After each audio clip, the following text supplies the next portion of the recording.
ನಾರಾಯಣಂ ಸುರಗುರುಂ ಜಗದೇಕನಾಥಂ ಭಕ್ತಪ್ರಿಯಂ ಸಕಲಲೋಕನಮಸ್ಕೃತಂಚ ತ್ರೈಗುಣ್ಯವರ್ಜಿತಮಜಂ ವಿಭುಮಾದ್ಯಮೀಶಂ ವಂದೇ ಭವಜ್ಞಮಮರಾಸುರಸಿದ್ಧವಂದ್ಯಂ ನಾರಾಯಣಂ ನಮಸ್ಕೃತ್ಯ ನರಂ ಚೈವ ನರೋತ್ತಮಂ ದೇವೀಂ ಸರಸ್ವತೀಂ ವ್ಯಾಸಂ ತತೋ ಜಯಮುದೀರಯೇತ್.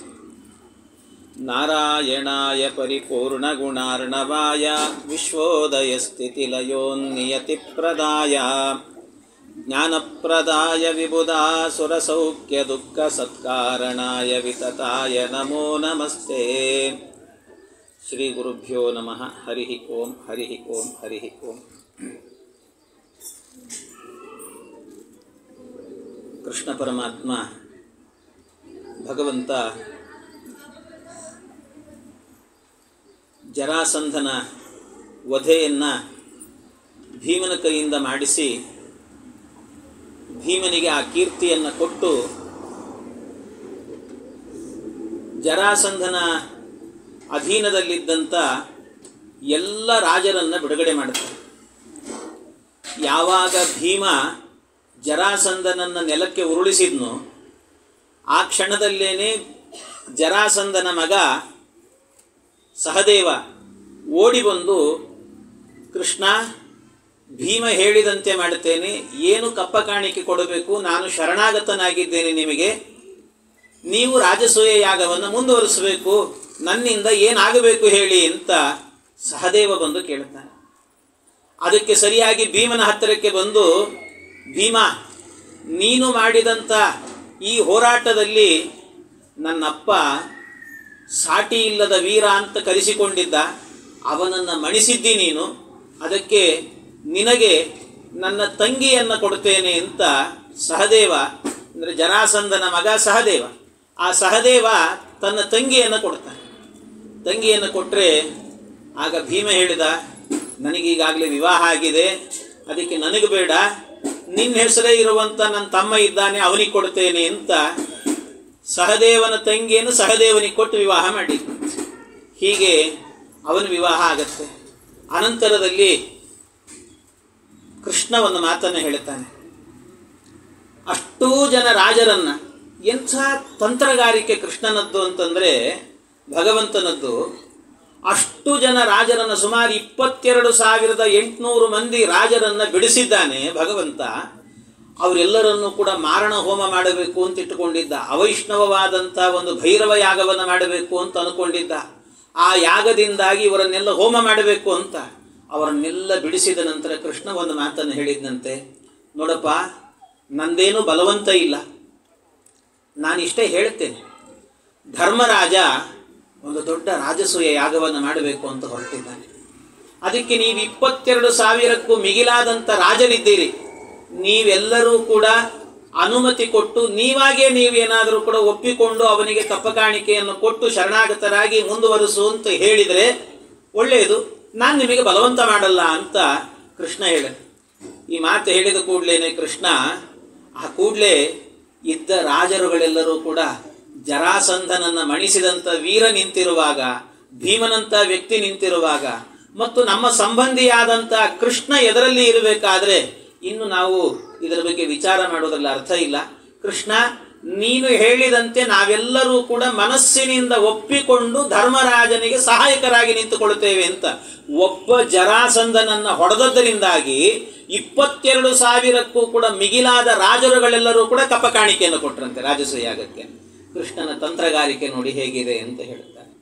ಇಷ್ಟನ್ನ ಮಾಡಿ ಕೃಷ್ಣ ಆಮೇಲೆ ಇನ್ನು ಉಳಿದವರೆಲ್ಲ ಏನಂತಾರಲ್ಲ, ಅಳದುಳಿದವರು ಅಂತ ಹೇಳುತ್ತಾರೆ, ಹಾಗೆ ಅವರನ್ನೆಲ್ಲರನ್ನು ಕೂಡ ಸುಮ್ಮನೆ ಕಣ್ಣಿನ ನೋಟದಿಂದಲೇನೆ ಅವರಿಂದ ಕಪ್ಪ ಕಾಣಿಕೆಯನ್ನು ಕಸ್ಕೊಂಡು ಹೋದನಂತೆ ಭೀಮ ಅಂತ ಹೇಳ್ತಾರೆ. ಬರೀ ಕಣ್ಣಿನ ನೋಟದಿಂದ. ಇನ್ನೆಷ್ಟೋ ಜನರಿಗೂ ಕೂಡ ಭೀಮ ಅಲ್ಲಿ ತನಕ ಹೋಗಲೇ ಇಲ್ಲ. ಎಷ್ಟೋ ಜನರು ಭೀಮ ಅಂತ ಹೆಸರು ಹೇಳಿದ್ದಕ್ಕೇನೆ ಕೊಟ್ಟು ಕಳಿಸಿದ್ರಂತೆ ಎಲ್ಲರೂ ಕೂಡ ಕಪ್ಪ ಕಾಣಿಕೆಯನ್ನು. ಹೀಗೆ ಅಂತೂ ರಾಜಸೂಯ ಯಾಗಕ್ಕೆ ಬೇಕಾದಂಥ ವಾತಾವರಣ ಎನ್ನುವಂತಹದ್ದು ನಿರ್ಮಾಣ ಆಯಿತು. ದೊಡ್ಡ ವಾತಾವರಣ ನಿರ್ಮಾಣವಾಗಿ ಏನು ವೈಭವದ ರಾಜಸೂಯ ಯಾಗ ಅಂತ ಹೇಳಿದರೆ ಅದ್ಭುತವಾದಂಥ ವೈಭವದ ರಾಜಸೂಯ ಯಾಗ ಅಂತ. ಈ ರಾಜಸೂಯ ಯಾಗ ಇದೆ ಅಲ್ವಾ, ಇದರಲ್ಲಿ ನೋಡಿ ಕೃಷ್ಣ ಒಬ್ಬೊಬ್ಬರಿಗೆ ಯಾವ ರೀತಿ ಪ್ರೇರಣೆ ಮಾಡುತ್ತಾನೆ ಅನ್ನೋದಕ್ಕೆ, ಯಾರಿಗೆ ಏನಾಗಬೇಕು ಅದು ಕೃಷ್ಣನ ಸಂಕಲ್ಪ. ಕೃಷ್ಣ ಏನು ಮಾಡಿದ ಅಂದರೆ, ಅಷ್ಟು ದೊಡ್ಡ ರಾಜಸೂಯ ಯಾಗವನ್ನು ಮಾಡಿಸುವಾಗ ಆ ಯಾಗಕ್ಕೆ ದುರ್ಯೋಧನನನ್ನು ಕರೆದಿದ್ರಂತೆ. ನೀನು ಬರಬೇಕು ಅಂತ ಕರೆದಿದ್ರು. ಅಲ್ಲಿ ದೊಡ್ಡ ಸಮಸ್ಯೆನೂ ಆಗುತ್ತೆ ಅವನಿಗೆ. ರಾಜಸೂಯ ಯಾಗಕ್ಕೆ ಮಯ ನಿರ್ಮಿತವಾಗಿರುವಂಥ ದೊಡ್ಡ ಅರಮನೆ, ಆ ಅರಮನೆಯಲ್ಲಿ ನೀರಿದೆ ಅಂತ ಅಂದ್ಕೊಂಡು ಹೋಗಬೇಕು, ನೀರಿಲ್ಲ ಅಲ್ಲಿ. ಎಲ್ಲಿ ಬಾಗಿಲಿದೆ ಅಂತ ಅಂದ್ಕೊಂಡು ಹೋಗಬೇಕು, ಬಾಗಿಲಿಲ್ಲ ಅಲ್ಲಿ. ಬಾಗಿಲು ಇಲ್ಲದ ಜಾಗದಲ್ಲಿ ಬಾಗಿಲು ಇದೆ ಅಂತ ತಿಳ್ಕೊಳ್ಳೋದು, ಬಾಗಿಲಿದ್ದ ಜಾಗದಲ್ಲಿ ಇಲ್ಲ ಅಂತ ತಿಳ್ಕೊಳ್ಳೋದು. ಈ ರೀತಿ ವಿಚಿತ್ರವಾದಂಥ ಒಂದು ಅದ್ಭುತವಾದಂಥ ಟೆಕ್ನಾಲಜಿಯನ್ನು ಬಳಸಿಕೊಂಡು ಮಯ ನಿರ್ಮಾಣ ಮಾಡಿದ. ಯಾಕೆಂದರೆ ಈಗಲೇ ನಾವು ನೋಡುವಂಥ ಇಂಜಿನಿಯರ್ಗಳೆಲ್ಲ ಕಾಂಜಾಪಿಂಜಿಗಳೆಲ್ಲರೂ ಕೂಡ ಆ ಕಾಲದಲ್ಲಿ ಅದರ ಬಗ್ಗೆ ವಿಶೇಷವಾದ ಶ್ರಮಗಳನ್ನು ಪಟ್ಟಂಥ ಮಹಾತ್ಮರವರೆಲ್ಲರೂ ಕೂಡ ಅವರು ಮಾಡಿದ್ದಾರೆ ಅಂದರೆ ಅರ್ಥ ಮಾಡಿಕೊಳ್ಳಿ. ಅದ್ಭುತವಾದಂಥ ಅರಮನೆಯನ್ನು ನಿರ್ಮಾಣ ಮಾಡಿದ್ರು. ಆ ಅರಮನೆಯಲ್ಲಿ ಕರೆಸಿದಾಗ, ದುರ್ಯೋಧನನನ್ನು ಕರೆಸಿದಾಗ ದುರ್ಯೋಧನ ನೋಡಿ ಹೊಟ್ಟೆ ಉರಿತವನಿಗೆ. ಎಲ್ಲಿ ನೀರಿರಲಿಲ್ಲವೋ ಆ ಜಾಗದಲ್ಲಿ ಅವನಿಗೆ ನೀರಿದೆ ಅಂತ ಭ್ರಮೆ ಬಂದು ತನ್ನ ಉಟ್ಟ ಪಂಚೆಯನ್ನು ಮೇಲೆ ಮಾಡಿಕೊಂಡು ನಿಧಾನವಾಗಿ ಕಾಲಿಡ್ಲಿಕ್ಕೆ ಹೋದನಂತೆ. ಅದನ್ನು ನೋಡಿ ಕೃಷ್ಣ ಬೇಕು ಅಂತ ನಕ್ಕನಂತೆ. ಕೃಷ್ಣನೇ ನಕ್ಕ ಮೊದಲು. ಅದಕ್ಕೆ ಕೃಷ್ಣ ನಗಬೇಕಾದ್ರೆ ಕೃಷ್ಣ ನಗ್ತಾ ಇರೋದನ್ನು ನೋಡಿ ಉಳಿದಂಥವರೆಲ್ಲರೂ ಕೂಡ ನಗಲಿಕ್ಕೆ ಶುರು ಮಾಡಿದರು. ಅದನ್ನು ಮೇಲೆ ಉಪ್ಪರಿಗೆ ಮೇಲೆ ನಿಂತುಕೊಂಡು ನೋಡ್ತಾ ಇದ್ದಂಥ ದ್ರೌಪದಿ ದೇವಿಯರು ಕೂಡ ವಲ್ಗತ್ಕುಚಂ ಪರಿಜಹಾಸ ಅಂತ ಹೇಳ್ತಾರೆ. ಅವಳು ಏನು ಅಂತಂದರೆ, ಅವಳು ನಗುವಾಗ ಅವಳ ಮೈಯೆಲ್ಲ ಗಡಗಡ ಅಂತ ನಡಿಗೆ ಹೋಯ್ತಂತೆ. ಅಂದರೆ ಅಷ್ಟು ಶೇಕ್ ಮಾಡ್ಕೊಂಡು ಅಷ್ಟು ಬಿದ್ದು ನಕ್ಲಂತೆ ಅವಳು ನಗುವಾಗ ಅವನಿಗೆ ಅನ್ನಿಸ್ತು, ಈ ದುರ್ಯೋಧನನಿಗೆ ಇಷ್ಟು ಮಧ್ಯದಲ್ಲಿ ಏನು ಅಂದರೆ ಎಲ್ಲರೂ ನಗುತ್ತಾ ಇರಬೇಕಾದ್ರೆ ನಗಬೇಡಿ ಅವನಿಗೆ ಅವಮಾನ ಆಗುತ್ತೆ, ಬೇಡ ಅಂತ ಹೇಳಿದ ವ್ಯಕ್ತಿ ಅಂದರೆ ಒಬ್ಬ ಧರ್ಮರಾಜ ಅಂತ. ಅವನಿಗೆ ಬೇಜಾರಾಗತ್ತೆ, ಅದು ನಗಬೇಡ್ರಿ ಅಂತ ಹೇಳಿದವನು ಧರ್ಮರಾಜ. ಆದರೆ ಯಾರು ಕೇಳ್ತಾರೆ? ನಗು ಬಂದಾಗ ತಡ್ಕೊಳ್ಳಿಕ್ಕೆ ಯಾರಿಗಾಗತ್ತೆ ಹೇಳಿ? ತಡಿಲಿಕ್ಕಾಗಲಿಲ್ಲ, ಜೋರು ನಗಲಿಕ್ಕೆ ಶುರು ಮಾಡಿದ್ರಂತೆ ಎಲ್ಲರೂ ಕೂಡ. ನಗಲಿಕ್ಕೆ ದೊಡ್ಡ ಅವಮಾನ ಆಯಿತು. ಇಷ್ಟೆಲ್ಲ ಆದ ನಂತರ ಅವನಿಗೊಂದು ಸಮಾಧಾನ ಮಾಡಬೇಕಲ್ಲ. ಸಮಾಧಾನ ಮಾಡಲಿಕ್ಕೆ ಅಂತ ಧರ್ಮರಾಜನಿಗೆ ಒಂದು ಪ್ರೇರಣೆ ಮಾಡಿದ ಕೃಷ್ಣ. ಏನು ಪ್ರೇರಣೆ ಅಂದರೆ, ಅದು ಅವನಿಗೆ ಸಮಾಧಾನ ಅಲ್ಲ, ನಿಜವಾಗಲೂ ಕೂಡ ಕೃಷ್ಣನ ಪ್ರೇರಣೆ ಆಗಿದೆ ನೋಡಿ. ಅವನ ತಂತ್ರಗಾರಿಕೆ.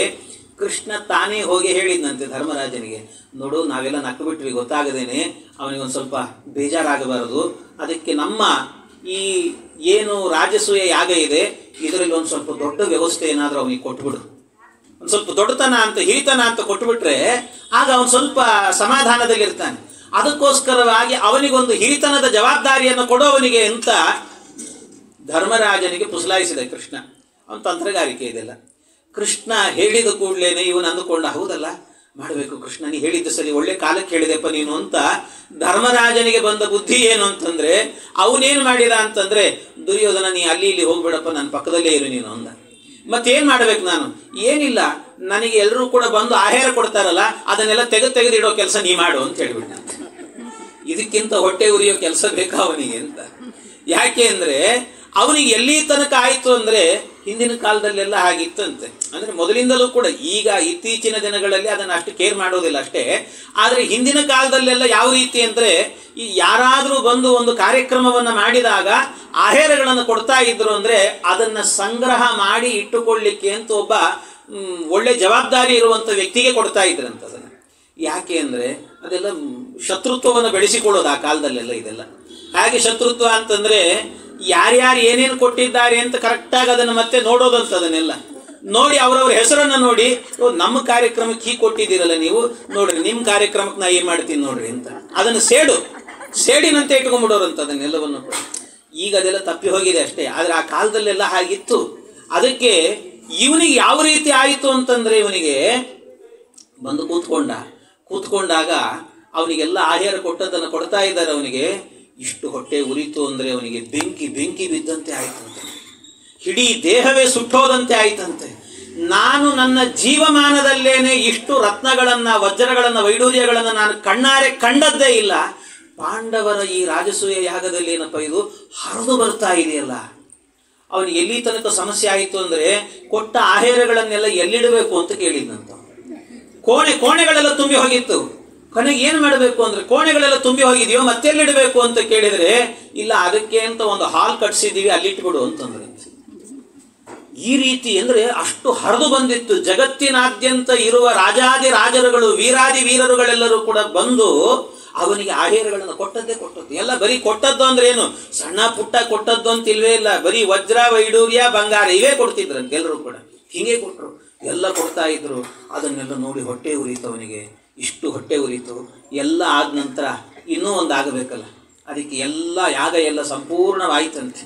ಯಾಗ ಇಷ್ಟು ಚೆನ್ನಾಗಿ ನಡೀತು ಅಂತಂದರೆ ಬಹಳ ಅದ್ಭುತವಾಗಿ ನಡೀತಂತೆ. ಅದ್ಭುತವಾದಂಥ ಯಾಗ ಎಲ್ಲ ನಡೆದಾದ ನಂತರ ಕಡೆಯಲ್ಲಿ ಈ ಧರ್ಮರಾಯ, ಅದು ಆಗಿನ ಕಾಲದ ಸಂಪ್ರದಾಯಗಳೆಲ್ಲವೂ ಕೂಡ. ಈಗ ನಾವೇನು ಮಾಡ್ತೇವೆ ಅಂದರೆ, ಯಾರಾದರೂ ಬಂದು ನಮಗೇನಾದರೂ ಆಹಾರ ಕೊಟ್ಟಿದ್ರು ಅಂತ ಆದರೆ ಅದಕ್ಕೆ ನಾವೇನು ಮಾಡಿರ್ತೀವಿ, ಈಗೆಲ್ಲ ಒಂದೊಂದು ಬೇಕು ಅಂತ ಒಂದು ಬ್ಯಾಗು, ಇನ್ನೊಂದು ಮತ್ತೊಂದು ಮಾಡಿಸಿದ್ರೆ ರಿಟರ್ನ್ ಗಿಫ್ಟ್ ಅಂತ ಮಾಡಿರ್ತಾರೆ ನೋಡಿ. ಹಾಗೆ ಒಂದು ರಿಟರ್ನ್ ಗಿಫ್ಟ್ ಅಂತ ಮಾಡಿ ಕೊಡೋದು ಅಂತ ಇರ್ತದಲ್ಲ, ಹಾಗೆ ಆ ಕಾಲದಲ್ಲಿ ಏನಾಯ್ತಂತೆ, ಈ ಬಂದವರಿಗೆಲ್ಲರಿಗೂ ಕೂಡ ಸತ್ಕಾರವನ್ನು ಮಾಡಿ ಕಳಿಸಿಕೊಡಬೇಕು. ಬಂದವರಿಗೆಲ್ಲ ಸತ್ಕಾರವನ್ನು ಮಾಡಬೇಕು ಅಂತಾದಾಗ ಮೊದಲು ಯಾರಿಗೆ ಮಾಡಬೇಕು? ಯಾರೋ ಅವಸರ ಬಂತು, ಅವಸರದಿಂದಾಗಿ ಕಂಡವರಿಗೆಲ್ಲ ಮಾಡಿಬಿಟ್ಟೆ ಅಂತ ಹಂಗೆ ಮಾಡೋದಲ್ಲ, ತಾರತಮ್ಯ ಬೇಕು ಅಂತಾನೆ. ಯಾಕೆಂದರೆ ಇದು ಮಧ್ವಾಚಾರ್ಯ ಸಿದ್ಧಾಂತ. ಹಾಗಾಗಿ ತಾರತಮ್ಯದ ಸಿದ್ಧಾಂತ ಆದ್ದರಿಂದಾಗಿ ತಾರತಮ್ಯ ಬೇಕು. ಅದಕ್ಕೆ ಮೊದಲು ಯಾರಿಗೆ ಸತ್ಕಾರವನ್ನು ಮಾಡಬೇಕು ಅನ್ನುವಂಥ ಒಂದು ದೊಡ್ಡ ಸಮಸ್ಯೆ ಬಂತು.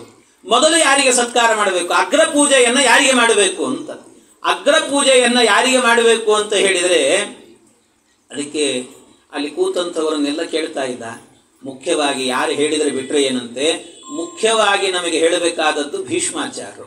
ಆದ್ದರಿಂದ ಭೀಷ್ಮಾಚಾರ್ಯರ ಮಾತನ್ನು ಕೇಳಿ ಅಗ್ರ ಪೂಜೆಯನ್ನು ಮಾಡೋಣ ಅಂತ ಅಲ್ಲಿ ಇದ್ದರು. ವೇದವ್ಯಾಸ ದೇವರಿದ್ದರು, ಪರಶುರಾಮ ದೇವರಿದ್ದರು, ಎಲ್ಲರೂ ಇದ್ದರು. ಅವರೆಲ್ಲರನ್ನೂ ಕೂಡ ಬಿಟ್ಟು ಭೀಷ್ಮಾಚಾರ್ಯರನ್ನೇ ಕೇಳಿದ. ಒಂದು ಯಾಕೆ ಅಂದರೆ ಭೀಷ್ಮಾಚಾರ್ಯರು ಏನು ಹೇಳ್ತಾರೆ ಅಂತ ಗೊತ್ತಿತ್ತು, ಅದಕ್ಕೋಸ್ಕರ ಭೀಷ್ಮಾಚಾರ್ಯರನ್ನು ಹೋಗಿ ಕೇಳಿದರೆ ಭೀಷ್ಮಾಚಾರ್ಯರು ಹೇಳ್ತಾರೆ, ಇಷ್ಟು ಜನ ಇದ್ದಾರಲ್ಲ, ಇದರಲ್ಲಿ ಮೊದಲು ಯಾರಿಗೆ ಸತ್ಕಾರವನ್ನು ಮಾಡಬೇಕು ನಾನು ಅಂತ ಹೇಳು ಅಂತ ಇದನ್ನ ಕೇಳಿದಾಗ, ದ್ವೈಪಾಯನೋಕ್ತ ವಿಧಿನ ದೀಕ್ಷಿತಂ ಚಕ್ರಿರೇ ನೃಪಂ ಜ್ಯೇಷ್ಠತ್ವಾತ್ ಯಾಜಮಾನ್ಯಂತು ಪ್ರಣಿದಾಯ ಯುಧಿಷ್ಠಿರೆ ತತ್ರ ಸರ್ವ ಜಗದೇಕ ಸಂಗಮೇ ತತ್ವ ನಿರ್ಣಯ ಕಥಾಬಭೂವಿರೆ. ಇಲ್ಲೊಂದು ತತ್ವದ ನಿರ್ಣಯ ಆಗಬೇಕು. ಯಾಕೆ ಅಂತಂದರೆ ಈ ತತ್ವದ ನಿರ್ಣಯವನ್ನು ಈಗಾಗಲೇ ಏನಾಗಿದೆ, ಭೀಷ್ಮಾಚಾರ್ಯರಿಗೆ ಗೊತ್ತು. ಜಗತ್ತಿನಲ್ಲಿ ವೇದವ್ಯಾಸ ದೇವರು ಅಂದರೆ ಅವರು ಮಹಾತ್ಮರು, ದೇವರು ಅಂತ ಗೊತ್ತಾಗಿದೆ. ಪರಶುರಾಮ ದೇವರು ಕೂಡ ದೇವರು ಅಂತ ಎಲ್ಲರೂ ಕೂಡ ಒಪ್ಪಿ ಆಗಿದೆ. ಆದರೆ ಕೃಷ್ಣ ಇನ್ನೂ ದೇವರು ಅಂತ ಬಹಳ ಜನರಿಗೆ ಕನ್ಫರ್ಮ್ ಆಗಿಲ್ಲ. ಅದನ್ನು ಮಾಡಬೇಕು ನಾವು. ಅದಕ್ಕೋಸ್ಕರ ತತ್ವ ನಿರ್ಣಯ ಎನ್ನುವಂತಹದ್ದು ನಡೀಬೇಕು. ಅದನ್ನೇ ತತ್ರ ಸರ್ವ ಜಗದೇಕ ಸಂಗಮೇ ತತ್ವ ನಿರ್ಣಯ ಕಥಾ ಬಭೂವಿರೆ. ತತ್ವ ನಿರ್ಣಯ ಕಥೆ ಎನ್ನುವಂತಹದ್ದು ನಡೀಬೇಕಿಲ್ಲಿ, ಆ ಚರ್ಚೆ ನಡೀಬೇಕು. ಅದಕ್ಕೋಸ್ಕರವಾಗಿ ನಾನು ಹೇಳ್ತೇನೆ ಕೇಳು. ಪೂಜ್ಯತಾಯಾಂಚ ಗೋವಿಂದೇ ಹೇತುದ್ವಾದಪಿ ಸಂಸ್ಥಿತೌ ವೇದ ವೇದಾಂಗ ವಿಜ್ಞಾನಂ ಬಲಂಚಾಪ್ಯಧಿಕಂ ತಥಾ ಅವಿವಾದೇ ಪ್ರಸಿದ್ಧಿಷ್ಟ ನೈವಾಸ್ಯ ಭವಿತಾ ಕ್ವಚಿತ್ ತಸ್ಮಾತ್ ಕೃಷ್ಣಾಯ ದಾತವ್ಯಂ ಇತಿ ಭೀಷ್ಮೇಣ ಚಿಂತಿತಂ. ಅದಕ್ಕೆ ಕೃಷ್ಣನಿಗೇನೆ ಈ ಸತ್ಕಾರವನ್ನು ಮಾಡಬೇಕು, ಮೊದಲ ಸತ್ಕಾರವನ್ನು. ಯಾಕೆ ಅಂದರೆ ಕೃಷ್ಣನ ಹೆಸರನ್ನು ಹೇಳಿದಾಗ ಜಗತ್ತಿನಲ್ಲಿ ಮತ್ತೆ ಅಲ್ಲೋಲ ಕಲ್ಲೋಲ ನಡೆಯುತ್ತೆ. ಅನೇಕ ಜನರು ಇದಕ್ಕೆ ವಿರೋಧವನ್ನು ಮಾಡುತ್ತಾರೆ. ಆದರೆ ನನ್ನ ಎದರಲ್ಲಿ ಸೆಟೆದು ನಿಲ್ಲುವಂಥ ತಾಕತ್ತು ಬಹಳ ಮಂದಿಗಿಲ್ಲ. ಕೆಲವರು ಮನಸ್ಸಲ್ಲೇ ಅಂದುಕೊಂಡ್ರೆ ಅವರ ಪರವಾಗಿ ಮಾತನಾಡುವ ಒಬ್ಬ ವ್ಯಕ್ತಿ ಆದರೂ ಕೂಡ ಎದ್ದು ನಿಲ್ತಾನೆ. ಅಂಥವನ ಸಂಹಾರ ನಡೀಬೇಕು. ಇದರ ಮಧ್ಯದಲ್ಲಿ ಒಂದು ಚರ್ಚೆ ಆಗಬೇಕು. ಆ ಚರ್ಚೆಯಿಂದಾಗಿ ಕೃಷ್ಣ ಸರ್ವೋತ್ತಮ ಅನ್ನುವಂಥದ್ದು ಜಗತ್ತಿಗೆ ಗೊತ್ತಾಗಬೇಕು. ಬರೀ ಸರ್ವೋತ್ತಮ ಅಂತಾಗಬಾರ್ದು, ಚರ್ಚೆಯಿಂದ ತೀರ್ಮಾನ ಆಗಬೇಕು ಅಂತ. ಅಂದರೆ ಇದು ಮಧ್ವಾಚಾರ್ಯ ಸಿದ್ಧಾಂತ. ಅಂದರೆ ಯಾವುದನ್ನು ಕೂಡ ಮೂಢನಂಬಿಕೆಯಿಂದಾಗಿ ಒಪ್ಪಿಕೊಳ್ಳಬೇಡಿ. ಪ್ರತಿಯೊಂದನ್ನು ಕೂಡ ವಾದವನ್ನು ಮಾಡಿ, ಚರ್ಚೆಯನ್ನು ಮಾಡಿ, ಇದಮಿತ್ತಂ ಅಂತ ತೀರ್ಮಾನ ಮಾಡಿ ಅಂತ ಮೊದಲಿಂದಲೂ ಹೇಳಿದ ಶಾಸ್ತ್ರ ಮಧ್ವಶಾಸ್ತ್ರ. ಅದಕ್ಕೆ ಅವ್ರು ಹೇಳಿದರು, ಅವಿವಾದೇ ಪ್ರಸಿದ್ಧಿಷ್ಟ ನೈವಾಸ್ಯ ಭವಿತಾ ಕ್ವಚಿತ್. ವಿವಾದ ಇಲ್ಲದೆ ಇದ್ದರೆ ಪ್ರಸಿದ್ಧಿ ಆಗೋದಿಲ್ಲಂತೆ. ಕೆಲವೊಮ್ಮೆ ಆಗಬೇಕಾಗ್ತದೆ, ವಿವಾದ ಆಗಬೇಕಾಗ್ತದೆ. ವಿವಾದ ನಡೆದ್ರೆ ಒಂದು ಸರ್ತಿ ಪ್ರಸಿದ್ಧಿಗೆ ಬರ್ತಾರಂತ. ಇಲ್ದಿದ್ರೆ ಯಾರು ಅಂತಲೇ ಗೊತ್ತಾಗೋದಿಲ್ಲ ಕಡೆಗೆ. ಏನೋ ಒಂದು ಏನಂತಾರಲ್ಲ, ಅದು ಕೆಟ್ಟದ್ದೋ ಒಳ್ಳೆಯದೋ ಅಂತೂ ಒಂದು ವಿವಾದ ಹೇಳ್ಬೇಕಂತ. ವಿವಾದ ಎದ್ದೇಳ್ತು ಅಂದರೆ ಅವಾಗ ಒಂದು ಪ್ರಸಿದ್ಧಿಗೆ ಬರ್ತಾರೆ. ಆದ್ದರಿಂದ ತಸ್ಮಾತ್ ಕೃಷ್ಣಾಯ ದಾತವ್ಯಂ, ಕೃಷ್ಣನಿಗೆ ಈ ಸತ್ಕಾರವನ್ನು ಮಾಡ್ರಿ ಅಂತ ಹೇಳಿದ ಕೂಡಲೇ ಈ ಮಾತನ್ನು ಕೇಳಿ ಧರ್ಮರಾಜ, ಹಾಗಾದರೆ ಎಲ್ಲಿದ್ದಾನೆ ಕೃಷ್ಣ, ಕರೆ ಕಳಿಸ್ರಿ ಅವನನ್ನು. ಅಷ್ಟು ದೊಡ್ಡ ಸಭೆ, ಹೋಮ ನಡೀತಾ ಇದೆ, ದೊಡ್ಡ ಯಾಗ ಎಲ್ಲ ನಡೆದಿದೆ. ಎಲ್ಲ ಮಹಾತ್ಮರೆಲ್ಲರೂ ಕೂಡ ಒಂದು ಕಡೆ ಕೂತ್ಕೊಂಡಿದ್ದಾರೆ. ಈ ಕೃಷ್ಣ ಎಲ್ಲಿ ಅಂತ ಸಮಾಕ್ವಯಚ್ಚ ಕೇಶವಂ ಯುದೇತಮಾಶು ಕೇಶವ ನಿವಾರ್ಯ ತಸ್ಯ ಸಾಯಕಾನ್ ಜಗಾನಚಾರಿಣ ಪ್ರಭು. ಆ ಕೂಡಲೇ ಕರೀತಾ ಇದ್ದಾರಂತೆ ಕೃಷ್ಣನನ್ನ. ಎಲ್ಲಿ ಎಲ್ಲಿ ಅಂತ ಹುಡುಕಿದ್ರೆ ಕೃಷ್ಣನನ್ನ ಎಲ್ಲಿ ಕಾಣಬೇಕು? ಕೃಷ್ಣ ಎಲ್ಲೆಲ್ಲೂ ಇಲ್ಲ. ಕೃಷ್ಣ ಇಡೀ ಅವರ ಅರಮನೆಯನ್ನೆಲ್ಲ ಹುಡುಕ್ತಾ ಇದ್ದಾರೆ, ಎಲ್ಲೂ ಕಾಣುವನು. ಕಡೆಗೆ ಎಲ್ಲಿದ್ದಾನೆ ಕೃಷ್ಣ ಅಂತ ಹುಡುಕುವಾಗ ಗೊತ್ತಾಯ್ತಂತೆ ಅಡಿಗೆ ಮನೆಯಲ್ಲಿ ಸೇರ್ಕೊಂಡಿದ್ದಾನೆ ಅಂತ ಗೊತ್ತಾಯ್ತಂತೆ. ಎಲ್ಲರೂ ಕೂಡ ಇಲ್ಲೆಲ್ಲೋ ಸಭೆಯಲ್ಲಿ ಕೂತಿದ್ರೆ ಇವನ್ ಮಾತ್ರ ಊಟದ ವ್ಯವಸ್ಥೆ ಏನಾಗ್ತಾ ಇದೆ ಅಂತ ಅಲ್ಲಿ ನೋಡ್ಲಿಕ್ಕೆ ಹೋಗಿದ್ದಾನೆ. ಏನ್ ತಿನ್ಲಿಕ್ಕೆ ಹೋಗಿದ್ನ ಅಂತ ಕೇಳಿದ್ರೆ ತಿನ್ಲಿಕ್ಕೆ ಹೋದದ್ದಲ್ಲ. ಮತ್ ಯಾಕೆ ಹೋದಿದ್ದ ಈ ಕೃಷ್ಣ ಅಂತ ಕೇಳಿದ್ರೆ ಕೃಷ್ಣ ಅಲ್ಲಿ ನಿಂತ್ಕೊಂಡು ಏನ್ ಮಾಡ್ತಾ ಇದ್ದಂತೆ, ಅದರಲ್ಲೂ ಕೂಡ ತಾರತಮ್ಯ ಕ್ರಮವಾಗಿ ಊಟದ ವ್ಯವಸ್ಥೆ ಇತ್ತಂತೆ. ಅನೇಕ ಬ್ರಾಹ್ಮಣರಿಗೆಲ್ಲ ಊಟದ ವ್ಯವಸ್ಥೆ, ಆಮೇಲೆ ಬೇರೆ ಬೇರೆಯವರಿಗೂ ಊಟದ ವ್ಯವಸ್ಥೆ. ಅದರಲ್ಲಿ ಬ್ರಾಹ್ಮಣರು ಅಂತ ಏನಿದ್ದಾರೆ ಆ ಬ್ರಾಹ್ಮಣರಿಗೆಲ್ಲ ಊಟದ ವ್ಯವಸ್ಥೆ ಎನ್ನುವಂತಹದ್ದು ನಡೆಯೋ ಜಾಗದಲ್ಲಿ ಬಂದ ಬ್ರಾಹ್ಮಣರಿಗೆಲ್ಲರಿಗೂ ಕೂಡ ಪಾದವನ್ನ ತೊಳೆದು ಅವರಿಗೆ ಊಟಕ್ಕೆ ಕೂಡಿಸ್ತಾ ಇದ್ದಂತೆ. ಪಾದ ತೊಳೆದು ಊಟಕ್ಕೆ ಕೂಡಿಸೋದಷ್ಟೇ ಅಲ್ಲ, ಅವರು ಊಟದಿಂದ ಎದ್ರೆ ಒಂದು ಪಂಕ್ತಿ ಆಯಿತು ಅಂತ ಆದ್ರೆ ಅವರ ಎಲೆಗಳನ್ನೆಲ್ಲ ಎತ್ತಾ ಇದ್ದಂತೆ ಕೃಷ್ಣ. ಬ್ರಾಹ್ಮಣರ ಎಲೆಯನ್ನ ಬಳಿಯೋದು ಒಂದು ದೊಡ್ಡ ಪುಣ್ಯದ ಕರ್ಮ, ಇದು ಪುಣ್ಯದ ಕೆಲಸ ಇದು ಅಂತ ಕೃಷ್ಣ. ನೋಡಿ ಎಷ್ಟು ವಿಚಿತ್ರ ಅಂದ್ರೆ ನಮಗೆಲ್ಲ ಏನಿಲ್ಲ, ಸಣ್ಣ ಒಂದೇನು ಸುಧಾಮಂಗಳ ಅಂತ ಆಗಿರುತ್ತದಷ್ಟೇ. ವಿದ್ವಾಂಸರು ಅಂತ 4 ಮಂದಿ ಮಧ್ಯದಲ್ಲಿ ಹೆಸರು ಬಂದಿರ್ತದೆ. ಏನಾದ್ರೂ ಅಕಸ್ಮಾತ್ ಯಾವುದೋ ಮಠದಲ್ಲಿ ಬ್ರಾಹ್ಮಣರು ಊಟ ಮಾಡಿ ಹೋಗಿದ್ದಾರೆ, ಎಲೆ ಎತ್ತೋರು ಯಾರಿಲ್ಲ, ಸೇವಾ ಮಾಡಬಹುದು ಅಂತಂದ್ರೆ ಎಲ್ಲಿ ನಮಗೆ ಹೇಳ್ತಾರೆ, ಹೇಳಿರಲ್ಲ, ಯಾರಿಗೋ ಹೇಳಿರ್ತಾರೆ, ಆದ್ರೆ ನಮಗೆ ಹೇಳಿದ್ರು ಅಂತ ತಿಳ್ಕೊಂಡೇ ಗಲಾಟೆ ಮಾಡೋ ಪೈಕಿ ಇರ್ತಾರೆ ಎಷ್ಟೋ ಮಂದಿ, ಹಂಗಿರ್ತಾರೆ.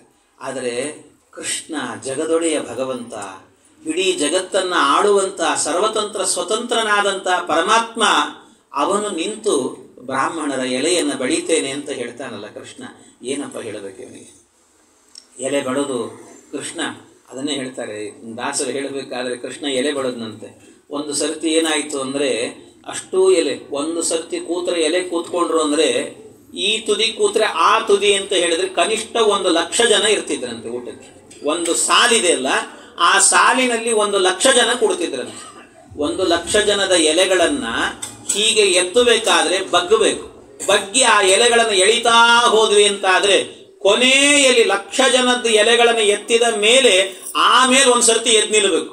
ಸೊಂಟ ಅಷ್ಟೊತ್ತು ಬಾಗಿಸಿ ಮೇಲಕ್ಕೆ ಏಳುವಾಗ ಏನಾಗತ್ತೆ ಹೇಳಿ, ಬಿದ್ದೋಗಿರ್ತದೆ ಸೊಂಟ ಒಂದ್ಸರ್ತಿ. ಅದಕ್ಕೆ ಕೃಷ್ಣ ಏನ್ ಮಾಡಿದ್ನಂತೆ, ಅಷ್ಟೂ ಎಲೆಗಳನ್ನು ಕೂಡ ಎತ್ತಿದ ನಂತರ ಕೃಷ್ಣ ಏನ್ ಮಾಡಿದ, ಅಬ್ಬಾ ಉಸ್ ಅಂತ ನಿಂತ್ಕೊಂಡಂತೆ, ಸೊಂಟದ ಮೇಲೆ ಕೈ ಇಟ್ಕೊಂಡು ನಿಂತಂತೆ ಕೃಷ್ಣ. ಇದನ್ನೇ ದಾಸರು ಹೇಳಿಬಿಟ್ರು. ರಾಜ ಸೂಯ ಯಾಗದಲ್ಲಿ ರಾಜೇಶನು ರಾಜರು ಮೊದಲಾದ ಸುರರೆಲ್ಲರೂ ಭೋಜನವನ್ನೇ ಮಾಡಿದ್ದೆಂಜಾಲು ಮೊದಲಾದ್ದು ರಾಜೀವಾಕ್ಷನೆ ಎತ್ತಿದಾಯಾಸದಿಂದಲೂ ಕಟಿಯಲ್ಲಿ ಕರವಿಟ್ಟನು. ಪಂಢರೀರಾಯ ಕಟಿಯಲ್ಲಿ ಕರವಿಟ್ಟನು. ಭಗವಂತ ಸೊಂಟದ ಮೇಲೆ ಕೈ ಯಾಕಿಟ್ಟ ಅಂದ್ರೆ ಇದಕ್ಕೆ ಇಟ್ಟ ಅಂತ ಹೇಳ್ತಾರೆ ದಾಸರು. ಹಾಗೆ ಭಗವಂತನ ವಿಠ್ಠಲ ರೂಪವನ್ನು ತಯಾರು ಮಾಡಿಕೊಟ್ಟನಂತೆ ಭಗವಂತ. ಆಮೇಲೆ ಕೃಷ್ಣನನ್ನ ಕರೆದು ಕೃಷ್ಣ ನಿನಗೆ ಅಗ್ರ ಪೂಜೆಯನ್ನು ಮಾಡಬೇಕು ಅಂತಿದ್ದಾರೋ, ಬಾರೋ ಕೃಷ್ಣ ನೀನು ಅಂತ ಹೇಳಿ ಕರೆದಾಗ ಆಯಿತು ಅಂತ ಕೃಷ್ಣ ಹೋದನಂತೆ ಅಲ್ಲಿಗೆ.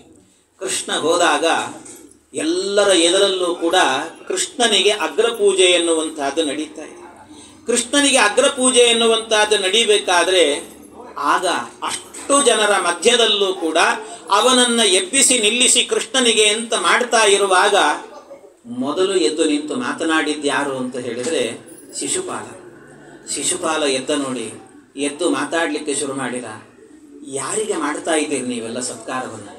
ಮೊದಲ ಪೂಜೆ ಅಂತ ಮಾಡ್ಲಿಕ್ಕೆ ಅಂತ ಯಾರಿಗೆ ಹೊರಟಿದ್ದೀರಿ ನೀವು? ಯಾಕೆ ನೀವು ಇಂಥ ಪೂಜೆಯನ್ನ ಮಾಡ್ತೀರಿ ಅಂತಾಗಿದ್ರೆ, ಮೊದಲು ಅವನಿಗೆ ಸತ್ಕಾರ ಮಾಡ್ತೀರಿ ಅಂತಾಗಿದ್ರೆ ನಮ್ಮಂಥವ್ರನ್ನ ಯಾಕೆ ಕರೆದ್ರಿ ಈ ಸಭೆಗೆ ನೀವು ಅಂತ ಕೇಳಿದ್ನಂತ.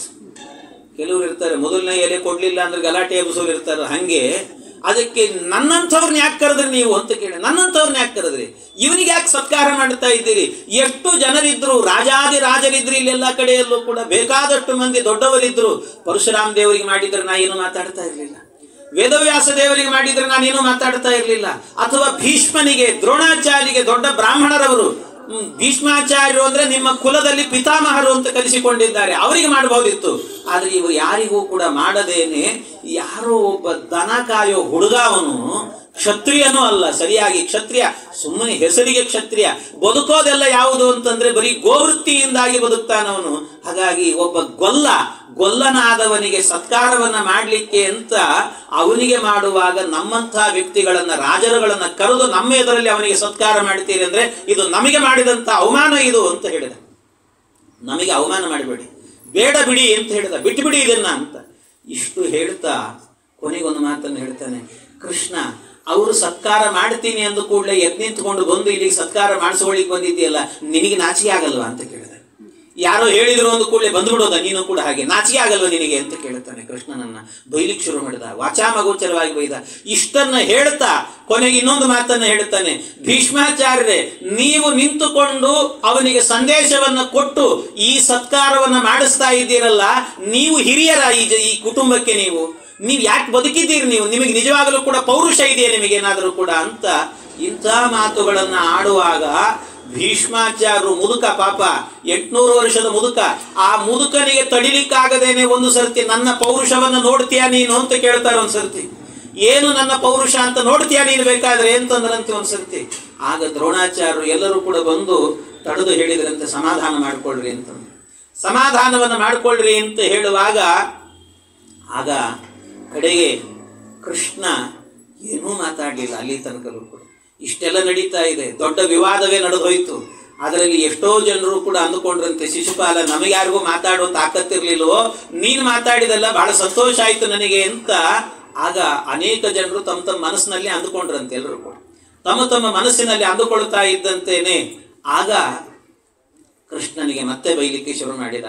ಅಲ್ಲಿ ತನಕ ಸುಮ್ಮನೆ ಇದ್ದಂತ ಕೃಷ್ಣ ಕೊನೆಗೊಂದು ಮಾತನ್ನು ಹೇಳಿದಂತೆ. ಕೃಷ್ಣ ಒಂದು ಮಾತನ್ನು ಹೇಳಿದ, ಏನು ಅಂತಂದ್ರೆ, ನೋಡು, ಈ ಶಿಶುಪಾಲ ಇಷ್ಟು ಬೈತಾ ಇದ್ದಾನಲ್ವ, ಬೈಲಿ ಪಾಪ, ಅವನ ಒಳಗಿರೋದನ್ನೆಲ್ಲವನ್ನು ಕೂಡ ಏನೇನು ಶಬ್ದಗಳು ಅಪಶಬ್ದಗಳೆಂತಿದ್ದಾವೋ ಎಲ್ಲವನ್ನು ಕೂಡ ಹೊರಗೆ ಹಾಕ್ಕೊಂಡು ಹೋಗಲಿ ಅವನು. ಆದರೆ ಏನು ಅಂತಂದ್ರೆ, ನಾನು ಕೊನೆಯದಾಗಿ ನೋಡ್ತೇನೆ ಒಂದು ಸಂದರ್ಭದಲ್ಲಿ ಅಂತ ಅವನಷ್ಟೂ ಅಪಶಬ್ದಗಳಿಂದ ಬೈದು ಬೈದು ಬೈದು ಹೋದಾಗ ಕಡೆಯಲ್ಲಿ ಕೃಷ್ಣ ತನ್ನ ಕೈಯಲ್ಲಿ ಇರುವಂಥ ಚಕ್ರಕ್ಕೆ ಹೇಳಿದಂತೆ ಒಂದು ಮಾತನ್ನ, ನೋಡು, ಅವನ ಕಂಠದ ಒಳಗೆ ತುಂಬ ಅಪಶಬ್ದಗಳಿದ್ದಾವಪ್ಪ, ಒಂದು ಸರ್ತಿ ನೋಡ್ಕೊಂಡು ಬಾ, ಇನ್ನೂ ಎಷ್ಟು ಅಪಶಬ್ದಗಳಿದ್ದಾವೆ ಅವನ ಕಂಠದಲ್ಲಿ ಅಂತ ನೋಡಿ ಬಾ ನೀನು ಅಂತ ಆ ಚಕ್ರಕ್ಕೆ ಹೇಳಿ ಕಳಿಸಿದಂತೆ ಕೃಷ್ಣ. ಅವನು ಹೇಳಿ ಕಳಿಸಿದ ಕೂಡಲೇ ಆಯಿತು ಅಂತ ಗರ್ರನೆ ತಿರ್ಕೊಂಡು ಬಂತು ಆ ಚಕ್ರ. ಬಂದು ಅವನ ಕಂಠದ ಒಳಗೆ ಎಷ್ಟು ಅಪಶಬ್ದ ಇದ್ದಾವೆ ಅಂತ ಇಣಿಕಿ ನೋಡಬೇಕಲ್ಲ, ಅದಕ್ಕೆ ಆ ಕತ್ತನ್ನು ನಿಧಾನವಾಗಿ ಕೊಯ್ಕೊಂಡು ಒಳಗೆ ಹೋಗಿ ನೋಡಿತಂತೆ. ಆಮೇಲೆ ನೋಡಿ ಅಲ್ಲಿಂದ ಕೃಷ್ಣನ ಕೈಯಲ್ಲಿ ಬಂದು ಕೂತ್ಕೊಳ್ತಂತೆ. ಆ ಚಕ್ರ ಹೇಳಿತಂತೆ, ಕೃಷ್ಣ ಎಲ್ಲ ಖಾಲಿ ಆಯಿತು ಅಂತ ಹೇಳ್ತಂತೆ. ಅವನ ಅಪಶಬ್ದಗಳೆಲ್ಲ ಖಾಲಿ ಆದವು, ಅಂದ್ರೆ ಅವನ ಸಂಹಾರ ಆಯಿತು ಅಂತ. ಹೀಗೆ ಆ ದೊಡ್ಡ ಸಭೆಯಲ್ಲಿ, ರಾಜಸೂಯ ಯಾಗ ನಡೆದಂತ ಸಭೆಯಲ್ಲಿ, ಯಜ್ಞ ವೇದಿಕೆಯಲ್ಲಿ ಈ ಅಯೋಗ್ಯನನ್ನ ಕೊಂದು ಹಾಕಿದ ಭಗವಂತ. ಅವನನ್ನು ಕೊಲ್ತಾ ಇದ್ದಂತೇನೆ ಅವನ ಒಳಗಿಂದ ಒಂದು ದೀಪ ಬಂದು ಕೃಷ್ಣನ ಹೃದಯವನ್ನು ಸೇರುತ್ತೆ, ಅದು ಜಯ ಅಂತರ್ಥ. ಇನ್ನೊಬ್ಬ ಇದ್ದ ಶಿಶುಪಾಲ ಅನ್ನುವ ದೈತ್ಯ, ಆ ದೈತ್ಯನನ್ನ ಅಂಧಂತಮಸ್ಸಿಗೆ ಕಳಿಸಿದ ಕೃಷ್ಣ. ಎಷ್ಟಾಯ್ತಲ್ಲ. ಆದ ನಂತರ ಅಲ್ಲಿಗೆ ಧರ್ಮರಾಜ ಬಂದು ಕೇಳ್ತಾನೆ. ಧರ್ಮರಾಜ ವೇದವ್ಯಾಸ ದೇವರ ಬಳಿಯಲ್ಲಿ ಬಂದು ಕೇಳಿದಂತೆ, ಸ್ವಾಮಿ ಏನಿದು ವಿಚಿತ್ರ, ನಾನಿಷ್ಟು ದೊಡ್ಡ ಒಂದು ಯಾಗವನ್ನು ಮಾಡಿದ್ದೇನೆ, ರಾಜಸೂಯ ಯಾಗ ಅಂತ. ಇಂಥ ಯಜ್ಞ ಮಂಟಪದಲ್ಲಿ, ಅದು ಬೇರೆ ಯಾರು ಅಲ್ಲ, ನನಗೆ ಹೆಣ್ಣು ಕೊಟ್ಟ ಮಾವ ಈ ಶಿಶುಪಾಲ ಅಂತ ಹೇಳಿದ್ರೆ, ಹೆಣ್ಣು ಕೊಟ್ಟ ಮಾವ, ಹೆಣ್ಣು ಅಂದ್ರೆ ಒಬ್ಬ ದೇವಕಿ ಅಂತ ಒಬ್ಬಳಿದ್ದು ಅವನಿಗೆ, ಆ ದೇವಕಿಯನ್ನು ವಿವಾಹ ಮಾಡಿಕೊಟ್ಟಿದ್ದ, ಕೃಷ್ಣನ ಭಕ್ತಳಾಗಿಬಿಟ್ಲು ಅವಳು. ಅಂತ ಒಬ್ಬ ನನ್ನ ಮಾವನ ಹೆಣ ನನ್ನ ಯಜ್ಞ ಮಂಟಪದಲ್ಲಿ ಉರುಳಿ ಹೋಯ್ತಲ್ಲ, ಯಾಕೆ ಹೀಗಾಯಿತು ಅಂತ ಕೇಳಿದ್ರೆ, ಯಾಕೆ ಹೀಗಾಯಿತು ಅಂತ ಕೇಳಿದರೆ ಅದಕ್ಕೆ ಎಷ್ಟು ವಿಚಿತ್ರ ಅಂತಂದ್ರೆ, ಅದಕ್ಕೆ ವೇದವ್ಯಾಸ ದೇವರು ಹೇಳಿದರು, ನೋಡಪ್ಪ ಧರ್ಮರಾಜ, ಇವತ್ತು ನೀನು ನಿನ್ನ ಯಜ್ಞ ಮಂಟಪದಲ್ಲಿ ಒಂದು ಹೆಣ ಉರುಳಿದ್ದನ್ನು ನೋಡಿದ್ದೀಯಲ್ಲ, ಇದಕ್ಕೆ ನೀನೇ ಸಾಕ್ಷಿಯಾಗಿದ್ದಿ.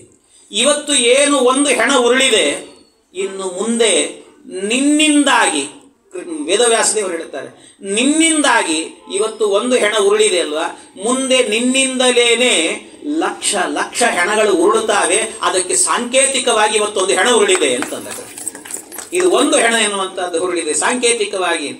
ಇಷ್ಟು ಹೇಳುವಾಗ ಗಾಬರಿ ಆಯಿತು ಅವನಿಗೆ.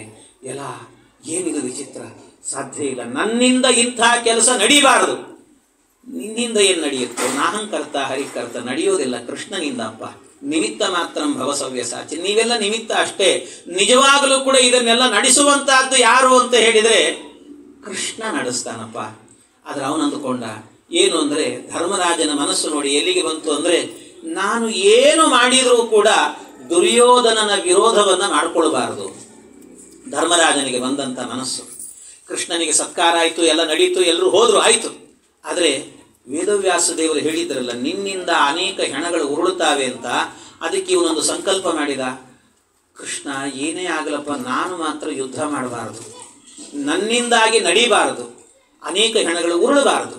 ಅದಕ್ಕೇನು ಮಾಡೋದು, ನಾನು ಜೀವನದಲ್ಲಿ ಯಾರು ಏನು ಹೇಳಿದರೂ ಕೂಡ ಇಲ್ಲ, ಆಗಲ್ಲ ಅನ್ನೋ ಮಾತೇ ಹೇಳಲ್ಲ ಅಂತ ಒಂದು ಸಂಕಲ್ಪ ಮಾಡಿದೆ. ಕೃಷ್ಣನ ಸಂಕಲ್ಪದ ಮುಂದೆ ನಮ್ಮ ಸಂಕಲ್ಪ ನಿಲ್ಲುತ್ತಾ ಹೇಳ್ರಿ? ಅವನ ಸಂಕಲ್ಪದ ಮುಂದೆ ಏನೂ ನಿಲ್ಲಲ್ಲ. ಅವನು ಅಂದುಕೊಂಡ, ನನ್ನಿಂದ ಯಾಕೆ, ಯಾವಾಗ ನನಗೆ ಇನ್ನೊಬ್ಬರ ಜೊತೆಗೆ ದ್ವೇಷ ವಿರೋಧಗಳು ಹುಟ್ಟುತ್ತಲ್ಲ, ಆವಾಗ ಯುದ್ಧ, ಇನ್ನೊಂದು ಮತ್ತೊಂದು ಹೆಣಗಳು ಉರುಳೋದು ಅವಾಗ. ಆದರೆ ನಾನಂತಹ ಕೆಲಸವನ್ನು ಮಾಡೋದೇ ಇಲ್ಲ. ಅದಕ್ಕೇನು ಮಾಡಬೇಕು, ನಾನು ಯಾರು ಏನು ಹೇಳಿದ್ರು ಕೂಡ ಆಯ್ತಪ್ಪ. ಯಾರಾದರೂ ಬಂದು ಇಲ್ಲ ಹೀಗೆ ಮಾಡ್ರಿ ಅಂತ ಹೇಳಿದಾಗ ಅವ್ರು ಮಾಡಲಿಲ್ಲ ಅಂದಾಗ ನಮಗೆ ಸಿಟ್ಟು ಬರುತ್ತದೆ ಅಷ್ಟೇ ಅಲ್ವಾ? ಅದಕ್ಕೆ ಸಿಟ್ಟು ಬರುವಂತೆ ನಾನು ನಡ್ಕೊಳ್ಳೇಬಾರದು. ಯಾರು ಏನು ಹೇಳಿದ್ರು ಕೂಡ ಒಂದೇಟು ಹೊಡೆದ್ರು ಇನ್ನೊಂದು ಕಪಾಳ ಕೊಡಿಯಪ್ಪ ಬೇಕಾದ್ರೆ ಅಂತ ಹೇಳಿ ಹೊಡೆಸ್ಕೊಂಡು ಹೋಗ್ತೇನೆ. ಇಷ್ಟು ಮಾಡ್ಕೊಂಡಿರ್ತೇನೆ ಹೊರತು ಯಾವತ್ತೂ ಕೂಡ ವಿರೋಧವನ್ನು ನಾನು ಮಾಡುವುದಿಲ್ಲ ಅಂತ ಹೇಳಿ, ನಾನು ವಿರೋಧ ಮಾಡುವುದಿಲ್ಲ ಅಂತ ಇವನ ಸಂಕಲ್ಪ. ಕೃಷ್ಣನ ಸಂಕಲ್ಪ ಇವನಿಂದಲೇನೆ ಯುದ್ಧ ನಡೀಬೇಕು ಅನ್ನೋ ಸಂಕಲ್ಪ. ಎಷ್ಟು ವಿಚಿತ್ರ ಅಂದರೆ, ಇವನು ಹೇಳಿದ, ನಾನು ಯಾವತ್ತೂ ಯಾರು ಏನು ಹೇಳಿದ್ರು ನಾನು ಆಗಲ್ಲ ಅಂತ ಹೇಳಲ್ಲ ಅನ್ನಲ್ಲ. ಅದಕ್ಕೆ ಕೃಷ್ಣ ಏನು ಮಾಡಿದ ಅಂದರೆ, ದುರ್ಯೋಧನನಿಗೆ ಭೀಮನ ಎದುರಲ್ಲಿ ನಾನು ತೋಳ್ಬಲದಿಂದ ಗೆಲ್ಲಿಕ್ಕೆ ಆಗಲ್ಲ, ಅದಕ್ಕೋಸ್ಕರವಾಗಿ ಇವರನ್ನು ಸೋಲಿಸೋದು ಅಂತ ಆದರೆ ಜೂಜಾಟದಲ್ಲಿ ಸೋಲಿಸಬೇಕು ಅಂತ, ಜೂಜಾಟಕ್ಕೆ ಬಾ ಅಂತ ಹೇಳು ಅಂತ ಅವ್ರ ಅಪ್ಪನಿಗೆ ಹೇಳಿ ಕಳಿಸ್ತಾನೆ ದುರ್ಯೋಧನ. ಈ ಧೃತರಾಷ್ಟ್ರ ಎಂತವನು ಅಯೋಗ್ಯ ಅಂತಂದ್ರೆ ಅವನು ಹೇಳ್ತಾನೆ, ನೋಡಪ್ಪ ನನ್ನ ಮಗ ಹೇಳಿದ್ದಾನೆ, ಅವನು ಆರ್ಡರ್ ಮಾಡಿದ ಮೇಲೆ ಮತ್ತೆ ನಾನು ಏನು ಹೇಳಲಿಕ್ಕಾಗಲ್ಲ, ಬಂದುಬಿಡ್ರಿ ನೀವು ಜೂಜಾಟ ಆಡಲಿಕ್ಕೆ ಅಂತ ಹೇಳಿದ. ಬಂದುಬಿಡ್ರಿ ನೀವು. ಅದಕ್ಕೆ ಈ ಮಾತು ಹೇಳಿದ ಕೂಡಲೇ ಅವರೆಲ್ಲ ಬಂದರು. ಯಾಕೆ ಅಂದರೆ ಧರ್ಮರಾಜ ಹೇಳಿದ್ದ, ಯಾರು ಏನು ಹೇಳಿದ್ರು ಕೂಡ ಆಗಲ್ಲ ಅಂತ ಹೇಳಲ್ಲ ನಾನು ಅಂತ. ಆಗಲ್ಲ ಅಂತ ಹೇಳಿದರೆ ದುರ್ಯೋಧನ ಸಿಟ್ಟು ಬರುತ್ತೆ. ಅದಕ್ಕೆ ದುರ್ಯೋಧನನನ್ನು ಮೆಚ್ಚಿಸಬೇಕು ಅಂತ ಜೂಜಾಟಕ್ಕೆ ಬಂದ. ಜೂಜಾಟಕ್ಕೆ ಬಂದು ಎಲ್ಲವನ್ನೂ ಪಣದಲ್ಲಿ ಇಟ್ಟು ಕೊನೆಗೆ ಎಲ್ಲಿ ತನಕ ಅಂತ ಹೇಳಿದರೆ ತನ್ನ ಹೆಂಡತಿ ದ್ರೌಪದಿ ದೇವಿಯರನ್ನು ಕೂಡ ಪಣಕ್ಕೆ ಇಟ್ಟಂತೆ. ಎಲ್ಲರನ್ನೂ ಪಣಕ್ಕಿಟ್ಟ.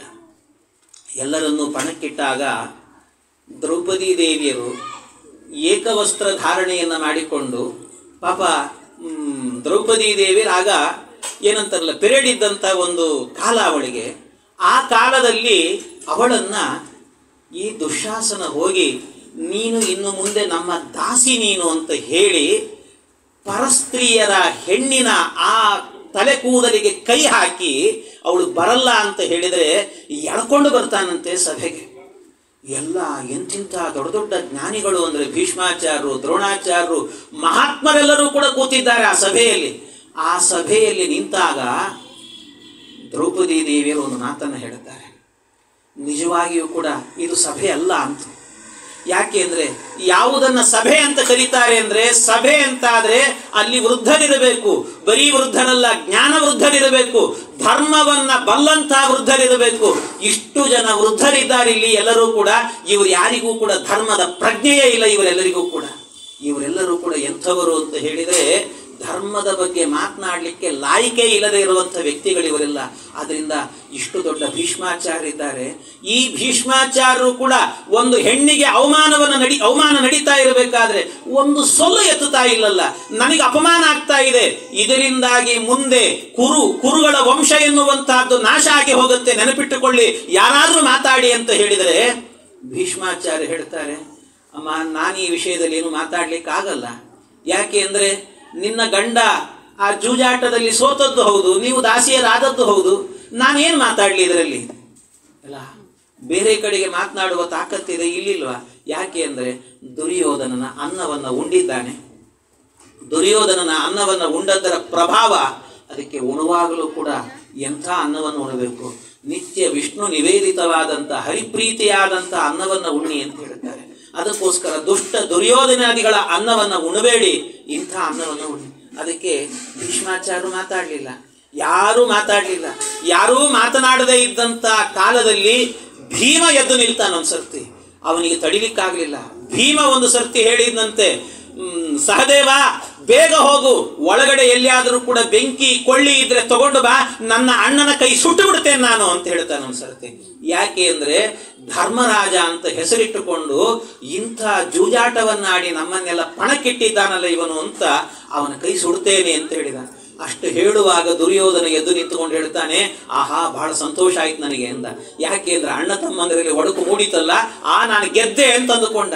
ಕೂಡಲೇ ಹೇಳಿದಂತೆ, ನೀವೆಲ್ಲ ತಮ್ಮಂದರೆಲ್ಲರೂ ಕೂಡ ಸೇರಿಕೊಂಡು ಒಗ್ಗಟ್ಟಿನಿಂದ ಹೇಳಿ ಒಂದು ಮಾತನ್ನ, ನಿಮ್ಮ ಅಣ್ಣ ಧರ್ಮರಾಜ ಮಾಡಿದ್ದು ಅಧರ್ಮ, ಅವನದ್ದು ತಪ್ಪು ಅಂತ ನೀವೆಲ್ಲ ಒಂದು ಸರ್ತಿ ಪ್ರತಿಭಟನೆ ಮಾಡಿ, ಈಗಲೇ ನಿಮ್ಮನ್ನೆಲ್ಲ ದಾಸಿಯರನ್ನಾಗಿ ಮಾಡಿಕೊಂಡಿದ್ನೆಲ್ಲ ಬಿಟ್ಟು ಕಳಿಸ್ತೇನೆ ಅಂತಂದ. ಯಾಕೆ ಅಂದ್ರೆ ಅಷ್ಟಾದ್ರೆ ಸಾಕು, ಅವನದ್ದು ಅಧರ್ಮ ಅಂದ್ರೆ ಸಾಕು, ನಿಮ್ಮಲ್ಲೇ ಒಡಕಾಗತ್ತೆ, ನನಗದೇ ಬೇಕಾದ್ದು ಅಂತಂದ. ಒಡೆದು ಆಳುವ ನೀತಿ ಎನ್ನುವಂತಹದ್ದು ಅವನಿಂದಲೇ ಆರಂಭ ಆಗುತ್ತೆ, ಅವನಿಂದಲೇ ಬಂದ. ಅದಕ್ಕೆ ಅವನು ಹೇಳಿದ, ಇದು ಮಾಡಬೇಕು, ಆಗಲಿ ಅಂತಂದ. ಇಷ್ಟು ಹೇಳುವಾಗ ಭೀಮ ಮಾತನಾಡಿದವನು ಸುಮ್ಮನೆ ನಿಂತುಕೊಳ್ತಾನೆ. ಹೋಗಲಿ ಅಂತ ಸುಮ್ಮನಾಗಿಬಿಟ್ಟ. ನಮ್ಮಲ್ಲಿ ಒಡಕಿದೆ ಅನ್ನುವಂಥದ್ದನ್ನು ತೋರಿಸಿಕೊಡಬಾರದು ಅಂತ ಸುಮ್ಮನಾದ ಕೂಡಲೇನೆ ಆಗ ಅಷ್ಟು ಜನರ ಮಧ್ಯದಲ್ಲಿ ಮಾತನಾಡಿದಂಥ ಒಬ್ಬನೇ ಒಬ್ಬ ವೀರ ಅಂತ ಇದ್ರೆ ಯಾರು ಅಂತಂದ್ರೆ ವಿದುರ ಮಾತ್ರ ಎದ್ದು ನಿಂತು ಪ್ರತಿಭಟನೆ ಮಾಡಿದಂತೆ. ವಿದುರ ಮಾತ್ರ ಪ್ರತಿಭಟನೆಯನ್ನು ಮಾಡ್ತಾನೆ. ಅವನು ಹೇಳ್ತಾನೆ, ದ್ರೌಪದಿಗೆ ದೊಡ್ಡ ಅವಮಾನ ಆಗ್ತಾ ಇದೆ, ಏತದಂತಾನಿ ಕುರವಃ, ಇದು ಕುರುವಂಶದ ಅಂತ್ಯಕ್ಕೆ ನಾಂದಿ ಆಗ್ತಾ ಇದೆ ಇವತ್ತಿನ ದಿವಸ ಅಂತ ಹೇಳಿದ. ದ್ರೌಪದಿ ದೇವಿಯರಿಗೆ ಅವಮಾನ ಆಯಿತು ಅಂದ್ರೆ ನಾಳೆ ಕುರುವಂಶ ಸಂಪೂರ್ಣವಾಗಿ ನಾಶ ಆಗಿ ಹೋಗುತ್ತೆ. ಒಂದು ಹೆಣ್ಣಿಗೆ ಅವಮಾನ ನಡೀತಾ ಇದೆ, ಇದು ತಪ್ಪು, ನಿಲ್ಲಿಸಿ ಇದನ್ನ ಅಂತ ಪ್ರತಿಭಟನೆ ಮಾಡಿದಾಗ ಒಬ್ಬ ಶೂದ್ರ ಬಂದು ನಮಗೆ ಉಪದೇಶ ಮಾಡ್ತಾ ಇದ್ದಾನಲ್ಲೋ, ಯಾರೋ ಅವನು ಹೊರಗಾಕ್ರಿ ಅಂತನ್ನಂತೆ ದುರ್ಯೋಧನ. ಯಾರಿವನು ಅಂತ ಈ ಮಾತುಗಳನ್ನು ಹೇಳಿದಾಗ ಅವಮಾನ ಆಯಿತು. ಆದರೂ ಕೂಡ ನಿಂತು ಪ್ರತಿಭಟನೆ ಮಾಡಿದ. ಅಷ್ಟು ಪ್ರತಿಭಟನೆ, ಮಾತಿನಲ್ಲಿ ಪ್ರತಿಭಟನೆಯನ್ನು ಮಾಡಿದಂತೆ ಯಾರೂ ಬರಲಿಲ್ಲ ರಕ್ಷಣೆಗೆ ಅಂತ. ಆಗ ದ್ರೌಪದಿ ದೇವಿಯರು ಒಂದು ಮಾತನ್ನು ಹೇಳ್ತಾರೆ, ನಮೇ ಸಂತಿ ಪತಯಃ, ನನಗೆ ನಿಜವಾಗಲೂ ಕೂಡ ಗಂಡಂದಿರು ಇಲ್ಲ, ನನ್ನ ಗಂಡಂದಿರೆಲ್ಲರೂ ಕೂಡ ಷಂಡರಾಗಿ ಹೋಗಿದ್ದಾರೆ, ನನ್ನನ್ನು ರಕ್ಷಣೆ ಮಾಡೋರು ಯಾರೂ ಇಲ್ಲಪ್ಪ. ಜಗತ್ತಿನಲ್ಲಿ ನಾವು ಅಂದ್ಕೊಂಡಿರ್ತೀವಿ ನಮ್ಮ ರಕ್ಷಣೆಗೆ ಇವನೊಬ್ಬ ಇದ್ದಾನೆ ಅಂತ ಅಂದ್ಕೊಂಡಿರ್ತೇವೆ, ಯಾರೂ ನಮಗಿರೋದಿಲ್ಲ. ನಮಗೆ ರಕ್ಷಣೆ ಅಂತಿದ್ರೆ ಜಗತ್ತಿನಲ್ಲಿ ಜಗದ್ರಕ್ಷಕನಾದಂಥ ಭಗವಂತ ಮಾತ್ರ, ಅವನೇ ನನ್ನ ರಕ್ಷಣೆ ಮಾಡ್ತಾನೆ ಅಂತ ಕೃಷ್ಣ ಎನ್ನ ಕಷ್ಟ ಬಿಡಿಸುವಾರು ಅಂತ ಆ ಕೃಷ್ಣನನ್ನ ಕರೆಯುವಾಗ, ಕೃಷ್ಣ ಎಲ್ಲೋ ಇದ್ದವನು ಕರೆದರೆ ಭಗವಂತ ಅಲ್ಲಿಗೆ ಬಂದು ಅವಳಿಗೆ ಅಕ್ಷಯ ವಸ್ತ್ರವನ್ನು ಕೊಟ್ಟ. ಕೃಷ್ಣ ಅಕ್ಷಯ ವಸ್ತ್ರವನ್ನು ಕೊಟ್ಟ. ಅಕ್ಷಯ ವಸ್ತ್ರವನ್ನು ಅಂದರೆ ಅಕ್ಷಯ ವಸ್ತ್ರ ಕೊಟ್ಟದ್ದು ಅಂದರೆ ಅದೆಲ್ಲ ಹೇಗೆ ಅಂದರೆ ಏಕವಸ್ತ್ರಧಾರಿಣಿ. ಯಾವಾಗ ಆ ಕಾಲದಲ್ಲಿ ಇದ್ದಂಥ ಕ್ರಮಗಳಿವೆಲ್ಲವೂ ಕೂಡ ಭಾರತೀಯ ಸಂಪ್ರದಾಯದಲ್ಲಿ ಮೊದಲಿಂದಲೂ ಕೂಡ ಇದ್ದ ಕ್ರಮ ಏನು ಅಂತಂದರೆ, ಹೆಣ್ಣು ಮಕ್ಕಳಿಗೆ ಏಕವಸ್ತ್ರ ಧಾರಣೆ ಎನ್ನುವಂಥದ್ದು. ಅಂದರೆ ಬೇರೆ ಸಂದರ್ಭದಲ್ಲಿ ದ್ವಿವಸ್ತ್ರ ಧಾರಣೆ ಇತ್ತು. ಅಂದರೆ ಈಗೇನೆಲ್ಲ ಹೆಣ್ಣು ಮಕ್ಕಳು ಕುಪ್ಪಸವನ್ನು ತೊಡ್ತಾರೆ, ಅದನ್ನು ತೊಡುವಂತಹ ಸಂಪ್ರದಾಯ ಆಗಿರಲಿಲ್ಲ ಎಲ್ಲರಲ್ಲೂ ಕೂಡ. ಎಲ್ಲ ಅದು ಒಂದು ಕಾಲದಲ್ಲಿ ಆಗಬೇಕಾದ್ರೆ, ಯಾಕೆ ಅಂದರೆ ಕುಪ್ಪಸ ಅಂತ ಹೇಳಿದರೆ ಅದನ್ನು ದಾರದಿಂದ ಹೊಲಿದು ಮಾಡುತ್ತಾರೆ. ಹೊಲಿಯುವುದು ಅನ್ನುವಂಥದ್ದು ಮೈಲಿಗೆ ಅಂತ ಲೆಕ್ಕ. ಹಾಗಾಗಿ ಅದನ್ನು ಹಾಕ್ಕೊಳ್ಳುವಂತೆ ಇಲ್ಲ ಅಂತ. ಅದಕ್ಕೋಸ್ಕರ ಅದರಲ್ಲೂ ಕೂಡ ಈ ಹೊರಗಿನ ದಿನಗಳ ಕಾಲದಲ್ಲಿ ಏಕವಸ್ತ್ರದಲ್ಲಿ ಇರಬೇಕು ಅಂತ ನಿಯಮ. ಹಾಗಾಗಿ ಆ ಕಾಲದ ನಿಯಮಗಳು ಇದು ಎಷ್ಟಾಗಿತ್ತು ಅಂದರೆ, ಸುಮಾರು 1947ನೇ ಇಸ್ವಿ ನಮಗೆ ಸ್ವಾತಂತ್ರ್ಯ ಬಂದಂಥ ಕಾಲ. ಆ ಕಾಲದಲ್ಲಿ ಈ ಹೊಸದಾಗಿ ಇವೆಲ್ಲವೂ ಕೂಡ ಬರ್ಲಿಕ್ಕೆ ಶುರು, ಡ್ರೆಸ್ ಕೋಡ್ಗಳೆಲ್ಲವೂ ಕೂಡ. ಆಗ ಬ್ರಾಹ್ಮಣರು ಕೂಡ ಒಂದಷ್ಟು ಜನ ಹಾಕ್ಕೊಂಡ್ರಂತೆ. ಇದನ್ನೆಲ್ಲ ಹಾಕ್ಕೊಂಡಾಗ ಆಗೊಂದು ದೊಡ್ಡ ಗಲಾಟೆಯಾಗಿತ್ತು. ನೀವೆಲ್ಲ ಹುಡುಕಿದ್ರೆ ಆಗಿನ ಕಾಲದ ಪುಸ್ತಕಗಳೆಲ್ಲ ಸಿಗುತ್ತೆ ನಿಮಗೆ, ಓದ್ಬೋದು. ಅದರಲ್ಲೆಲ್ಲ ದೊಡ್ಡ ಗಲಾಟೆ. ಮಡಿವಂತರೆಲ್ಲ ಸೇರಿಕೊಂಡು ಹೆಣ್ಣು ಮಕ್ಕಳು ಕುಪ್ಪಸ ಹಾಕಿಕೊಳ್ಳೋದು ಅಂದರೆ ಏನಿದು ದೊಡ್ಡ ಅನರ್ಥ ಇದು ಅಂತ ದೊಡ್ಡ ಗಲಾಟೆಯನ್ನೇ ಮಾಡಿದರು. ಆಮೇಲೆ ಎಲ್ಲಿವರೆಗೂ ಬಂತು ಅಂದರೆ ಆಗಿನ ಕಾಲದಲ್ಲಿ ಹೇಗಿತ್ತು ಅಂದರೆ, ಬರೀ ಈ ಗಂಡಸರು ಹೇಗೆ ಪಂಚೆಯನ್ನು ಉಟ್ಟುಕೊಳ್ತಾರೋ ಒಂದು ಬಟ್ಟೆಯನ್ನು, ಹಾಗೆ ಹೆಣ್ಣು ಮಕ್ಕಳು ಕೂಡ ಪಂಚೆಯನ್ನೇ ಉಡುವಂಥದ್ದು, ಬಿಡಿ ಬಟ್ಟೆಯನ್ನೇ ಉಡುವಂತಹದ್ದು ಅಂತ ಒಂದು ಕ್ರಮ ಇತ್ತು ಆಗೆಲ್ಲ. ಹಾಗಾಗಿ ಅಂದರೆ ಆ ಕಾಲದಲ್ಲಿ ಇದ್ದಂಥ ಕ್ರಮ ಅದು. ಮತ್ತೆ ಆಗ ಹೋಗಿ ಈಗಲೂ ಕೂಡ ಅದೇ ಕ್ರಮ ಬಂದಿದೆ. ಗಂಡಸರು ಪ್ಯಾಂಟ್ ಹಾಕ್ತಾರೆ, ನಾವು ಹಾಕ್ಕೊಳ್ತೀವಿ ಅಂತ ಅದೇ ಕ್ರಮಕ್ಕೆ ಬಂದು ಹೋಗಿದೆ ಈಗಾಗಲೇ. ಹಾಗೆ ಅಂತೂ ಇದೆಲ್ಲ ನಡೀತು. ಆಗಿನ ಕಾಲದ ಪುಸ್ತಕಗಳಲ್ಲಿ ಸಿಗುತ್ತೆ. ಅಂತೂ ದ್ರೌಪದಿ ದೇವಿಯರಿಗೆ ಅಕ್ಷಯ ವಸ್ತ್ರವನ್ನು ಕೊಟ್ಟದ್ದು ಅಂದರೆ ಈ ಸಿನಿಮಾದಲ್ಲಿ ಇದೆಯಲ್ಲ ಹಾಗಲ್ಲ. ಮತ್ತೆ ನೀವೆಲ್ಲ ನಿಮಗೆ ಅದು ಕೇಳಿದ ಕೂಡಲೇ ಸಿನಿಮಾದ್ದೇ ನೆನಪಾಗಿಬಿಡುತ್ತೆ. ಏನು ಸಿನಿಮಾದಲ್ಲಿ ಏನು ಮಾಡ್ತಾರೆ ಅಂತಂದರೆ, ನಿಮಗೆ ಅವಳ ಆ ವಸ್ತ್ರವನ್ನು ದುಶ್ಯಾಸನ ಎಳೀತಾ ಇದ್ದ ಅಂತ ಆದರೆ, ಎಳೆಯುವಂಥ ಕಾಲದಲ್ಲಿ ಏನು ಮಾಡ್ತಾಳೆ, ಆ ದ್ರೌಪದಿ ದೇವಿ ತಿರುಗ್ತಾ ಇರ್ತಾಳೆ. ಅಂದರೆ ಅವನಿಗೆ ಸಪೋರ್ಟ್ ಮಾಡ್ತಾ ಇರ್ತಾಳೆ. ತಿರುಗಲ್ಲ ಅಂತ ಹೇಳಲ್ಲ, ಅವಳು ತಿರುಗ್ತಾ ಇರ್ತಾಳೆ. ಆ ರೀತಿ ಎಲ್ಲಿಯಾದರೂ ಕೂಡ ಒಬ್ಬ ಹೆಣ್ಣು ತನ್ನ ಬಟ್ಟೆಯನ್ನು ಎಳೀತಾ ಇದ್ದರೆ ಅದನ್ನು ಸಪೋರ್ಟ್ ಮಾಡ್ತಾಳೆ ಯಾರಾದರೂ ಕೂಡ. ಇದೆಲ್ಲ ಏನು ಅಂದರೆ ಸಿನಿಮಾ ಮಹಾಭಾರತ ಅಷ್ಟೇ. ನಿಜವಾದ ಮಹಾಭಾರತದಲ್ಲಿ ಹಾಗೆ ನಡೀಲಿಲ್ಲ. ನಿಜವಾದ ಮಹಾಭಾರತದಲ್ಲಿ ಹೇಗೆ ನಡೆಯಿತು ಅಂತಂದರೆ, ಅಲ್ಲಿ ಇದ್ದದ್ದು ಒಂದು ಮುಂಡು ಮಾತ್ರ, ಅಂದರೆ ಮೇಲೆ ಒಂದು ಬಟ್ಟೆಯನ್ನು ಪಂಚೆಯನ್ನು ಹಾಕ್ಕೊಂಡಿದ್ದು ಅಷ್ಟೇ. ಆ ಪಂಚೆಯನ್ನು ತೆಗೆದ್ರೆ ಇನ್ನೊಂದು ಪಂಚೆ ಬಂದು ಕೂತ್ಕೊಳ್ತಾ ಇತ್ತು. ಇದು ಅಕ್ಷಯ ವಸ್ತ್ರವನ್ನು ಕೊಟ್ಟದ್ದು. ಅಂದರೆ ಇಲ್ಲದೆ ಇದ್ರೆ ಮತ್ತೆ ಅಕ್ಷಯ ವಸ್ತ್ರ ಅಂದರೆ ಏನಂತಾರಲ್ಲ, ಇವತ್ತು 9 ಗಜದ ಸೀರೆ ಹೋಗಿ ಅವಳಿಗೆ ಕೊಡೋದಂದ್ರೆ 80 ಗಜದ ಸೀರೆ ಆಗಬೇಕಾಗ್ತದೆ. ಆಮೇಲೆ ಅಂಥ ಸೀರೆ ಎಲ್ಲಿಂದ ತರಬೇಕು ಅಲ್ವ? ಅದರಿಂದ ಅಂಥದ್ದಿರಲಿಲ್ಲ. ಈ ರೀತಿ ಮಾಡಿದ್ದು ಅಂತ ಮಹಾಭಾರತ ಹೇಳುವಂತಹದ್ದು. ಇಷ್ಟು ನಡೆಯುವಾಗ ಕೃಷ್ಣ ಬಂದು ಹೆಣ್ಣಿಗೆ ಬೇರೆ ಯಾರೂ ಇಲ್ಲ, ಅನಾಥಳು ನಾನು ಅಂತ ಹೇಳಿದಾಗ, ಅನಾಥ ರಕ್ಷಕ ಅಂತಿದ್ರೆ ಕೃಷ್ಣ ಮಾತ್ರ.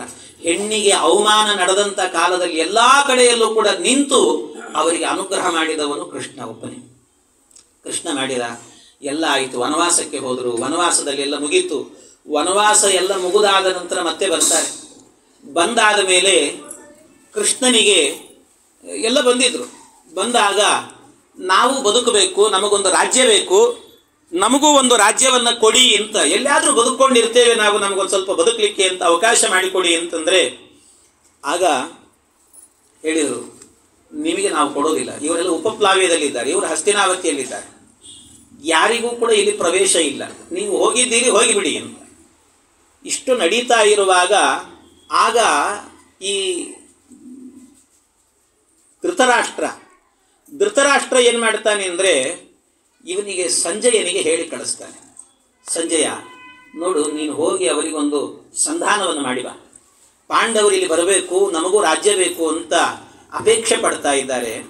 ಆದ್ದರಿಂದ ನೀನು ಹೋಗಿ ಅವನಿಗೊಂದು ಸಂಧಾನವನ್ನು ಮಾಡಿ ಬರಬೇಡಿ ಅಂತ ಹೇಳಬೇಕು. ನೀನು ಏನು ಮಾಡ್ತೀಯೋ ಗೊತ್ತಿಲ್ಲ, ಯಾವ ರೀತಿ ಒಪ್ಪಿಸ್ತೀಯೋ ಒಪ್ಪಿಸ್ತೀನಿ, ಹೋಗು. ಆಯಿತು ಅಂತ ಸಂಜಯ ಏನು ಮಾಡ್ತಾನೆ, ಅಲ್ಲಿಗೆ ಬರ್ತಾನೆ. ಸಂಜಯ ಬಂದು ಧರ್ಮರಾಜನನ್ನು ಭೇಟಿ ಮಾಡಿ ಧರ್ಮರಾಜನಿಗೆ ಹೇಳ್ತಾನೆ, ನೋಡು ಧರ್ಮರಾಜ, ನೀವು ಈಗಾಗಲೇ ಕಾಡಿನಲ್ಲಿ ಸುಮಾರು ವರ್ಷಗಳ ಕಾಲ ಬದುಕಿದ್ದೀರಿ. ಇನ್ನು ಇರುವ ಆಯುಷ್ಯ ಪೂರ್ತಿ ಅಲ್ಲಿ ಕಳೆಯೋದು ದೊಡ್ಡದಲ್ಲ ನಿಮಗೆ. ಈಗಾಗಲೇ ಅಲ್ಲಿ ಬದುಕಿ ಅಭ್ಯಾಸ ಆಗಿದೆ ನಿಮಗೆ. ಮತ್ತು ನಿಮ್ಮಲ್ಲಿ ಒಂದು ಅಕ್ಷಯ ಪಾತ್ರೆ ಇದೆಯಪ್ಪ. ಪ್ರತಿನಿತ್ಯವೂ 1 ಲಕ್ಷ ಜನರಿಗೆ ಅಡಿಗೆ ಮಾಡಿ ಹಾಕ್ತಾ ಇದ್ದಂತೆ ದ್ರೌಪದಿ. ಕಾಡಲ್ಲಿದ್ದರೂ ಕೂಡ ನಾಡಿನಂತೆ ಬದುಕಿದವರು ಅವರು. ಹಾಗೆ ನೀವು ಒಳ್ಳೆ ರೀತಿ ಬದುಕಿದವರು, ಧಾರ್ಮಿಕವಾಗಿ ಬದುಕಿದವರು. ಇಲ್ಲಿ ಬಂದ್ರಿ ಅಂತಾದರೆ ಮತ್ತೆ ಯುದ್ಧ, ಇನ್ನೊಂದು ಮತ್ತೊಂದು, ಇದೆಲ್ಲ ಯಾಕೆ ಬೇಕು ಹೇಳು? ಇಲ್ಲಿ ತನಕಲ್ಲೂ ಕೂಡ ಶಾಂತಿಯಿಂದ ಆರಾಮವಾಗಿ ಬದುಕಿದ್ದೀರಿ. ಇನ್ನು ಹಾಗೆ ಬದುಕಿಬಿಡ್ರಿ ನೀವು. ಇನ್ಯಾಕೆ ಬರ್ತಾ ಇದ್ದೀರಿ ನೀವೆಲ್ಲರೂ ಕೂಡ? ಬರಬೇಡ್ರಿ ಇನ್ನು ಇಲ್ಲಿಗೆ, ಇಲ್ಲೇ ಇದ್ಬಿಡ್ರಿ, ತಣ್ಣಗೆ ಇದ್ಬಿಡ್ರಿ. ಅಕಸ್ಮಾತ್ ಬಂದ್ರಿ ಅಂತ ಆದರೆ ದುರ್ಯೋಧನ ಎಷ್ಟು ದುಷ್ಟ ಅಂತ ನಿಮಗೆ ಗೊತ್ತಲ್ವ? ಅವನು ಪರಮನೀಚ. ಅವನನ್ನು ಎದುರು ಹಾಕ್ಕೊಂಡ್ರಿ ಅಂದರೆ ನೀವೆಲ್ಲ ಬದುಕೋಕ್ಕಾಗತ್ತಾ? ನೀವಿರೋದು 5 ಜನ, ಅವರಿರೋದು 100 ಜನ. ಅದರಿಂದ ಬೇಡಪ್ಪ, ಯಾಕೆ ಬರ್ತೀನಿ ನೀನು ಇಲ್ಲಿಗೆ? ಬರಲಿಕ್ಕೆ ಹೋಗಬೇಡ, ನೀನು ಶಸ್ತ್ರವನ್ನು ಹಿಡಿಬೇಡ, ಬೇಡ, ಇದನ್ನು ಬಿಟ್ಬಿಡು, ಆರಾಮಾಗಿ ಇಲ್ಲಿ ಬದುಕೊಂಡಿರು ನೀನು ಅಂತ ಇಷ್ಟು ಮಾತುಗಳನ್ನು ಹೇಳಿ, ಇನ್ನು ಯುದ್ಧ ಗಿದ್ದ ಅಂತೆಲ್ಲ ಬರಬೇಡ, ಇಲ್ಲೇ ಇದ್ದು ಬಿಡು ಅಂತ ಈ ಮಾತುಗಳನ್ನು ಹೇಳಿದಾಗ ಧರ್ಮರಾಜ ಹೇಳ್ತಾನೆ, ಸಂಜಯ, ನೀನು ನನ್ನ ಕಣ್ಣು ತೆರೆಸಿದಿ ಅಂತ. ಇಲ್ದಿದ್ರೆ ಎಲ್ಲಿ ಯುದ್ಧ ಮಾಡ್ತಿದ್ನು ಏನೋ, ನನ್ನ ಕಣ್ಣು ತೆರೆಸಿದೆ ಮಾರಾಯ ನೀನು ಅಂತಂದ. ನೀ ಹೇಳಿದ್ದು ಸರಿ ಇದೆ, ನಾನು ಯುದ್ಧ ಮಾಡಲಿಕ್ಕೆ ತಯಾರಿಲ್ಲ. ನನಗೆ ಒಳ್ಳೆ ಮಾತನ್ನು ಹೇಳಿದೆ, ಒಳ್ಳೆ ಉಪದೇಶವನ್ನು ಮಾಡಿದೆ ನೀನು, ನಾನು ಸಂತೋಷದಿಂದ ಇದನ್ನು ಸ್ವೀಕಾರ ಮಾಡ್ತೇನಂತೆ. ಅದಕ್ಕೋಸ್ಕರವಾಗಿ ನೀನು ಹೋಗಿ ಬಾ, ಧೈರ್ಯದಿಂದ ಹೋಗಿ ಬಾ. ನಾನು ಯುದ್ಧ ಮಾಡಲ್ಲ, ನನ್ನ ದೊಡ್ಡಪ್ಪನಿಗೆ ಹೇಳಬೇಕಾದ್ರೆ, ನಾನು ಯುದ್ಧ ಮಾಡಲ್ಲ ಅಂತ ಹೇಳಿ ಕಳಿಸಬೇಕಾದ್ರೆ. ಸರಿ ಆಯಿತು ಅಂತ ಸಂಜಯ ಸಂತೋಷದಿಂದ ಹೋಗಿಬಿಟ್ಟ. ನನ್ನ ಸಂಧಾನ ಸಕ್ಸಸ್ ಆಯಿತು ಅಂತ ತಿಳ್ಕೊಂಡ. ಎಲ್ಲ ಆದಮೇಲೆ ಕೃಷ್ಣ ಬಂದಾಗ ಕೃಷ್ಣ ಹೇಳ್ತಾನೆ, ನೋಡಪ್ಪ, ಸಂಜಯ ಬಂದು ಈಗಾಗಲೇ ಇಷ್ಟು ಸಂಧಾನ ಮಾಡಿ ಹೋಗಿದ್ದಾನೆ. ಆದರೆ ದುರ್ಯೋಧನನ ಮನಸ್ಸಲ್ಲಿ ಏನಿದೆಯೋ ಗೊತ್ತಿಲ್ಲ. ಅವನಿಗೆ ಯುದ್ಧನೇ ಮಾಡಬೇಕು ಅನ್ನುವಂಥ ಅಪೇಕ್ಷೆ ಇದ್ದರೆ ಏನು ಮಾಡ್ತೀನಿ ನೀನು? ಅದಕ್ಕೆ ನಮ್ಮ ಕಡೆಯಿಂದಲೂ ಒಂದು ಸಂಧಾನಕ್ಕೆ ಹೋಗಬೇಕಲ್ವ? ನಾವು ಅವನ ಕಡೆಯಿಂದ ಯುದ್ಧ ಬೇಡ ಅನ್ನೋ ಸಂದೇಶ ಬಂದು ನಾವು ಕೂಡ ಒಪ್ಪಿದ್ದೇವೆ ಅನ್ನುವಂಥದ್ದನ್ನು ಅವನಿಗೆ ತಿಳಿಸ್ಬೇಕಲ್ವ? ಅದಕ್ಕೆ ಒಂದು ಸಂಧಾನವನ್ನು ಮಾಡಿ ಬರಬೇಕಲ್ಲಪ್ಪ. ಸಂಧಾನವನ್ನು ಮಾಡಿ ಬರಬೇಕು ಅಂತಂದರೆ ಏನು ಮಾಡಬೇಕು? ಸಂಧಾನವನ್ನು ಹೇಗೆ ಮಾಡೋದು? ಯಾರು ಹೋಗೋದು? ಕೃಷ್ಣ. ಅದಕ್ಕೆ ಯೋಗ್ಯ ವ್ಯಕ್ತಿ ಅಂದರೆ ನೀನೊಬ್ಬನೇ ಅಂತ. ನೀನೊಬ್ಬನೇ ಕೃಷ್ಣ. ಹಾಗಾಗಿ ನೀನೇ ಹೋಗಿ ಸಂಧಾನವನ್ನು ಮಾಡಿ ಬಾ ಅಂತಂದು. ನೀನು ಹೋಗಿ ಸಂಧಾನ ಮಾಡು ಅಂದರೆ ಈ ಕೃಷ್ಣ ಹೇಳಿದ, ನೋಡಪ್ಪ ನಾನು ಸಂಧಾನಕ್ಕೆ ಹೋಗ್ತೀನಿ, ಆದರೆ ನಾನು ಸಂಧಾನಕ್ಕೆ ಹೋಗಬೇಕು ಅಂದರೆ ಮೊದಲು ನಿಮ್ಮ ಹೃದಯದಲ್ಲಿ ನಿಮ್ಮ ಅಭಿಪ್ರಾಯ ಏನಿದೆ ಅನ್ನುವಂಥದ್ದು ಕೂಡ ನನಗೆ ಗೊತ್ತಾಗಬೇಕು.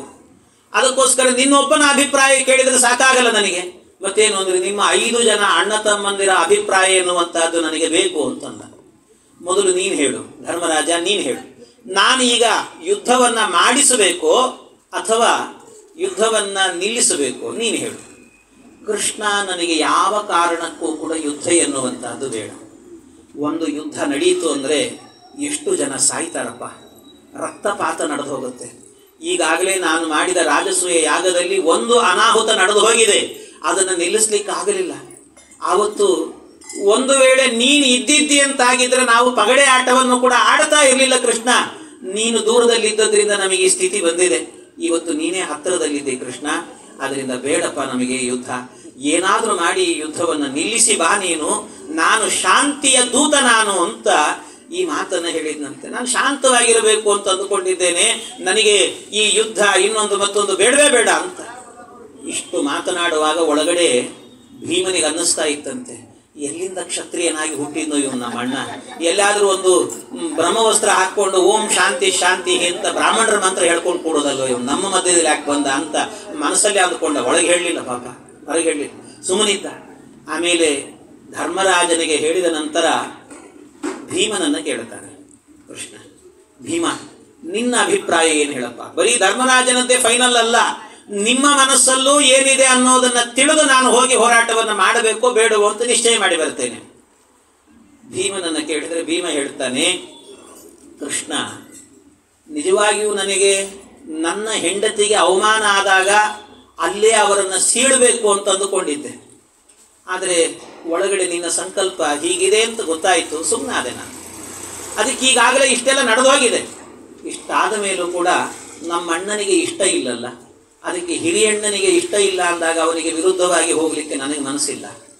ಅದಕ್ಕೆ ಕೃಷ್ಣ ಒಂದು ಕೆಲಸ ಮಾಡಪ್ಪ, ನಾನು ನಮ್ಮಣ್ಣ ಹೇಳಿದ ಅಂತ ಆದರೆ ಕೌರವರ ಮನೆಯಲ್ಲಿ ಜೀತದಾಳಾಗಿ ದುಡಿಲಿಕ್ಕೂ ಕೂಡ ತಯಾರಿದ್ದೇನೆ ನಾನು. ಯುದ್ಧ ಬೇಡ, ನಮ್ಮಣ್ಣ ಹೇಳಿದ್ದಾನೆ, ಬಿಟ್ಟು ಬಿಡ್ತೇನೆ ನಾನು ಕೂಡ. ಅಂದರೆ ಈ ಮಾತು ಹೇಳುವಾಗಲಾದರೂ ಕೂಡ ಒಂದು ಛಲ ಬರಲಿ ಈ ಧರ್ಮರಾಜನಿಗೆ ಅನ್ನುವಂಥ ಅಭಿಪ್ರಾಯದಿಂದ ಈ ಭೀಮ ಹೇಳಿದ. ಆದರೆ ಅವನಿಗೆ ಛಲ ಬರಲಿಲ್ಲ, ಇನ್ನೂ ಶಾಂತಿ ಶಾಂತಿ ಅಂತಲೇ ಹೇಳ್ತಿದ್ದಾನೆ. ಇಷ್ಟು ಹೇಳುವಾಗ ಉಳಿದವರು ಅರ್ಜುನ, ನಕುಲ, ಸಹದೇವ ಎಲ್ಲರೂ ಕೂಡ ಭೀಮ ಈ ಮಾತು ಹೇಳಿದ ಮೇಲೆ ನಮ್ದೇನಿಲ್ಲಪ್ಪ ಕೃಷ್ಣ, ನಾವು ಕೂಡ ಅದಕ್ಕೆ ಒಪ್ಪಿದ್ದೇವೆ ಅಂತಂದ. ಅಂದ ಕೂಡಲೇನೆ ಇಷ್ಟಾದ ಮೇಲೆ ಕೃಷ್ಣ ಹೇಳ್ತಾನೆ, ನೋಡಪ್ಪ ನೀವು ಬರೀ ಅಣ್ಣ ತಮ್ಮಂದ್ರು 5 ಜನ ಹೇಳಿದ್ರಿ, ನಿಮ್ಮ ಮಾತೇ ಫೈನಲ್ ಅಲ್ಲ. ಯಾಕೆ ಅಂದರೆ ಇನ್ನೂ ಒಬ್ಬರಿದ್ದಾರೆ, ಅವರ ಅಭಿಪ್ರಾಯ ಕೇಳಬೇಕು. ಯಾಕೆ ಅಂದರೆ ನೀವು ಪಗಡೆ ಆಟವನ್ನು ಆಡಿ ಬರೀ ಸೋತಿದ್ದೀರಷ್ಟೇ, ನಿಜವಾಗಲೂ ಕೂಡ ಅವಮಾನವನ್ನ ಅನುಭವಿಸಿದಂಥ ವ್ಯಕ್ತಿ ಅಂದರೆ ಅದು ದ್ರೌಪದಿ ಮಾತ್ರ. ಆದ್ರಿಂದ ಅವಳನ್ನು ಕೇಳ್ತೇನೆ ನಾನು. ಯಾಕೆ ಆ ನೋವು ಏನು ಅಂತ, ಒಂದು ಹೆಣ್ಣಿಗೆ ಆದಂಥ ಅವಮಾನದ ನೋವು ಏನು ಅಂತ ನಿಮಗೆ ಅರ್ಥ ಆಗೋದಿಲ್ಲ. ಅಷ್ಟು ಜನರ ತುಂಬಿದ ಸಭೆಯಲ್ಲಿ ವಸ್ತ್ರವನ್ನು ಸೆಳೆಯುವಾಗ ಆದಂಥ ನೋವಿದೆಯಲ್ಲ, ಅದು ನಿಮಗೇನು ಅಪ್ಪ ಅರ್ಥ ಆಗತ್ತೆ, ನಿಮಗೆ ಅರ್ಥ ಆಗಲ್ಲ. ಆದ್ದರಿಂದ ಆ ನೋವು ಅವಳಿಗೆ ಮಾತ್ರ ಅರ್ಥ ಆಗಿರುತ್ತೆ. ಅದಕ್ಕೆ ಅವಳು ಹೇಳಿದ ಮಾತೇನಿದೆಯಲ್ಲ ಅದು ಕೊನೆ, ಮತ್ತಿನ್ಯಾವುದಿಲ್ಲ. ಆದ್ದರಿಂದ ಅವಳು ಹೇಳಬೇಕು ಅಂತ ದ್ರೌಪದಿ ದೇವಿಯರನ್ನು ಕರೆದು ಆ ದ್ರೌಪದಿ ದೇವಿಯರನ್ನು ಕೃಷ್ಣ ಕೇಳುತ್ತಾನೆ, ದ್ರೌಪದಿ ನೀನು ಹೇಳು, ನಿಜವಾಗಿಯೂ ಕೂಡ ನಾನು ಈ ಸಂಧಾನವನ್ನು ಮಾಡಬೇಕೋ ಬೇಡವೋ, ಯುದ್ಧ ಬೇಕೋ ಬೇಡವೋ ಅನ್ನುವಂಥದ್ದನ್ನು ದ್ರೌಪದಿ ನೀನು ಹೇಳಿದಂತೆ ನಾನು ಕೇಳ್ತೇನೆ ಅಂತ ಕೃಷ್ಣ ಹೇಳಿದಂತೆ ದ್ರೌಪದಿ ದೇವಿಯರು ಬಂದು, ಮೊದಲೇ ಅವಳಿಗೆ ಆದ ಅವಮಾನದ ದುಃಖ ಒಳಗಿತ್ತು. ಕೃಷ್ಣ ಈ ಮಾತನ್ನು ಕೇಳ್ತಾ ಇರಬೇಕಾದ್ರೆ ಕೂಡ್ಲೇನೆ ಅವಳ ಕಣ್ಣೀರು ತಡ್ಕೊಳ್ಳಿಕ್ಕಾಗದೇನೆ ಓಡಿ ಬಂದು ಕೃಷ್ಣನ ಪಾದಕ್ಕೆ ಬಿದ್ದು ಬಿಕ್ಕಳಿಸಿ ಬಿಕ್ಕಳಿಸಿ ಅತ್ತಳಂತೆ ಒಂದ್ಸರ್ತಿ. ಅಳ್ತಾ ಅಳ್ತಾ ಆ ಸಂದರ್ಭದಲ್ಲಿ ಕೃಷ್ಣನಿಗೆ ದ್ರೌಪದಿ ದೇವಿಯರು ಹೇಳ್ತಾರೆ, ಕೃಷ್ಣ ನಿಜವಾಗಿಯೂ ಕೂಡ ಈ ಹೆಣ್ಣಿಗೆ ಆದ ಅವಮಾನ ಏನು ಅಂತ ನನ್ನ ಗಂಡಂದರಿಗೆ ಗೊತ್ತಿಲ್ಲಪ್ಪ. ಬರೀ ಅವರು ಶಾಂತಿಯಿಂದ ವರ್ತನೆ ಮಾಡಬೇಕು ಅಂತ ಅಂದುಕೊಂಡಿದ್ದಾರೆ. ನನ್ನ ದುಃಖ ಏನು ಅಂತ ಅರ್ಥ ಮಾಡಿಕೊಳ್ಳುವವರು ಅಂತ ಜಗತ್ತಿನಲ್ಲಿದ್ರೆ ಅದು ನೀನೊಬ್ಬ ಮಾತ್ರ ಕೃಷ್ಣ, ಆದ್ರಿಂದ ಬೇರೆ ಯಾರೂ ಇಲ್ಲ ಅಂತ ಅವಳ ಕಣ್ಣೀರ ಧಾರೆಯನ್ನು ಹರಿಸಿ ಅವನ ಪಾದಕ್ಕೆ ನಮಸ್ಕಾರ ಮಾಡ್ತಾ ಅವಳ ಕಣ್ಣೀರಿನಿಂದಲೇ ಪಾದಪೂಜೆಯನ್ನು ಮಾಡಿದ್ದಂತ ಒಂದು ಸರ್ತಿ. ಇಷ್ಟು ಮಾಡುವಾಗ ಕೃಷ್ಣ ಹೇಳಿದ, ದ್ರೌಪದಿ ನೀನು ಬೇಸರ ಮಾಡಿಕೊಳ್ಬೇಡ, ನಾನಿದ್ದೇನೆ ನಿನ್ನ ಪರವಾಗಿ. ನಾನೊಂದು ಮಾತು ನಿನಗೆ ಕೊಡ್ತಾ ಇದ್ದೇನೆ. ಕೃಷ್ಣ ಹೇಳ್ತಾನೆ, ಪ್ರತಿಜ್ಞೆಯನ್ನು ಮಾಡ್ತಾನೆ, ನಾನು ನಿನಗೊಂದು ಮಾತನ್ನು ಕೊಡ್ತಾ ಇದ್ದೇನೆ. ಏನು ಅಂತಂದ್ರೆ, ರೋದಿಷ್ಯಂತಿ ಸ್ತ್ರೀಯೋಕ್ಯೇವಂ ಯೇಷಾಂ ಕೃದ್ಧಾಸಿ ಭಾಮಿನಿ ಬೀಭತ್ಸುಂ ಶರಸಂಭಿನ್ನಾನ್ ಶೋಣಿತೌಘ ಪರಿಪ್ಲುತಾನ್ ನಿಹತಾನ್ ವಲ್ಲಭಾನ್ ವೀಕ್ಷ ಶಯಾನಾನ್ ವಸುಧಾತಲೆ ಯತ್ ಸಮರ್ಥಂ ಪಾಂಡವಾನಾಂ ತತ್ಕರಿಷ್ಯಾಮಿ ಮಾಶುಚಃ. ಅಳಬೇಡ ನೀನು ಅಂದ, ಅಳಬೇಡ. ಇವತ್ತು ಯಾರು ನಿನ್ನ ಕಣ್ಣಿಂದ ನೀರು ತರಿಸಿದ್ದಾರಲ್ವ, ನಿನ್ನ ಕಣ್ಣಿಂದ ನೀರು ತರಿಸಿದಂತಹ ವ್ಯಕ್ತಿಗಳ ಹೆಂಡಂದಿರ ಕಣ್ಣಲ್ಲಿ ನೀರು ತರಿಸ್ತೇನೆ ನಾನು, ನಿನ್ನ ಗಂಡ ಭೀಮನ ಕೈಯಿಂದ ಅಂತಂದ ಕೃಷ್ಣ. ನಿನ್ನ ಗಂಡ ಭೀಮನ ಕೈಯಿಂದ ಇವತ್ತು ನಿನ್ನ ಕಣ್ಣಲ್ಲಿ ನೀರು ತರಿಸಿದಂಥವರ ಹೆಂಡಂದಿರ ಕಣ್ಣಲ್ಲಿ ನೀರು ತರಿಸ್ತೇನೆ ಅಂದ್ರೆ, ಅವರ ಹೆಂಡಂದಿರ ಕಣ್ಣಲ್ಲಿ ನೀರು ತರಿಸೋದು ಅಂದ್ರೆ ಅವರ ಗಂಡಂದರನ್ನು ಕೊಲ್ತೇನೆ ಅಂತ ಅರ್ಥ. ಹಾಗೆ ಕೃಷ್ಣ ಹೇಳಿದ, ಪ್ರತಿಜ್ಞೆ ಮಾಡಿದ, ನೋಡ್ತಾ ಇರು, ಅನೇಕರನ್ನ ನೆತ್ತರು ಕಾರಿ ಸಾಯುವಂತೆ ಮಾಡ್ತೇನೆ, ನಿನ್ನ ಗಂಡ ಭೀಮನ ಕೈಯಲ್ಲೇ ಅಂತ ಹೇಳಿದ. ಇಷ್ಟು ಹೇಳೋದು ಬೇಕಾಗಿತ್ತು. ಆ ಭೀಮನಿಗೆ ಒಂದು ಉತ್ಸಾಹ ಬಂತು ನೋಡ್ರಿ ಭೀಮನಿಗೆ. ಅಂತಂದ್ರೆ, ಕೃಷ್ಣ ನಿನ್ನ ಮನಸ್ಸು ನನಗೆ ಗೊತ್ತಿತ್ತೋ, ಇದನ್ನು ಮಾಡ್ತಿ ಅಂತ ಗೊತ್ತು, ಅದನ್ನೇ ನಾನು ತಯಾರಾಗಿ ಕೂತಿದ್ದೇನೆ ಅಂತ ಆ ಕೃಷ್ಣನಿಗೆ ಒಂದು ಸೂಚನೆಯನ್ನು ಕೂಡ ಕೊಟ್ಟನಂತೆ. ಇಷ್ಟು ಸೂಚನೆ ಕೊಟ್ಟಾಗ ಕೃಷ್ಣ ಆಯಿತು ಅಂತ ಅವನು ರಾಜದೂತನಾಗಿ ನಾನು ಹೋಗ್ತೇನೆ ಅಂತ ಕೃಷ್ಣ ಪರಮಾತ್ಮ ಹೊರಟನಂತೆ. ಅಂದರೆ ಪಾಂಡವರ ದೂತ ಅವನು. ಪಾಂಡವರ ದೂತನಾಗಿ ನಾನು ಹೋಗ್ತೇನೆ ಅಂತ ಒಂದು ರೀತಿಯಲ್ಲಿ ಹೇಳಬೇಕು ಅಂದ್ರೆ ಏನಂತಾರೆ, ಅಂಬಾಸಡರ್ ಅಂತ ಹೇಳ್ತಾರಲ್ಲ, ಹಾಗೆ ಈ ಕೃಷ್ಣನು ಕೂಡ ದೂತನಾಗಿ ಹೋದನಂತೆ. ದೂತನಾಗಿ ಹೋದಾಗ ಆಗ ಆ ಕೃಷ್ಣ ಪರಮಾತ್ಮ ಹೋದ ಕೂಡಲೇನೆ ಎಲ್ಲ ತಯಾರಿಗಳನ್ನು ನಡೆಸ್ಕೊಂಡಿದ್ರಂತೆ. ಏನು ತಯಾರಿಗಳನ್ನು ನಡೆಸ್ಕೊಂಡಿದ್ರು ಅಂದ್ರೆ, ಅವರೆಲ್ಲರೂ ಕೂಡ ನಡೆಸಿಕೊಂಡ ತಯಾರಿ, ಕೃಷ್ಣ ಬರ್ತಾ ಇದ್ದಾನೆ, ಕೃಷ್ಣ ಬಂದ ಅಂತ ಆದ್ರೆ ಅವನು ಎಲ್ಲೂ ಹೋಗಲ್ಲ, ನಮ್ಮ ಮನೆಗೆ ಬರ್ತಾನೆ ಈ ಕೃಷ್ಣ ಅಂತ ದುರ್ಯೋಧನ ನನ್ನ ಜೊತೆಗೆ ಸಂಧಾನ ಮಾಡಬೇಕು, ಮತ್ತು ರಾಜ ಅಂದ್ರೆ ನಾನೇ ಇಲ್ಲಿ ಹಸ್ತಿನಾವತಿಯಲ್ಲಿ, ಆದ್ರಿಂದ ನನ್ನ ಮನೆಗೆ ಬರ್ತಾನವನು, ನನ್ನ ಮನೆಗೆ ಬಂದು ನನ್ನ ಜೊತೆಗೆ ಮಾತನಾಡ್ತಾನೆ. ಬರುವಾಗ ಈ ಕೃಷ್ಣನಿಗೆ ಒಳ್ಳೆ ಸತ್ಕಾರ ನಡೀಬೇಕು, ಅದಕ್ಕೆ ವೈಭವದ ಅಡಿಗೆ ಮಾಡ್ರಿ ಅಂತ ಹೇಳಿದ್ರಂತೆ. ಧೃತರಾಷ್ಟ್ರ ಹೇಳಿದ, ಮನೆಗಳಿಗೆ ಅಲಂಕಾರ ಮಾಡ್ರಯ್ಯ, ಕೃಷ್ಣ ಬರ್ತಾ ಇದ್ದಾನೆ, ಅವನನ್ನ ಗೆಲ್ಲಬೇಕು ನಾವು ಅಂತ, ಅವನ ಹೃದಯ ಗೆಲ್ಲಬೇಕು ನಾವು ಅಂತ ಎಲ್ಲರೂ ಸೇರಿಕೊಂಡು ಮನೆಗಳಿಗೆ ಅಲಂಕಾರ ಮಾಡಿದ್ರಂತೆ. ವಿದುರ ಬಂದು ಹೇಳ್ತಾನೆ ಧೃತರಾಷ್ಟ್ರನಿಗೆ, ನೋಡಪ್ಪ, ಕೃಷ್ಣ ನಿನ್ನ ಅಲಂಕಾರಕ್ಕೆ ಸೋಲುವವನಲ್ಲ. ಕೃಷ್ಣ ಯಾರು ಅಂತ ಹೇಳಿದ್ರೆ, ಅಲಂಕಾರಕ್ಕೆ ಸೋತು ನಿಮಗೆ ಬಂದು ದಾಸನಾಗುವ ವ್ಯಕ್ತಿ ಅಲ್ಲ ಅವನು, ಪ್ರೀತಿಗೆ ಸೋಲ್ತಾನೆ ಕೃಷ್ಣ, ಭಕ್ತಿಗೆ ಸೋಲ್ತಾನೆ ಕೃಷ್ಣ, ಇದನ್ನು ಅರ್ಥ ಮಾಡಿಕೊಳ್ಳ್ರಿ ಎಂದ. ಇಲ್ಲ ಇಲ್ಲ, ಇವನೇನೋ ಹೇಳ್ತಿರ್ತಾನೆ ಅಂತ ಎಲ್ಲ ವೈಭವದಿಂದ ಮಾಡಿಸಿದ್ರಂತೆ. ವೈಭವದ ಅಡಿಗೆಯನ್ನ ಮಾಡಿಸಿದ್ರಂತೆ. ವೈಭವದ ಅಡಿಗೆಯನ್ನ ಮಾಡ್ತಾ ಇರಬೇಕಾದ್ರೆ ಕೃಷ್ಣನಿಗೆ ಅವನು ಬಂದು ಕೂಡ್ಲೇನೆ ಊರಿಗೆ ಓಡಿ ಬಂದಂತೆ ದುರ್ಯೋಧನ. ಓಡಿ ಬಂದು, ಕೃಷ್ಣ ನಮ್ಮನೆಗೆ ಬಾ ಅಂತ ಹೇಳಿ, ನಮ್ಮನೆಗೆ ಬಾ, ಊಟ ಎಲ್ಲ ತಯಾರಿದೆ, ವ್ಯವಸ್ಥಿತವಾಗಿದೆ, ಬಿಸಿ ಬಿಸಿ ಅಡಿಗೆ ಮಾಡಿಸಿದ್ದೇನೆ, ಬಾ, ನಿನಗೆ ಪ್ರಿಯಕರವಾದಂಥ ಎಲ್ಲವನ್ನೂ ಕೂಡ ಬೆಣ್ಣೆ, ಹಾಲು, ಮೊಸರು, ತುಪ್ಪ ಎಲ್ಲ ವ್ಯವಸ್ಥಿತವಾಗಿ ಇಟ್ಟಿದ್ದೇನೆ, ಅದಕ್ಕೆ ಬಂದುಬಿಡು ನೀನು ಅಂತ ಹೇಳಿದ್ನಂತೆ. ಬಂದುಬಿಡು ನೀನು ಅಂತ ಹೇಳಿದರೆ ಕೃಷ್ಣ ಹೇಳ್ತಾನೆ, ನಿನ್ನ ಮನೆಗೆ ನಾನು ಬರುವುದಿಲ್ಲ. ಇಷ್ಟು ನಿಷ್ಠುರವಾಗಿ ಮಾತನಾಡುವ ವ್ಯಕ್ತಿ ಅಂದರೆ ಕೃಷ್ಣ ಮಾತ್ರ, ಬೇರೆ ಯಾರು ಮಾತಾಡ್ಲಿಕ್ಕೆ ಸಾಧ್ಯ ಇಲ್ಲ. ಏನೋ ಸಂಕೋಚಕ್ಕೊಳಗಾಗ್ತಿರ್ತಾರೆ. ನಮಗೇನಿಲ್ಲ ಅಂದ್ರೇ ಊಟಕ್ಕೆ ಕೂತಾಗ ಸಂಕೋಚದಿಂದಲೇ ತಿಂತಿರ್ತೀವಿ.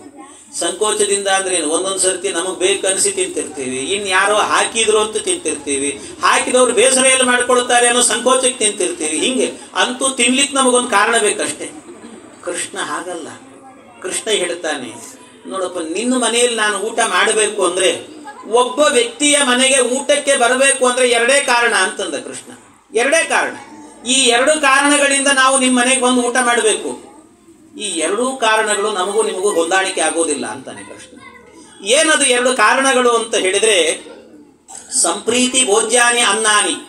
ಕೃಷ್ಣ ಹೇಳಿದ ಸಂಪ್ರೀತಿ ಭೋಜ್ಯಾನಿ ಅನ್ನಾನಿ ಅಷ್ಟೇ ಅಲ್ಲ, ಅದರ ಜೊತೆಗೆ ಆಪದ್ಗತಂಚ ವಾ ಪುನಃ. ಒಂದು, ನಾವು ಊಟವನ್ನ ಮಾಡಬೇಕು ಅಂದ್ರೆ ಎರಡು ಕಾರಣ, ಸಂಪ್ರೀತಿ ಭೋಜ್ಯಾನಿ ಅನ್ನಾನಿ, ಆಪದ್ಗತ ಭೋಜ್ಯಾನಿ, ಆಪದ್ಭೋಜ್ಯಾನಿ ವಾ ಪುನಃ ಅಂತ. ಆಪದ್ಭೋಜ್ಯಾನಿ ಅಂದ್ರೆ ಒಂದು ಊಟ ಮಾಡಬೇಕು ಅಂತಾದರೆ ನಿಮಗೂ ನಮಗೂ ಆ ಪ್ರೀತಿ ಇರಬೇಕು, ಬಾಂಧವ್ಯ ಇರಬೇಕು. ನೀವು ಪ್ರೀತಿಯಿಂದ ಕರೆದಿರಬೇಕು, ನಾವು ಅಷ್ಟೇ ಪ್ರೀತಿಯಿಂದ ನಿಮ್ಮ ಮನೆಗೆ ಬಂದು ಊಟವನ್ನು ಮಾಡಬೇಕು. ಇದು ಒಂದು ಕಾರಣ. ಸಂಪ್ರೀತಿ ಭೋಜ್ಯಾನಿ ಅನ್ನಾನಿ. ಇನ್ನೊಂದು ಆಪತ್ ಅಂದರೆ ಆಪದ್ಭೋಜ್ಯಾನಿ ವಾ ಪುನಃ. ಆಪದ್ಭೋಜ್ಯಾನಿ ಅಂತ ಹೇಳಿದರೆ ಒಂದು ನಮ್ಮ ಮನೆಯಲ್ಲಿ ನಮಗೆ ಗತಿ ಇರಬಾರ್ದು.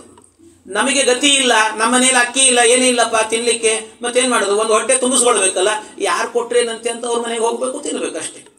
ಎರಡೇ ಕಾರಣ ತಿನ್ನಲಿಕ್ಕೆ ಇರುವಂತಹದ್ದು, ಎರಡೇ ಕಾರಣ. ಕೃಷ್ಣ ಎರಡೇ ಕಾರಣ. ಸಂಪ್ರೀತಿ ಭೋಜ್ಯಾನಿ ಅನ್ನಾನಿ ಆಪತ್ ಭೋಜ್ಯಾನಿ ವಾ ಪುನಃ.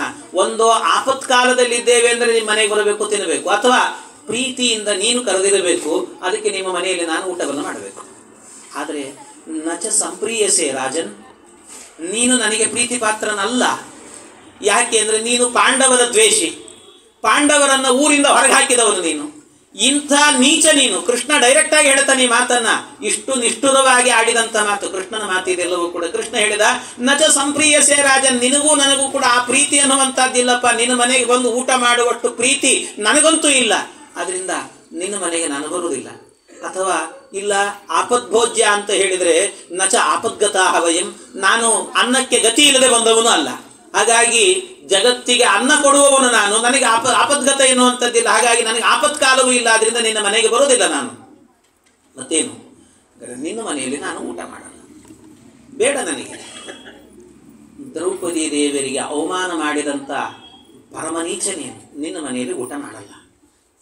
ಇಷ್ಟು ಹೇಳಿದ ಕೂಡಲೇ ಉಳಿದವರಿಗೆಲ್ಲ ಸಂತೋಷ. ಭೀಷ್ಮ, ದ್ರೋಣ ಇವರಿಗೆಲ್ಲ ಇಷ್ಟು ಖುಷಿ ಅಂತಂದರೆ ಒಳಗೊಳಗೆ ಆನಂದ ಪಡ್ತಾ ಇದ್ದಾರಂತೆ. ಈ ಕೃಷ್ಣ ನಮಗೆ ಗೊತ್ತು, ಈ ದುರ್ಯೋಧನ ಮನೆಗೆ ಹೋಗಲ್ಲ ಅವನು ಊಟಕ್ಕೆ ಅಂತ ನಮಗೆ ಗೊತ್ತಿತ್ತು. ಅದಕ್ಕೆ ಭೀಷ್ಮ ಅಂದುಕೊಂಡ. ಏನೇ ಆದರೂ ಕೂಡ ಕುರುಕುಲದಲ್ಲಿ ಒಬ್ಬ ಪಿತಾಮಹ ಹಿರಿಯ ವ್ಯಕ್ತಿ ಅಂತ ಇದ್ರೆ ಅದು ನಾನು ಮಾತ್ರ. ಆದ್ರಿಂದ ಈ ಕೃಷ್ಣ ನನ್ನ ಮನೆಗೆ ಬರ್ತಾನೆ ಅಂತ ಅವನ ಮನೆಯಲ್ಲಿ ಅವನು ಅಡಿಗೆ ಮಾಡಿಸಿಟ್ಟಿದ್ದಾನೆ. ಭೀಷ್ಮ ತಾನೂ ಅಡಿಗೆ ಮಾಡಿಸಿಟ್ಟಿದ್ದಾನೆ. ಈ ಕಡೆ ದ್ರೋಣಾಚಾರ್ಯ ಅಂದುಕೊಂಡ್ರು, ಏನಾದರೂ ಕೂಡ ನಾನೊಬ್ಬ ಬ್ರಾಹ್ಮಣ ಅಲ್ವಾ, ಅವನು ಯಾವಾಗಲೂ ಕೂಡ ಗೋಬ್ರಾಹ್ಮಣ ಹಿತಾಯಚ ಅಂತ ಯಾವಾಗಲೂ ಬ್ರಾಹ್ಮಣರ ಮೇಲೆ ಪ್ರೀತಿ ಅವನಿಗೆ. ಆದ್ರಿಂದ ನಮ್ಮ ಮನೆಗೆ ಬರ್ತಾನೆ ಈ ಕೃಷ್ಣ ಅಂತ ಅಂದುಕೊಂಡು ಅವ್ರ ಮನೆಯಲ್ಲಿ ಅವರು ಕೂಡ ಅಡಿಗೆ ಮಾಡಿಸಿದ್ರಂತೆ. ಯಾಕೆಂದ್ರೆ ದೃಪದನ ರಾಜ್ಯ ಒಂದಷ್ಟು ಬಂದಿತ್ತು, ಚೆನ್ನಾಗಿ ಎಲ್ಲ ಅಡಿಗೆಗಳನ್ನೆಲ್ಲ ವೈಭವದಿಂದ ಮಾಡಿಸಿಟ್ಟಿದ್ರಂತೆ. ಇಷ್ಟೆಲ್ಲ ಮಾಡಿಸಿಟ್ಟಾಗ ಕೃಷ್ಣ ಪರಮಾತ್ಮ ಭೀಷ್ಮ ದ್ರೋಣರಿಬ್ಬರು ಎದರಲ್ಲಿ ಬಂದು ನಿಂತಾಗ ಅವರಿಗೆ ಹೇಳಿದಂತೆ ನಮ್ಮನೆಗೆ ಬಾರೋ ಕೃಷ್ಣ ಊಟಕ್ಕೆ ಅಂತ ಹೇಳಿದರೆ ಕೃಷ್ಣ ಹೇಳಿದ, ನಿಮ್ಮ ಮನೆಗೂ ಬರಲ್ಲಪ್ಪ ನಾನು. ಕೃಷ್ಣ ಯಾಕೋ ನಮ್ಮನೆಗೆ ಯಾಕೋ ಬರೋದಿಲ್ಲ ನೀನು ಅಂತ ಕೇಳಿದರೆ ಆ ಕೃಷ್ಣ ಪರಮಾತ್ಮ ಒಂದು ಮಾತನ್ನು ಹೇಳ್ತಾನೆ, ನೋಡಪ್ಪ, ನಿಮ್ಮ ಮನೆಗೆ ಬರಬೇಕು ಅಂತಾದರೆ ಯಾವ ಕಾರಣಕ್ಕೆ ಬರಬೇಕು? ನೀವು ಪ್ರೀತಿ ಪಾತ್ರರು, ಇಲ್ಲ ಅಂದಿಲ್ಲ ನಾನು. ಆದರೆ ನೀವು ತುಂಬಿದ ಸಭೆಯಲ್ಲಿ ದ್ರೌಪದಿಗೆ ಅವಮಾನ ನಡೆಯುವಂಥ ಕಾಲದಲ್ಲಿ ಒಬ್ಬರು ಎದ್ದು ನಿಂತು ಮಾತನಾಡಿದ ವ್ಯಕ್ತಿಗಳಲ್ಲ ನೀವು. ಆದ್ದರಿಂದ ನಿಮ್ಮ ಮನೆಗೆ ನಾನು ಬರೋದಿಲ್ಲ ಅಂತಂದರು. ಅಧರ್ಮಕ್ಕೆ ಉತ್ತೇಜನ ಕೊಟ್ಟವರು ನೀವೆಲ್ಲರೂ ಕೂಡ, ಅಧರ್ಮಕ್ಕೆ ಪ್ರಚೋದನೆ ಮಾಡಿದವರು. ನಿಮ್ಮ ಮನೆಗೆ ನಾನು ಬರೋದಿಲ್ಲ, ಬೇಡ, ನಿಮ್ಮ ಮನೆಗೆ ಬರಲ್ಲ. ಬೇಜಾರು ಮಾಡಿಕೊಂಡ್ರು ಹೋದರು. ಕಡೆಗೆ ಯಾರು ಊಹೆ ಮಾಡಿರಲಿಲ್ಲ. ಊಹೆ ಮಾಡದವರ ಮನೆಗೆ ಹೋದರಂತೆ. ಯಾರ ಮನೆಗೆ ಹೋದದ್ದು ಅಂದರೆ ಆ ತುಂಬಿದ ಸಭೆಯಲ್ಲಿ ಪ್ರತಿಭಟನೆ ಮಾಡಿದಂಥ ಏಕಮಾತ್ರ ವ್ಯಕ್ತಿ ಅಂದರೆ ಅದು ಬ್ರಾಹ್ಮಣನೂ ಅಲ್ಲ, ಕ್ಷತ್ರಿಯನೂ ಅಲ್ಲ, ಶೂದ್ರನಾದಂತಹ ವಿದುರನ ಮನೆಗೆ ಹೋದಂತೆ ಭಗವಂತ. ಇವನಿಗೆ ಗೊತ್ತಿಲ್ಲ ಪಾಪ. ಅವನು ಅಂದುಕೊಂಡ, ವಿದುರ ನನ್ನ ಮನೆಗೆ ಎಲ್ಲಿ ಬರ್ತಾನೆ ಕೃಷ್ಣ? ರಾಜರುಗಳಿದ್ದಾರೆ, ನನ್ನ ಮನೆಯಲ್ಲಿ ನಿತ್ಯ ಗಂಜಿ ಇದು ಮಾಮೂಲಿ ಇದ್ದೇ ಇರ್ತದಷ್ಟೇ. ಒಂದು ಗಂಜಿ ಮಾಡ್ಕೊಂಡು ಕುಡಿಯೋನು ನಾನು, ಅದರಿಂದ ಏನಿರಲ್ಲ ಬಿಡು ಅಂತ. ನನ್ನ ಮನೆಗೆ ಬರೋದಿಲ್ಲ ಈ ಕೃಷ್ಣ. ಆದರೂ ನಮ್ಮ ಮನೆಯಲ್ಲಿ ವೈಭವದ ಅಡಿಗೆ ಅಂತೂ ಇರಲ್ಲ. ಮತ್ತು ಇರೋದು ಅಂದ್ರೇನು ಗಂಜಿ ಇರ್ತದೆ. ಪಾಪ ಗಂಜಿ ಮಾತ್ರ ಕುಡಿದ್ರೆ ಅಷ್ಟು ಚೆನ್ನಾಗಿರಲ್ಲ. ಅದಕ್ಕೆ ಕೃಷ್ಣನಿಗೆ ಏನಾದರೂ ಬಂದರೆ ಅಕಸ್ಮಾತ್ ನನ್ನ ಮನೆಗೆ ಬರಲ್ಲ, ಅಕಸ್ಮಾತ್ ಬಂದರೆ ಅವನಿಗೊಂದು ಏನಾದರೂ ಒಂದು ಹಣ್ಣಾದರೂ ಫ್ರೆಶ್ ಆಗಿರುವ ಹಣ್ಣಾದರೂ ಕೊಡಬೇಕಲ್ಲ ಅಂತ ಅಂದ್ಕೊಂಡು ಬಾಳೆಹಣ್ಣನ್ನು ತರಬೇಕು ಅಂತ ಹೋಗಿದ್ನಂತೆ. ಏಲಕ್ಕಿ ಬಾಳೆಹಣ್ಣು ಏಲಕ್ಕಿ ಬಾಳೆಹಣ್ಣು ತರಬೇಕು ಅಂತ ಹೋಗಿದ್ನಂತೆ. ಬಾಳೆಹಣ್ಣು ತರಲಿಕ್ಕೆ ಮಾರ್ಕೆಟ್ಗೆ ಹೋಗಿದ್ದ. ಮನೆಯಲ್ಲಿತ್ತು ಪಾಪ, ಆದರೆ ಅವು ಸ್ವಲ್ಪ ಕಪ್ಪಾಗಿದ್ವು ಅಂತ. ಬಾಳೆಹಣ್ಣು ಕಪ್ಪಾಗಿದ್ದು ಅದನ್ನೇನು ಕೊಡೋದು ಸರಿಯಾಗಿರಲ್ಲ ಕೃಷ್ಣನಿಗೆ. ಅಕಸ್ಮಾತ್ ಬಂದರೆ ಅವನಿಗೆ ನೈವೇದ್ಯ ಅಂತ ಕೊಡಬೇಕಲ್ಲ ಅಂತ ಕೃಷ್ಣನಿಗೋಸ್ಕರವಾಗಿ ಏನು ಮಾಡಿದ್ನಂತೆ, ಮಾರ್ಕೆಟಿಗೆ ಹೋಗಿದ್ನಂತೆ ವಿದುರ ಹೋಗಿ ಮಾರ್ಕೆಟಿಗೆ ಹೋಗಿ ಅವನು ಮಾರ್ಕೆಟಿಂದ ಬರೋದ್ರೊಳಗೇನೆ ಕೃಷ್ಣ ಅವನ ಮನೆಗೆ ಹೋಗಿಬಿಟ್ಟಿದ್ದ. ಅಲ್ಲಿ ಒಳಗಡೆಯಲ್ಲಿ ವಿದುರನ ಹೆಂಡತಿ ಆರುಣಿ, ಅವಳ ಹೆಸರು ಆರುಣಿ ಕೂತಿದ್ದಾಳಂತೆ. ಅವಳಿಗೆ ಕೈಕಾಲು ಆಡ್ತಾ ಇಲ್ಲ. ಕೃಷ್ಣನ ಪರಮ ಭಕ್ತಳು ಅವಳು ಕೂಡ. ಅವಳಿಗೆ ಕೈಕಾಲು ಆಡ್ತಿಲ್ಲ. ಕೃಷ್ಣ ಬಂದಿದ್ದಾನೆ ನಮ್ಮ ಮನೆಗೆ, ಜಗದೊಡೆಯ ಭಗವಂತ, ಏನಪ್ಪ ಕೊಡ್ಲಿ ಅವನಿಗೆ ಅಂತ ಕರೆದು ಕೂಡಿಸಿದ್ಲು, ಸತ್ಕಾರವನ್ನು ಮಾಡಿದ್ಲು. ಮನೆಯವರು ಬರ್ತಾರೆ ಬರ್ತಾರೆ ಅಂತ ಹೇಳ್ತಿದ್ದಾಳೆ. ಎಷ್ಟೊತ್ತು ತನಕ ಹೇಳೋದು? ಏನಾದ್ರು ತಿನ್ಲಿಕ್ಕೆ ಕೊಡಬೇಕಲ್ಲ ಪಾಪ. ಅದಕ್ಕೆ ಏನಾದರೂ ತಗೊಳ್ಳಿ ಅಂತ ಹೇಳಿ ಕೃಷ್ಣ ಸುಮ್ಮನೆ ಇದ್ದ. ಏನಾದ್ರು ತಗೊಳ್ಳಿ ಅಂದ್ರೆ ಬೇಡ ಅಂತಲೂ ಹೇಳಲಿಲ್ಲ, ಬೇಕು ಅಂತಲೂ ಹೇಳಲಿಲ್ಲ. ಅದರ ಅರ್ಥ ಅಂದ್ರೆ ಏನು, ಬೇಕು ಅಂತಲೇ ಅಂತ. ಅದಕ್ಕೆ ಇವಳೇನು ಮಾಡಿದ್ಲಂತೆ, ತರಬೇಕಲ್ಲ ಒಳಗಡೆ, ಇನ್ನು ಫ್ರೆಶ್ ಆದ ಬಾಳೆಹಣ್ಣಿಲ್ಲ, ಕಪ್ಪಾದ ಬಾಳೆಹಣ್ಣಿತ್ತು, ಅದನ್ನೇ ತಂದು ಪಾಪ, ಅದನ್ನೇ ತಂದು ಕೃಷ್ಣನ ಎದರಲ್ಲಿಟ್ಟು ಕೃಷ್ಣಾರ್ಪಣ ಅಂತ ಹೇಳಿಕೊಂಡು ಬಾಳೆಹಣ್ಣನ್ನು ಸುಲ್ದು ಸುಲ್ದು ಕೊಟ್ಲಂತೆ. ಏನು ಕೊಟ್ಲು ಅಂದರೆ, ಬಾಳೆಹಣ್ಣನ್ನು ಸುಲ್ದ್ಲಂತೆ, ಹಣ್ಣನ್ನು ತೆಗೆದು ಡಸ್ಟ್ಬಿನಿಗೆ ಹಾಕಿದ್ಲು, ಸಿಪ್ಪೆಯನ್ನು ಕೊಟ್ಲಂತೆ ಕೃಷ್ಣ.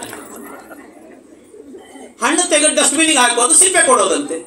ಈ ಕೃಷ್ಣ ಎಂತ ಮಾರಾಯ ಅಂದ್ರೆ, ಅವನು ಸಿಪ್ಪೆ ಕೊಡ್ತಾ ಇದ್ರೆ ಆನಂದದಿಂದ ಅದನ್ನು ಕಡಿದು ಕಡಿದು ತಿಂತಾ ಇದ್ದಂತೆ, ಕಚ್ಚಿ ಕಚ್ಚಿ ತಿಂತಾ ಇದ್ದಾನೆ ಸಿಪ್ಪೆನೇ. ಎಷ್ಟು ರುಚಿಯಾಗಿದೆಯಲ್ಲ ಅಂತಾನಂತೆ ಕೃಷ್ಣ. ಬಹಳ ಖುಷಿಯಿಂದ ತಿಂದು ಅಷ್ಟರಲ್ಲೇನೆ ವಿದುರ ಬಂದಂತೆ ಮನೆಗೆ.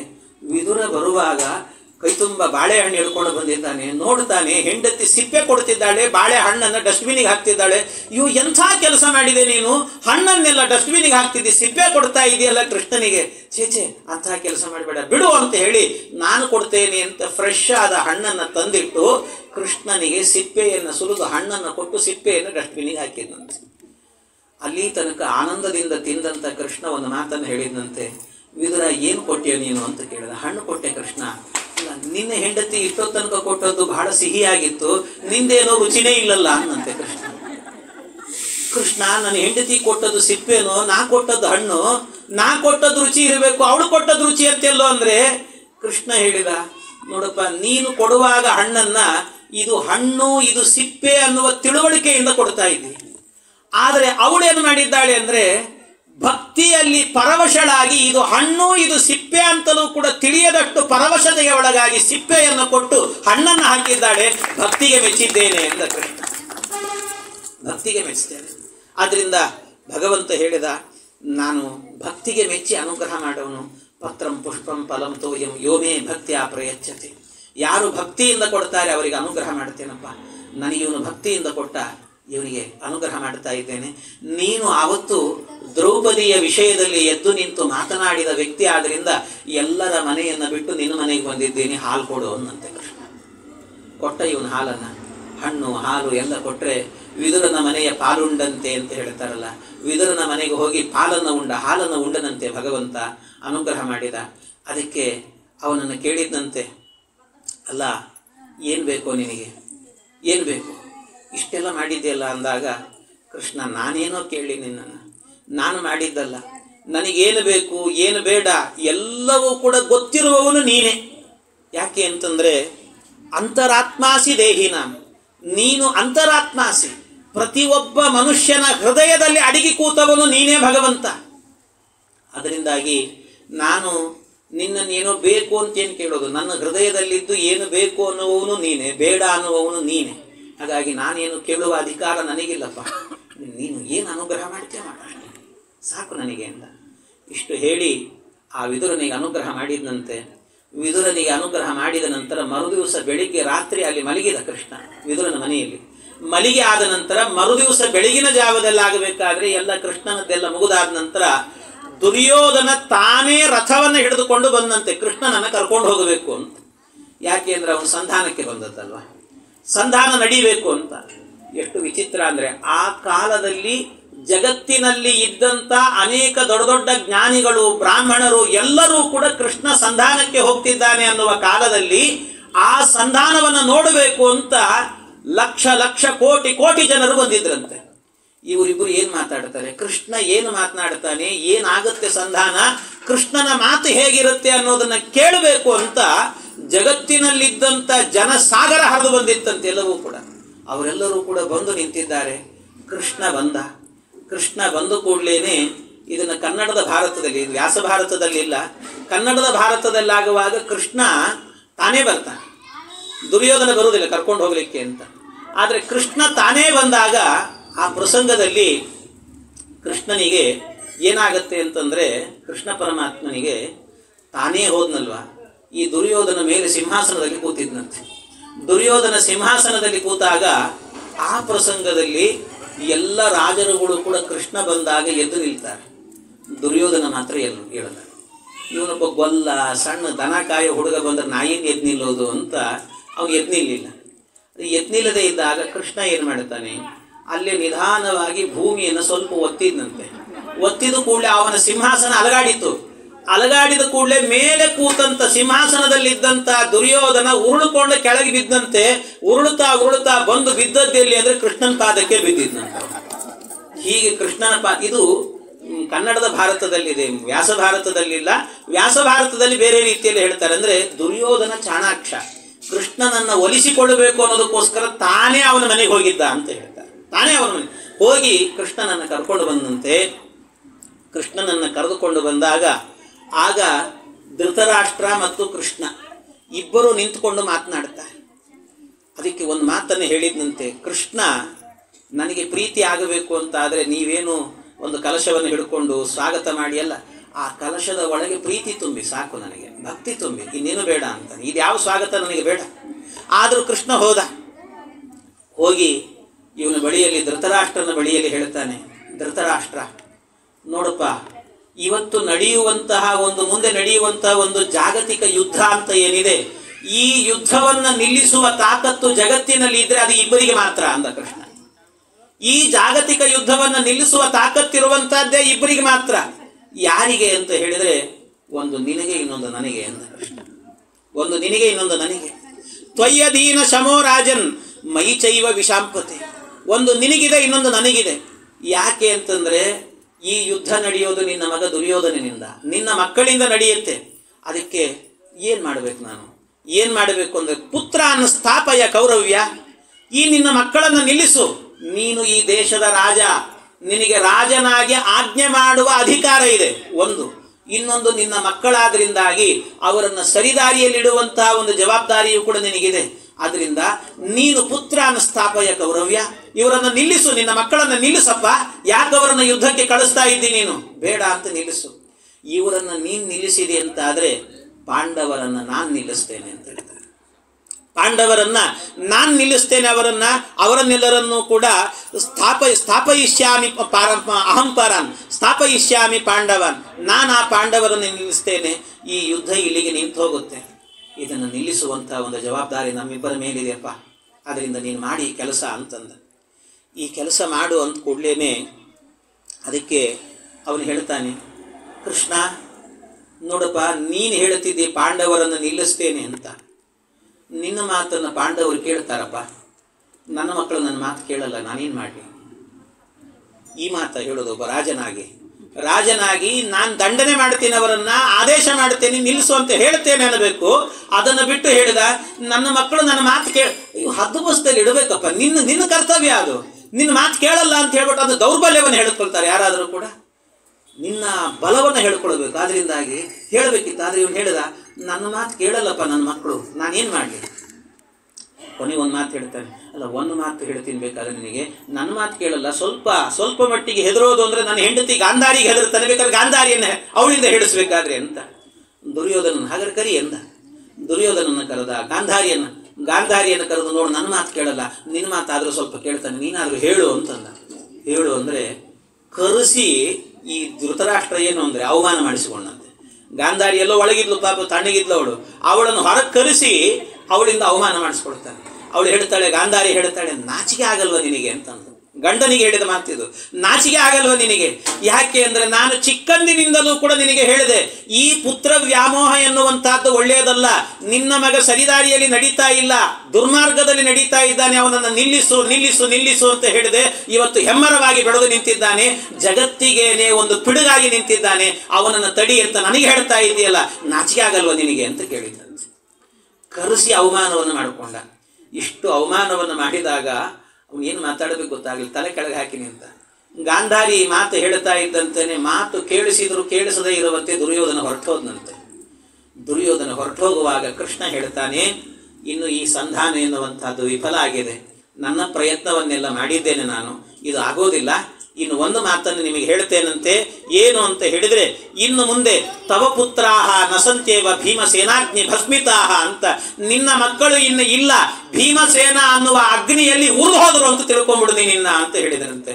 ಇನ್ನು ಎಲ್ಲರೂ ಸತ್ರು ಅಂತ, ನಿರ್ನಾಮವಾಗಿ ಹೋದ್ರು ಅಂತ ತಿಳ್ಕೊ, ಇನ್ನು ಇದನ್ನು ಯಾರೂ ನಿಲ್ಲಿಸ್ಲಿಕ್ಕೆ ಆಗೋದಿಲ್ಲ ಈ ಯುದ್ಧವನ್ನ, ಇದು ನಡೆದೇ ನಡೆಯುತ್ತೆ ಅಂತ ಕೃಷ್ಣ ಈ ಮಾತನ್ನು ಹೇಳಿ ಹೊರಟೋಗ್ತಾನೆ.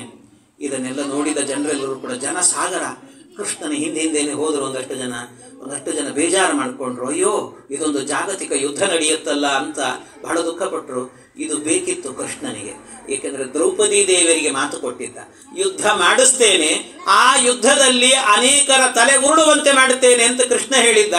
ಹೇಳಿ ಕೃಷ್ಣ ಹೊರಟ. ಅಲ್ಲಿಂದ ಹೊರಟು ಪಾಂಡವರ ಎದುರಲ್ಲಿ ಹೋಗಿ ಹೇಳಿದ್ನಂತೆ, ಧರ್ಮರಾಜ, ನನ್ನ ಕೈಲಾಗಲಿಲ್ಲಪ್ಪ, ನನ್ನನ್ನು ತಪ್ಪಾಗಿ ತಿಳಿಬೇಡ ನೀನು, ನನಗೆ ಸಂಧಾನವನ್ನು ಮಾಡಲಿಕ್ಕೆ ಆಗಲಿಲ್ಲ, ಬೇಜಾರು ಮಾಡ್ಕೊಳ್ಬೇಡ ನೀನು ಅಂತ ಹೇಳಿಬಿಟ್ಟ. ಭೀಮನಿಗಿದೇ ಬೇಕಿತ್ತು. ರೆಡಿಯಾಗಿ ನಿಂತರು ನೋಡ್ರಿ. ಹೋರಾಟ ನಡೆಯಿತು. 18 ದಿನದ ಯುದ್ಧ ಎನ್ನುವಂತಹದ್ದು ನಡೆಯಿತಂತೆ. ಆ ಯುದ್ಧ ನಡೆಯುವಾಗಲೂ ಕೂಡ ಎಷ್ಟು ಅದ್ಭುತವಾದ ಯುದ್ಧ. ಎಲ್ಲಿ ಯಾರ ರಕ್ಷಣೆ ಮಾಡಬೇಕು ಅವ್ರ ರಕ್ಷಣೆ ಮಾಡಿದ್ದಾನೆ ದೇವರು, ಯಾರನ್ನ ಸಂಹಾರ ಮಾಡಬೇಕು ಅವರ ಸಂಹಾರವನ್ನು ಮಾಡಿದ್ದಾನಂತೆ ಭಗವಂತ. ಈ ರೀತಿಯಲ್ಲಿ ಕೃಷ್ಣ ಒಂದು ಜಾಗತಿಕವಾದಂಥ ಯುದ್ಧಕ್ಕೆ ಸಾಕ್ಷಿಯಾಗಿ ನಿಂತುಕೊಂಡು ಪರಮಾತ್ಮ ತಾನಾಗಿ ಎಲ್ಲವನ್ನೂ ಮಾಡಿಸಿದ್ದಾನೆ. ಎಷ್ಟೆಷ್ಟು ಮಾಡಿಸಿದ್ದಾನೆ ಭಗವಂತ ಅಂತಂದ್ರೆ, ಕೃಷ್ಣ ಅನೇಕ ಪ್ರಸಂಗಗಳಿದ್ದಾವೆ. ಯುದ್ಧದ್ದೇ ಪ್ರಸಂಗ ಹೇಳಬೇಕು ಅಂದ್ರೆ ಒಂದಷ್ಟು ದಿವಸ ತಗೊಳ್ಳುತ್ತೆ ಅದಕ್ಕೆ. ಅಂತೂ ಯುದ್ಧ ನಡೀತು.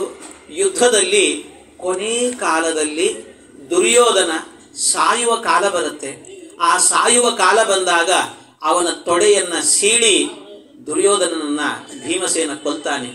ಅವನಿನ್ನೂ ಸಾಯ್ಲಿಕ್ಕೆ ಅಂತ ಬಿದ್ದಾಗ ಸ್ವಲ್ಪ ಉಸಿರು ಉಳಿದಿತ್ತಂತೆ. ಇವರೇ ಬಿಟ್ಟು ಹೋಗಿದ್ರು, ಉಸಿರು ಇರಲಿ ಸ್ವಲ್ಪ ಹೊತ್ತಿರಲಿ ಅಂತ, ಅವನ ಪಾಪದ ಕೊಡ ತುಂಬಲಿ ಅಂತಲೇ ಬಿಟ್ಟು ಹೋಗಿದ್ರಂತೆ. ಸಾಯೋ ಕಾಲದಲ್ಲಿ ದುರ್ಯೋಧನ ಹೇಳಿದ್ನಂತೆ, ಕೃಷ್ಣ ನಿನ್ನಿಂದಲೇ ಯುದ್ಧ ನಡೀತು ಅಂತ. ತಾನೇ ಮಾಡಿದ್ದು, ಮತ್ತೆ ಸಂಧಾನಕ್ಕೆ ಬಂದಾಗ ಬೇಡ ಅಂತ ಹೇಳಿಲ್ಲ. ಅದಕ್ಕೆ ಹೇಳಿ ನಿನ್ನಿಂದಲೇ ಯುದ್ಧ ನಡೀತು ಅಂತ, ನಿನ್ನಿಂದಲೇ ನಡೀತು, ಇಷ್ಟೆಲ್ಲ ಆಯಿತು, ಅನರ್ಥಗಳಾಯಿತು, ಹಾಗೆ ಹೀಗೆ ಅಂತ ಬೇಕಾದಷ್ಟು ಇದರಲ್ಲಿ ಅಂದರೆ ಕೃಷ್ಣನ ತಂತ್ರಗಾರಿಕೆಯೂ ಅಷ್ಟೇ ಇತ್ತಂತೆ. ಕೃಷ್ಣನ ತಂತ್ರಗಾರಿಕೆ ಎಷ್ಟರ ಮಟ್ಟಿಗಿತ್ತು ಅಂದರೆ, ಅವರಲ್ಲಿ ಸಂಧಾನ ಅನ್ನೋದೊಂದು ನೆಪ ಮಾತ್ರ ಕೃಷ್ಣನಿಗೆ. ಸಂಧಾನ ಅನ್ನೋ ನೆಪದಿಂದಾಗಿ ಹೋಗಿ ಕೌರವರಲ್ಲೇನೆ ಒಡಕು ಮೂಡಿಸಿ ಬಂದಿದ್ದಂತೆ ಕೃಷ್ಣ. ಒಡಕು ಮೂಡಿಸ್ಬಿಟ್ಟಿದ್ದ. ಎಷ್ಟರ ಮಟ್ಟಿಗೆ ಅಂದರೆ, ಮೊದಲು ಎಲ್ಲ ಕೌರವರು ನೋಡ್ತಾ ಇದ್ರಂತೆ ಸಂಧಾನಕ್ಕೆ ಹೋದಾಗ ಸಂಧಾನ ವಿಫಲ ಆಯಿತು ಅಂದ ಕೂಡ್ಲೇನೆ ಎಲ್ಲ ಮುಗಿಸಿ ತನ್ನಷ್ಟಕ್ಕೆ ತಾನು ಬರಬೇಕೋ ಇಲ್ಲ ಕೃಷ್ಣ, ಹಂಗೆ ಬರಲಿಲ್ಲಂತೆ. ಏನು ಮಾಡಿದ ಅಂದರೆ, ಇಷ್ಟೆಲ್ಲ ಆದ ನಂತರ ಕರ್ಣ ಇದ್ನಲ್ಲ, ಕರ್ಣನನ್ನು ಹತ್ರಕ್ಕೆ ಕರೆದಂತೆ. ಎಲ್ಲರ ಮಧ್ಯದಲ್ಲಿ ಕರ್ಣ ನಿಂತಿದ್ರೆ ಅವನನ್ನು ಮಾತ್ರ ಇಲ್ಲಿ ಬಾ ಅಂತ ಕರೆದಂತೆ. ಕೆಲವ್ರಿಗೆ ಖುಷಿ ಇರ್ತದೆ ನೋಡ್ರಿ, ಯಾರಾದ್ರೂ ಸ್ವಾಮಿಗಳು 100 ಮಂದಿ ಭಕ್ತರು ನಿಂತಾಗ ಯಾರೋ ಒಬ್ಬರನ್ನ ಹತ್ರಕ್ಕೆ ಕರೆದು ಮಾತಾಡಿಸ್ಬಿಟ್ರು ಅಂದ್ರೆ ಉಳಿದವರಿಗೆಲ್ಲ ದೊಡ್ಡ ವ್ಯಕ್ತಿ ಇವನು ಅಂತ ಅನಿಸ್ಬಿಡ್ತಾರಲ್ಲ, ಹಂಗೆ ಕೃಷ್ಣ ಅವಾಗ ದೊಡ್ಡ ವ್ಯಕ್ತಿ ಅವನು. ಅಂಥ ಒಬ್ಬ ವ್ಯಕ್ತಿ ಕರ್ಣನ ಕರೆದು ಕೂಡ್ಲೇನೆ ಕರ್ಣನಿಗೆ ಎಲ್ಲಿಲ್ಲದ ಅಹಂಕಾರ ಬಂದ್ಬಿಡ್ತಾನೆ, ಕೃಷ್ಣ ನನ್ನನ್ನು ಕರೀತಾ ಇದ್ದಾನೆ ಅಂತ. ಈ ಕೃಷ್ಣ ಏನು ಮಾಡಿದ, ಬಂದು ಕೂಡ್ಲೇನೆ ಕರ್ಣನನ್ನು ಏಕಾಂತದಲ್ಲಿ ಆ ಕಡೆ ಸೈಡಿಗೆ ಕರ್ಕೊಂಡು ಹೋಗಿ ಸುಮ್ಮನೆ ಹತ್ರಕ್ಕೆ ಕರೀಲಿಲ್ಲ. ಏನ್ ಮಾಡಿದ್ನಂತೆ, ಕರ್ಣನ ಭುಜದ ಮೇಲೆ ಕೈ ಹಾಕಿದ್ನಂತೆ. ಭುಜದ ಮೇಲೆ ಬೇರೆ ಕೈ ಹಾಕಿದ. ಭುಜದ ಮೇಲೆ ಕೈ ಹಾಕಿ ಕರ್ಣನಿಗೆ ಹೇಳಿದ್ನಂತೆ, ಕರ್ಣ, ತುಂಬಾ ಜನ ನಿನಗೆ ಜಾತಿಯ ಅವಮಾನವನ್ನು ಮಾಡಿದ್ದಾರೋ, ನನಗೆ ಆ ಬೇಸರ ಇದೆ ಅಂತಂದ ಕೃಷ್ಣ. ಅವನನ್ನು ಹೊಗಳಿದ ಒಂದಷ್ಟು, ನನಗೆ ಆ ಬೇಸರ ಇದೆಯೋ, ನಿನಗೆ ಜಾತಿ ಅವಮಾನವನ್ನು ಮಾಡಿದ್ದಾರೆ, ನಿನ್ನನ್ನು ಎಲ್ಲರೂ ಕೂಡ ದೂರಿದ್ದಾರೋ, ನಿಜವಾಗಲೂ ಕೂಡ ನೀನು ಕುಂತಿ ದೇವಿಯ ಮಗ, ನನಗೆ ಗೊತ್ತು ಅಂದ ಕರ್ಣ. ನನಗೂ ಗೊತ್ತು, ಈಗಲೂ ಹೇಳ್ತಾ ಇದ್ದೇನೆ, ಈ ಪಾಂಡವರು ಬಹಳ ಸಜ್ಜನರು, ಆದರೆ ಇವನು ದುಷ್ಟ ದುರ್ಯೋಧನ ಇದ್ದಾನಲ್ಲ, ಪರಮ ನೀಚ ಅವನು. ನೀನು ಕುಂತಿಯ ಮಗ, ನೀನು ಇವತ್ತಿಗೂ ಕೂಡ ಕುಂತಿಯ ಪಕ್ಷದಲ್ಲಿ ಸೇರ್ಕೊಂಡಿ ಅಂದರೆ, ಪಾಂಡವರ ಪಕ್ಷದಲ್ಲಿ ಸೇರ್ಕೊಂಡಿ ಅಂತ ಆದರೆ ಗೆಲುವು ನಿನ್ನದ್ದಾಗತ್ತೆ.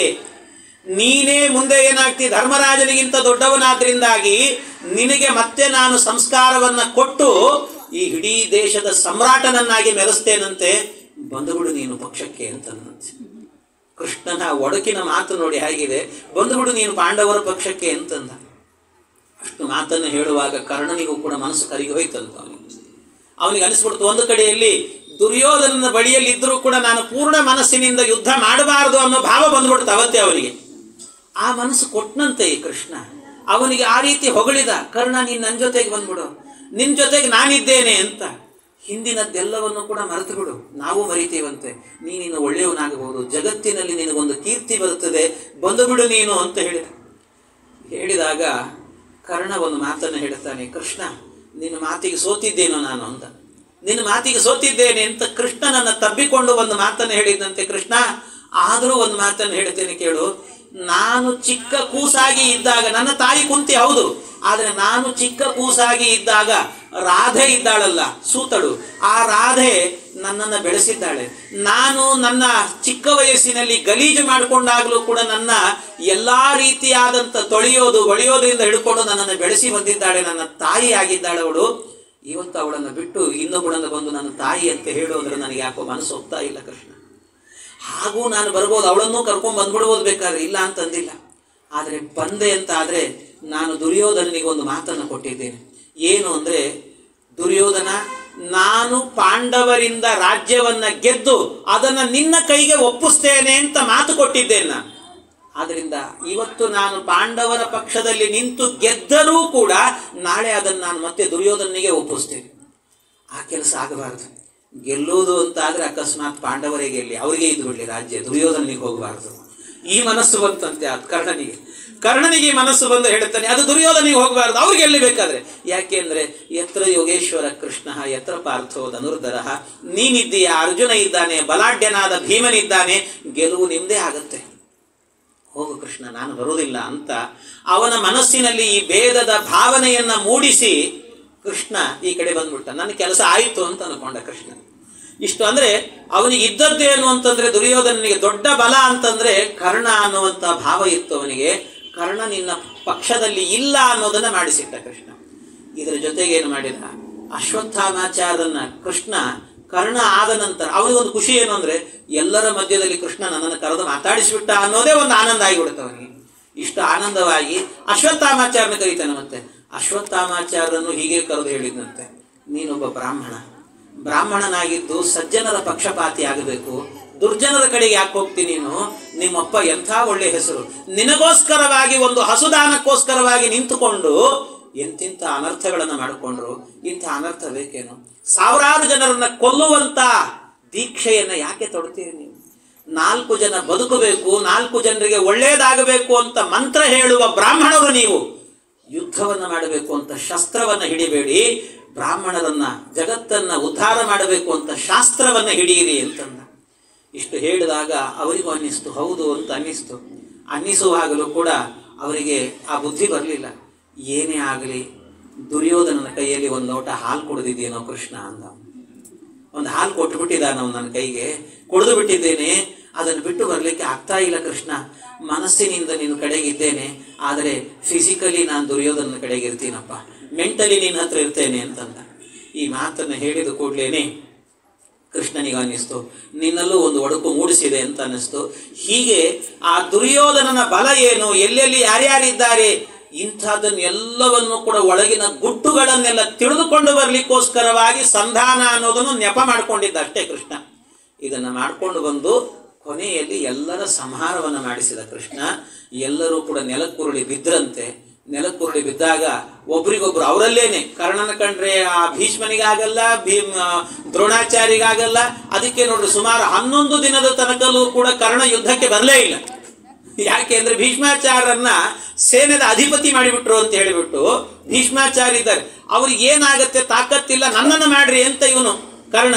ಆದ್ರೆ ಭೀಷ್ಮಾಚಾರ್ಯರು ಸಭೆಯಲ್ಲಿ ನಿಂತ ಸಭೆಯಲ್ಲಿ ತುಂಬಿದ ಸಭೆಯಲ್ಲಿ ಹೇಳಿದ್ರು, ನನ್ನ ತಾಕತ್ತೇನಂತ ನೋಡ್ತೀಯನೋ ನೀನು ಕರ್ಣ ಅಂತ ಒಂದು ಸರ್ತಿ ಗುಡುಗಿದ್ರಂತೆ. ಅವಮಾನ ಆಯಿತು, ದುರ್ಯೋಧನ ಮಾತಾಡಲಿಲ್ಲ. ದುರ್ಯೋಧನ ನನಗೆ ಅವಮಾನ ಆದಾಗಲೂ ಕೂಡ ಮಾತಾಡಲಿಲ್ಲ. ಆದ್ರಿಂದ ಎಲ್ಲಿ ತನಕಲೂ ಕೂಡ ಈ ಭೀಷ್ಮ ಈ ಯುದ್ಧದ ರಣರಂಗದಲ್ಲಿ ಇರ್ತಾನೋ ಅವನು ಕೆಳಗೆ ಉರುಳಿ ಬೀಳೋ ತನಕಲೂ ಕೂಡ ನಾನು ಯುದ್ಧಕ್ಕೆ ಬರೋದಿಲ್ಲ ಅಂತ ನಿಂತು ಬಿಟ್ಟ. ಅವನಿಗೆ ಆ ಬುದ್ಧಿಯನ್ನು ಕೊಡಿಸಿದ ಕೃಷ್ಣನ ತಂತ್ರಗಾರಿಕೆ. ಆ ಬುದ್ಧಿಯನ್ನು ಕೊಡಿಸಿ ಕಡೆಗೆ ಶರಪಂಜರದಲ್ಲಿ ಉರುಳಿ ಬಿದ್ದ ಮೇಲೆ 2 ದಿವಸ ದ್ರೋಣಾಚಾರ್ಯ ಹೋರಾಡಿದ್ರು. ಅವರು ಅಶ್ವತ್ಥಾಮ ಹತಃ ಅನ್ನುವಾಗ ಹೋದ್ರು. ನಂತರ ಕರ್ಣ ಬಂದು ನಿಂತುಕೊಳ್ತಾನೆ, ಕರ್ಣ ಹೋರಾಟವನ್ನು ಮಾಡ್ತಾನೆ. ಆಗ ಕೃಷ್ಣ ಇವನಿಗೆ ಹೊಡೆಯುವಾಗ ಅವನಿಗೆ ಸ್ಪರ್ಧಾ ಮನೋಭಾವ ಬರಬೇಕು, ಅವಾಗ ಮಾತ್ರ ಅವನನ್ನು ಗೆಲ್ಲಲಿಕ್ಕೆ ಸಾಧ್ಯ. ಇಲ್ದಿದ್ರೆ ಅವನಿಗೆ ಗೆದ್ದು ಬಿಡ್ತಾನೆ. ಪರಶುರಾಮ ದೇವರ ಶಾಪ ಅವನಿಗೆ. ಹಾಗಾಗಿ ಈ ಒಂದು ರಥ ಸಿಕ್ಕಾಕೊಂಡಾಗ ಕರ್ಣನದ್ದು ರಥವನ್ನು ಎತ್ತಬೇಕು, ಕೈಯಲ್ಲಿ ಆಯುಧ ಇಲ್ಲ, ಕೃಷ್ಣ ಹೇಳಿದ, ಅರ್ಜುನ ಇದು ಸರಿಯಾದ ಕಾಲ, ಬಿಡು ಬಾಣ ಅವನಿಗೆ ಅಂತಂದ. ಬಾಣ ಬಿಡು, ಬಿಡು ಬಾಣ ಅಂದರೆ ಅವನು ಹೇಳ್ತಾನೆ, ಕೃಷ್ಣ ಇದು ಅಧರ್ಮದ ಯುದ್ಧ, ನನ್ನ ಕೈಯಲ್ಲಿ ಆಯುಧ ಇಲ್ಲ, ಈಗ ಹೇಗೆ ಬಾಣವನ್ನು ಬಿಡಿಸ್ತೀನಿ ನೀನು, ಇದು ಅಧರ್ಮ, ಬೇಡ ಕೃಷ್ಣ ಅಂತ ಹೇಳಿದ. ಅರ್ಜುನ ಅವನ ಮಾತನ್ನ ಕೇಳಬೇಡ, ಬಿಡು ನೀನು ಬಾಣ ಅಂತ ಹೇಳಿದ. ಅರ್ಜುನ ಬಿಟ್ಟ. ಕೃಷ್ಣ ಅಧರ್ಮ ಮಾಡ್ತಾ ಇದ್ದೀನಿ ನೀನು ಅಂತ ಹೇಳುವಾಗ ಕೃಷ್ಣ ಎದ್ದು ನಿಂತು ಮಾತನಾಡಿದಂತೆ, ಕರ್ಣ ಇವತ್ತು ನೀನು ಇದು ಅಧರ್ಮದ ಯುದ್ಧ ಅಂತ ಮಾತನಾಡ್ತಾ ಇದ್ದೀ, ಆವತ್ತು ಒಬ್ಬ ಹೆಣ್ಣನ್ನ ತುಂಬಿದ ಸಭೆಯಲ್ಲಿ ಕರೆದು ಅವಮಾನವನ್ನು ಮಾಡುವಾಗ ಅದು ಅಧರ್ಮ ಅಂತ ನಿನಗೆ ಅನಿಸ್ಲಿಲ್ವೇನೋ? ನೀನು ಪರಮ ಅಧಾರ್ಮಿಕನಾದ ವ್ಯಕ್ತಿ, ಇವತ್ತು ಧರ್ಮದ ಬಗ್ಗೆ ಮಾತನಾಡ್ತಾ ಇದೆಯಾ? ನಿನಗೆ ಯಾವ ನೈತಿಕ ಅರ್ಹತೆ ಇದೆ ಹೇಳಿ ಇದರ ಬಗ್ಗೆ ಮಾತಾಡಲಿಕ್ಕೆ? ನಿನಗೆ ಅರ್ಹತೆ ಇಲ್ಲ, ಧರ್ಮದ ಬಗ್ಗೆ ಮಾತನಾಡಬೇಡ ನೀನು, ಹೊಡೆಯೋ ನೀನು ಬಾಣ ಅಂತ ಅರ್ಜುನನ ಕೈಯಲ್ಲಿ ಬಾಣವನ್ನು ಹೊಡೆಸಿ ಕರ್ಣನ ಸಂಹಾರವನ್ನು ಮಾಡ್ತಾನೆ. ಹೀಗೆ ಕರ್ಣ ಸತ್ತ. ನಂತರ ದುರ್ಯೋಧನನ ಸಾಲು. ದುರ್ಯೋಧನನ ತೊಡೆ ಮುರಿದು ಬೀಳುವಂತೆ ಭೀಮ ಹೊಡೆದಾದ ಮೇಲೆ ಸಾಯೋ ಕಾಲದಲ್ಲಿ ಈ ಅಯೋಗ್ಯ ಹೇಳಿದಂತೆ, ಕೃಷ್ಣ ಗೊಲ್ಲ, ನಿನ್ನಿಂದಲೇ ನಡೆದದ್ದು, ನೀನು ದೇವರಲ್ವೋ, ಎಲ್ಲರೂ ನಿನ್ನನ್ನು ದೇವರು ಅಂತ ಅಂದ್ಕೊಂಡಿದ್ದಾರೆ, ನಿನಗೆ ಅಗ್ರಪೂಜೆ ನಡೆದಾಗ ನಾನೂ ಪ್ರತಿಭಟನೆ ಮಾಡಬೇಕಿತ್ತು, ಆಗ ಯಾಕೋ ನಾನು ಮಾಡಲಿಲ್ಲ ಸರಿಯಾಗಿ, ಇಲ್ಲ ನೀನು ಸರಿ ಇಲ್ಲ, ಹಾಗೆ ಹೀಗೆ ದೇವರಲ್ಲ ಅದು ಇದು ಅಂತ ಬೈಲಿಕ್ಕೆ ಶುರು ಮಾಡಿದ. ಆ ದುರ್ಯೋಧನ ಬೈತಾ ಇದ್ದಂತೇನೆ ಮೇಲೆ ದೇವಲೋಕದಿಂದಾಗಿ ದೇವತೆಗಳೆಲ್ಲರೂ ಕೂಡ ಅವನ ಮೇಲೆ ಪುಷ್ಪವೃಷ್ಟಿಯನ್ನು ಮಾಡಿದರಂತೆ, ದುರ್ಯೋಧನನ ಮೇಲೆ. ಅವನಿಗೆ ಖುಷಿ, ಅವನಿಗೆ ನೋಡಿದೆಯಾ ನಾನು ಹೇಳಿದ್ದು ಸತ್ಯ. ಯಾಕೆ ಅಂತಂದ್ರೆ ನಾನು ಬೈತಾ ಇದ್ರೆ ದೇವತೆಗಳು ಕೂಡ ಪುಷ್ಪವೃಷ್ಟಿ ಮಾಡ್ತಾ ಇದ್ದಾರೆ ಅಂದ್ರೆ ನಾನು ಹೇಳಿದ್ದು ಸತ್ಯ ಅಂತಂದ. ಅದು ನಿಜವಾಗ್ಲೂ ಸತ್ಯ, ಅದಕ್ಕಲ್ಲ. ಮತ್ತೇನು ಅಂದ್ರೆ ದೇವತೆಗಳು ಮಾಡಿದ ಉಪಾಯ ಇದು. ಅವನದ್ದೇನಾಗಿತ್ತು ಅಂದ್ರೆ ಪಾಪದ ಕೊಡೆ ಎನ್ನುವಂತಹದ್ದು ತುಂಬಿತ್ತು, ಆದ್ರೆ ಸ್ವಲ್ಪ ಇತ್ತಂತೆ. 99% ಅನ್ಕೊಂಡಿದ್ದ ಕೃಷ್ಣ ದೇವರಲ್ಲ ಅಂತ, ಪರಿಪೂರ್ಣ ದೇವರಲ್ಲ ಅನ್ನುವ ಭಾವ ಅವನಿಗೆ. ಅಂದ್ರೆ 100% ಅವನ ಪಾಪದ ಕೊಡ ತುಂಬಬೇಕಿತ್ತು. ಅದಕ್ಕೆ ಕೃಷ್ಣನ್ನ ಬೈಯುವಾಗಲೂ ಕೂಡ ಅವನಿಗೆ 1% ಅನಿಸ್ತಿತ್ತಂತೆ, ಕೃಷ್ಣ ದೇವರು ಇರ್ಬೋದೋ ಏನೋ ಅಂತ ಅನಿಸೋದಂತೆ. ಅದಕ್ಕೆ ಈ ಕೃಷ್ಣ ಏನು ಮಾಡಿದ, ದೇವತೆಗಳಿಂದ ಪುಷ್ಪವೃಷ್ಟಿ ಮಾಡಿಸಿದ. ಆ ಪುಷ್ಪವೃಷ್ಟಿ ಮಾಡುವಾಗ ಅವನಿಗೆ ಕಾನ್ಫಿಡೆನ್ಸ್ ಬಂತು, ಓಹೋ ನಾ ಹೇಳಿದ್ದು ಸರಿ, ದೇವತೆಗಳೇ ನನಗೆ ಪುಷ್ಪವೃಷ್ಟಿ ಮಾಡಿದ್ರಲ್ಲ ಅಂತ 100% ಕೃಷ್ಣ ದೇವರಲ್ಲ ಅನ್ಕೊಂಡ, ನೆಗೆದು ಬಿದ್ದ, ಅವನು ಸತ್ತ. ಆವಾಗಲೇ ಅವನ ಪಾಪದ ಕೊಡ ತುಂಬಿದಾಗ ಸತ್ತು ಬಿದ್ದಂತೆ. ಸಾಯೋಕ್ಕಿಂತ ಮೊದಲು ಮಾಡಿದ ಕೆಲಸ ಏನು ಅಂದ್ರೆ, ಅಶ್ವತ್ಥಾಮಾಚಾರ್ಯರು ಬಂದಾಗ ಪಾಂಡವರ ವಂಶ ನಿರ್ವಂಶ ಮಾಡು, ನೀನೇ ನನ್ನ ಸಿಂಹಾಸನದಲ್ಲಿ ಕೂತ್ಕೋ, ನಿನಗೆ ಪಟ್ಟಾಭಿಷೇಕ ಮಾಡುತ್ತೇನೆ ಅಂತ ಕೈಯಲ್ಲಿ ಹಿಡಿ ಮಣ್ಣನ್ನು ತೆಗೆದುಕೊಂಡು ಅಶ್ವತ್ಥಾಮಾಚಾರ್ಯರ ತಲೆ ಮೇಲೆ ಹಾಕಿದ್ದಂತೆ. ಪಟ್ಟಾಭಿಷೇಕ ಅಂತ ಯಾರಾದರೂ ಮೈಗೆ ಮಣ್ಣು ಹಾಕ್ತಾರ? ಮಣ್ಣು ಹಾಕೋದು ಯಾವ ಕಾಲದಲ್ಲಿ ಅಲ್ವಾ? ಅದು ಗೊತ್ತಾಗ್ಲಿಲ್ಲ ಅಯೋಗ್ಯನಿಗೆ. ಪಟ್ಟಾಭಿಷೇಕ ಅಂತ ಅನ್ಕೊಂಡು ಮಾಡಿಬಿಟ್ನಂತೆ. ಆಗ ಅಶ್ವತ್ಥಾಮಾಚಾರ್ಯದೆಲ್ಲ ಭಾಗವತದ ಕಥೆಯಲ್ಲಿ ಬರುತ್ತೆ. ಪಾಂಡವರ ಉಪಪಾಂಡವರನ್ನು ಸಂಹಾರ ಮಾಡಿದ್ದ ಕಥೆ, ಇನ್ನೊಂದು ಮತ್ತೊಂದು ಎಲ್ಲವೂ ಕೂಡ ಅಲ್ಲಿ ಬರುತ್ತೆ. ಅಂತೂ ಇದೆಲ್ಲವೂ ಕೂಡ ನಡೀತು. ಶರಪಂಜರದಲ್ಲಿ ಭೀಷ್ಮಾಚಾರ್ಯರು ಮಲಗಿದ್ದಾರೆ. ದೊಡ್ಡ ಜಾಗತಿಕವಾದ ಯುದ್ಧ ನಡೆದು ಹೋಯಿತು. ಆ ಯುದ್ಧದಲ್ಲಿ ಧರ್ಮಕ್ಕೆ ಜಯ ಸಿಕ್ತಂತೆ. ಧರ್ಮಕ್ಕೆ ಜಯ ಸಿಕ್ತು. ಧರ್ಮದ ಅಂದರೆ ಸಜ್ಜನರಿಗೆ ಜಯ ಎನ್ನುವಂತಹದ್ದು ಸಿಕ್ತು. ಧರ್ಮರಾಜ ದೇಶವನ್ನು ಆಳುತ್ತಾನೆ. ಭೀಮ ಒಬ್ಬ ಅವೈಷ್ಣವ ಇಲ್ಲದಂತೆ ನೋಡಿಕೊಂಡ ಜಗತ್ತನ್ನ. ಇಡೀ ಅದ್ಭುತವಾದಂಥ ಆಳ್ವಿಕೆಯನ್ನು ಮಾಡಿದರಂತೆ. ಇಷ್ಟೆಲ್ಲ ಮಾಡುವಾಗ ಜಗತ್ತೆಲ್ಲ ಚೆನ್ನಾಗಿದೆ, ಎಲ್ಲ ಕಡೆಯಲ್ಲೂ ಕೂಡ ವ್ಯವಸ್ಥಿತವಾಗಿದೆ, ಎಲ್ಲ ಚೆನ್ನಾಗಿ ನಡೆಯುವಂಥ ಕಾಲದಲ್ಲಿ ಆಗ ಕೊನೆಯಲ್ಲಿ ಆಗಬೇಕಾದ್ರೆ ಏನಾಯ್ತಂತೆ, ಕೃಷ್ಣ ದೂರದಲ್ಲಿ ಕೂತ್ಕೊಂಡು, ಎಷ್ಟೋ ದಿವಸ ಅಲ್ಲೇ ಇದ್ದ, ದೂರದಲ್ಲಿ ಕೂತ್ಕೊಂಡು ಕೃಷ್ಣ ಪರಮಾತ್ಮ ಕಣ್ಣೀರು ಹಾಕ್ತಾ ಇದ್ದಂತೆ, ಅಳ್ತಾ ಇದ್ದಂತೆ. ಯುದ್ಧ ಮುಗಿದು ಹೋಗಿದೆ, ಈ ಪಾಂಡವರಿಗೆ ರಾಜ್ಯ ಸಿಕ್ಕಾಗಿದೆ, ಎಲ್ಲ ಆಗಿದೆ. ಕೃಷ್ಣ ಕಣ್ಣೀರು ಹಾಕ್ಕೊಂಡು ಅಳ್ತಾ ಇದ್ದ. ಆಶ್ಚರ್ಯ ಆಯಿತು. ಧರ್ಮರಾಜ ನೋಡಿದ, ಕೃಷ್ಣ ಏನು ವಿಚಿತ್ರನೋ ಇದು, ಎಲ್ಲರೂ ಅಳುವಾಗಲೂ ಕೂಡ ನಗನಗುತ್ತಾ ಇರುವಂಥ ವ್ಯಕ್ತಿ ನೀನು, ನಾವೆಲ್ಲ ನಗನಗುತ್ತಾ ಇದ್ದೇವೆ, ನೀನು ಅಳ್ತಾ ಇದೆಯಲ್ಲಪ್ಪ ಕೃಷ್ಣ, ಯಾಕೆ ಅಂತ ಕೇಳಿದ. ಯಾಕೆ ಅಂದರೆ ಕೃಷ್ಣ ಹೇಳ್ತಾನೆ, ನೋಡು ಈಗ ಅಳ್ಳಿಲ್ಲ ಅಂದ್ರೆ ಮತ್ತೆ ಯಾವಾಗ ಅಳಬೇಕು ನಾನು, ನಿನ್ನ ಮಾತಿನ ಅಭಿಪ್ರಾಯ ಏನು? ಕೃಷ್ಣ ಹೇಳಿದ, ಏನು ಅಂದರೆ ನಾನು ಅಳ್ತಾ ಇರೋದು ಯಾಕೆ ಅಂದರೆ, ಈ ಕುರುಕ್ಷೇತ್ರದಲ್ಲಿ ಈ ಭೀಷ್ಮಾಚಾರ್ಯರು ಶರಪಂಜರದಲ್ಲಿ ಮಲಗಿದ್ದಾರಲ್ಲ, ಅವರು ಸಾಯಬೇಕು ಅಂತ ಯೋಚನೆ ಮಾಡ್ತಿದ್ದಾರಪ್ಪ, ಅದಕ್ಕೆ ನನಗೆ ದುಃಖ ಆಗ್ತಾ ಇದೆ ಅಂದ ಕೃಷ್ಣ. ಧರ್ಮರಾಜ ಹೇಳಿದ, ಇಲ್ಲ ಸಾಯಿಲಿ ಬಿಡು, ಪರವಾಗಿಲ್ಲ, ವಯಸ್ಸಾಗಿದೆ, 800 ವರ್ಷ ಬದುಕಿದ್ದ, ಇನ್ನೆಷ್ಟು ವರ್ಷ ಬದುಕಬೇಕು, ಸಾಕಲ್ವ, ಇನ್ನು ಭೂಮಿಗೆ ಭಾರ, ಇನ್ನು ಬದುಕ್ತಾ ಹೋದರೆ. ಅದಕ್ಕೆ ಅದರಲ್ಲೂ ಕೂಡ ಶರಪಂಜರದಲ್ಲಿ ಮಲಗಿದ್ದಾನೆ, ಮೈಯಲ್ಲಿ ರಕ್ತ ಹರಿದು ಹೋಗ್ತಾ ಇದೆ, ರಕ್ತ ಸುರಿಯುವಾಗ ನೋವನ್ನು ತಟ್ಟುಕೊಂಡು ಬದುಕೋದಾದ್ರೆ ಹೇಗೆ? ಮನೆಯಲ್ಲಿ ಯಾರಾದರೂ ಕೂಡ ಮೈಯೆಲ್ಲ ಹಿಂಸೆ ಮಾಡಿಕೊಂಡು ಬದುಕ್ತಿದ್ರೆ ದೇವರೇ ಕರ್ಕೊಂಡ್ಬಿಡು ಅಂತ ನಾವೇ ಕೇಳ್ತಿರ್ತೀವಲ್ವ. ಹಾಗೆ ಹೋಗ್ಲಿ ಬಿಡು ಪಾಪ ಅಂತಂದ್ರೆ ಕೃಷ್ಣ ಹೇಳಿದ, ಧರ್ಮರಾಜ, ಭೀಷ್ಮ ಸಾಯೋದು ಅಂತಂದ್ರೆ ಯಾರೋ ಒಬ್ಬ ಸಣ್ಣ ವ್ಯಕ್ತಿ ಸಾಯೋದು ಅಂತ ಅರ್ಥ ಅಲ್ಲಪ್ಪ. ಮತ್ತೇನು ಅಂದ್ರೆ ಭೀಷ್ಮ ಸಾಯೋದು ಅಂದ್ರೆ ಆ ಕಾಲದ ಜ್ಞಾನಿಗಳ ಲಿಸ್ಟಲ್ಲಿ ಮೊದಲು ಬರುವಂತ ದೊಡ್ಡ ಜ್ಞಾನಿ ಭೀಷ್ಮ ಅಂತಂದ್ರೆ ಅವನು ಸಾಯ್ತಾನೆ ಅಂತ ನನಗೆ ದುಃಖ ಅಲ್ಲ. ಮತ್ತೇನು ಅಂದ್ರೆ ಭೀಷ್ಮನ ಜೊತೆಗೆ ಅವನು ಸಂಪಾದನೆ ಮಾಡಿದಂತ ಜ್ಞಾನದ ರಾಶಿ ಅವನ ಜೊತೆಗೆ ಹೊರಟು ಹೋಗ್ತದಪ್ಪ. ಅದು ಹೋಗಬಾರದು, ಅದು ಉಳಿಬೇಕು. ಯಾಕೆಂದ್ರೆ ನಾನು ಜಗತ್ತಿನಲ್ಲಿ ಅತ್ಯಂತ ಇಷ್ಟಪಡುವಂತಹ ಒಂದು ವಸ್ತು ಅಂತ ಇದ್ರೆ, ಅತ್ಯಂತ ಪವಿತ್ರ ಅಂತ ನಾನೇನಾದ್ರೂ ಕೂಡ ಜಗತ್ತಿನಲ್ಲಿ ಹೇಳೋದು ಅಂತಿದ್ರೆ ಅದು ಜ್ಞಾನ ಮಾತ್ರ ಅಂತಾನೆ. ನಹಿ ಜ್ಞಾನೇನ ಸದೃಶಂ ಪವಿತ್ರಮಿಹ ವಿದ್ಯತೆ. ನನಗೆ ಜ್ಞಾನ ಅನ್ನುವಂತಹದ್ದು ಮಾತ್ರ ಅಷ್ಟು ಪ್ರೀತಿ. ನನ್ನನ್ನು ಪಡಿಬೇಕು ಅಂದ್ರೂ ಕೂಡ ಯಾರೋ ಒಬ್ಬ ಸಾಮಾನ್ಯ ವ್ಯಕ್ತಿ ನನ್ನನ್ನು ಪಡೀಲಿಕ್ಕೆ ಸಾಧ್ಯ ಇಲ್ಲ. ಅನೇಕ ಜನ್ಮಗಳಲ್ಲಿ ನನ್ನ ತತ್ವಜ್ಞಾನವನ್ನು ಪಡೆದಂತ ವ್ಯಕ್ತಿ ಏನೇ ಬಹುನಾಂ ಜನ್ಮನಾಂ ಅಂತೆ ಜ್ಞಾನವಾನ್ ಮಾಂ ಪ್ರಪದ್ಯತೆ. ಜ್ಞಾನಿಯಾದಂಥ ವ್ಯಕ್ತಿ ನನ್ನನ್ನು ಪಡೀತಾನೆ, ಇನ್ಯಾರೂ ಪಡೀಲಿಕ್ಕೆ ಸಾಧ್ಯ ಇಲ್ಲ. ಅದರಿಂದ ನನಗೆ ಅವನ ಜ್ಞಾನ ಹೋಗಬಾರದು, ಆ ಜ್ಞಾನದ ರಾಶಿಯನ್ನು ಉಳಿಸಬೇಕು ಅಂದ. ಇಷ್ಟು ಹೇಳುವಾಗ ಕೃಷ್ಣ ಏನು ಮಾಡಬೇಕಾಗಾದ್ರೆ, ನನ್ನ ಜೊತೆಗೆ ಬಾ ಅಂತ ಆ ಕುರುಕ್ಷೇತ್ರಕ್ಕೆ ಕರೆದುಕೊಂಡು ಹೋಗಿ ಕೃಷ್ಣ ಧರ್ಮರಾಜನನ್ನ ಕೂಡಿಸಿ ಅಲ್ಲಿ ತಾನೂ ಕುಳಿತುಕೊಂಡು, ಭೀಷ್ಮಾಚಾರ್ಯ ನಿಮ್ಮ ಒಳಗಿರುವಂಥ ಜ್ಞಾನದ ರಾಶಿಗಳನ್ನೆಲ್ಲವನ್ನು ಕೂಡ ಇವನಿಗೆ ಉಪದೇಶ ಮಾಡ್ರಿ ಅಂತ ಹೇಳಿ ಅನೇಕ ಮಹಾಭಾರತದಲ್ಲಿ ಇಲ್ಲದ್ದು ಜಗತ್ತಿನಲ್ಲಿಲ್ಲ. ಯದಿಹಾಸ್ತಿ ತದನ್ಯತ್ರ ಎನ್ನೇ ಹಾಸ್ತಿ ನಕುತ್ರಚಿತ್ತು ಅಂತ ಎಲ್ಲಾ ಶಾಸ್ತ್ರಗಳನ್ನು ಕೂಡ ಇವತ್ತೆಲ್ಲ ತಿಳ್ಕೊಂಡಿದ್ದಾರೆ. ಫಿಸಿಕ್ಸ್ ಎಲ್ಲಿದೆ ಅಂತ ತಿಳ್ಕೊಂಡಿದ್ದಾರೆ, ಫಿಸಿಕ್ಸು ಇದೆ, ಅದರಲ್ಲಿ ಕೆಮಿಸ್ಟ್ರಿ ಇದೆ, ಅದರಲ್ಲಿ ಬಯೋ ಇದೆ. ಏನೇನು ನೀವು ಜಗತ್ನಲ್ಲಿ ಏನೇನು ಹೇಳ್ತೀರಿ, ಮ್ಯಾಥಮೆಟಿಕ್ಸು, ಇನ್ನೊಂದು ಮತ್ತೊಂದು ಎಲ್ಲಾ ಶಾಸ್ತ್ರಗಳು ಕೂಡ, ವಾಣಿಜ್ಯ ಶಾಸ್ತ್ರವೂ ಕೂಡ ಅಲ್ಲಿದೆ, ಎಲ್ಲವೂ ಇದೆ ಅದರಲ್ಲಿ. ಇಂಥದ್ದಿಲ್ಲ ಅಂತಿಲ್ಲ. ಎಲ್ಲಾ ಶಾಸ್ತ್ರಗಳನ್ನು ಕೂಡ ಉಪದೇಶ ಮಾಡಿದನಂತೆ ಭೀಷ್ಮಾಚಾರ್ಯ.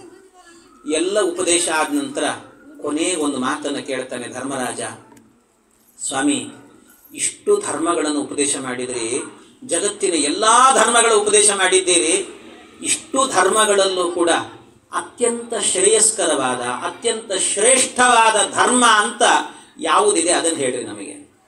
ಒಂದು ಶ್ರೇಷ್ಠವಾದಂಥ ಕಿಮೇಕಂ ದೈವತಂ ಲೋಕೆ ಕಿಂವಾಪ್ಯೇಕಂ ಪರಾಯಣಂ ಸ್ತುವಂತಹ ಕಂ ಕಮರ್ಚಂತಹ ಪ್ರಾಪ್ನುಯೋರ್ ಮಾನವಾ ಶುಭಂ ಕೋ ಧರ್ಮ ಸರ್ವಧರ್ಮಾಣಾಂ ಭವತಃ ಪರಮೋ ಮತಃ ಕಿಂ ಜಪನ್ ಮುಚ್ಯತೆ ಜಂತು ಜನ್ಮ ಸಂಸಾರ ಬಂಧನಾತ್.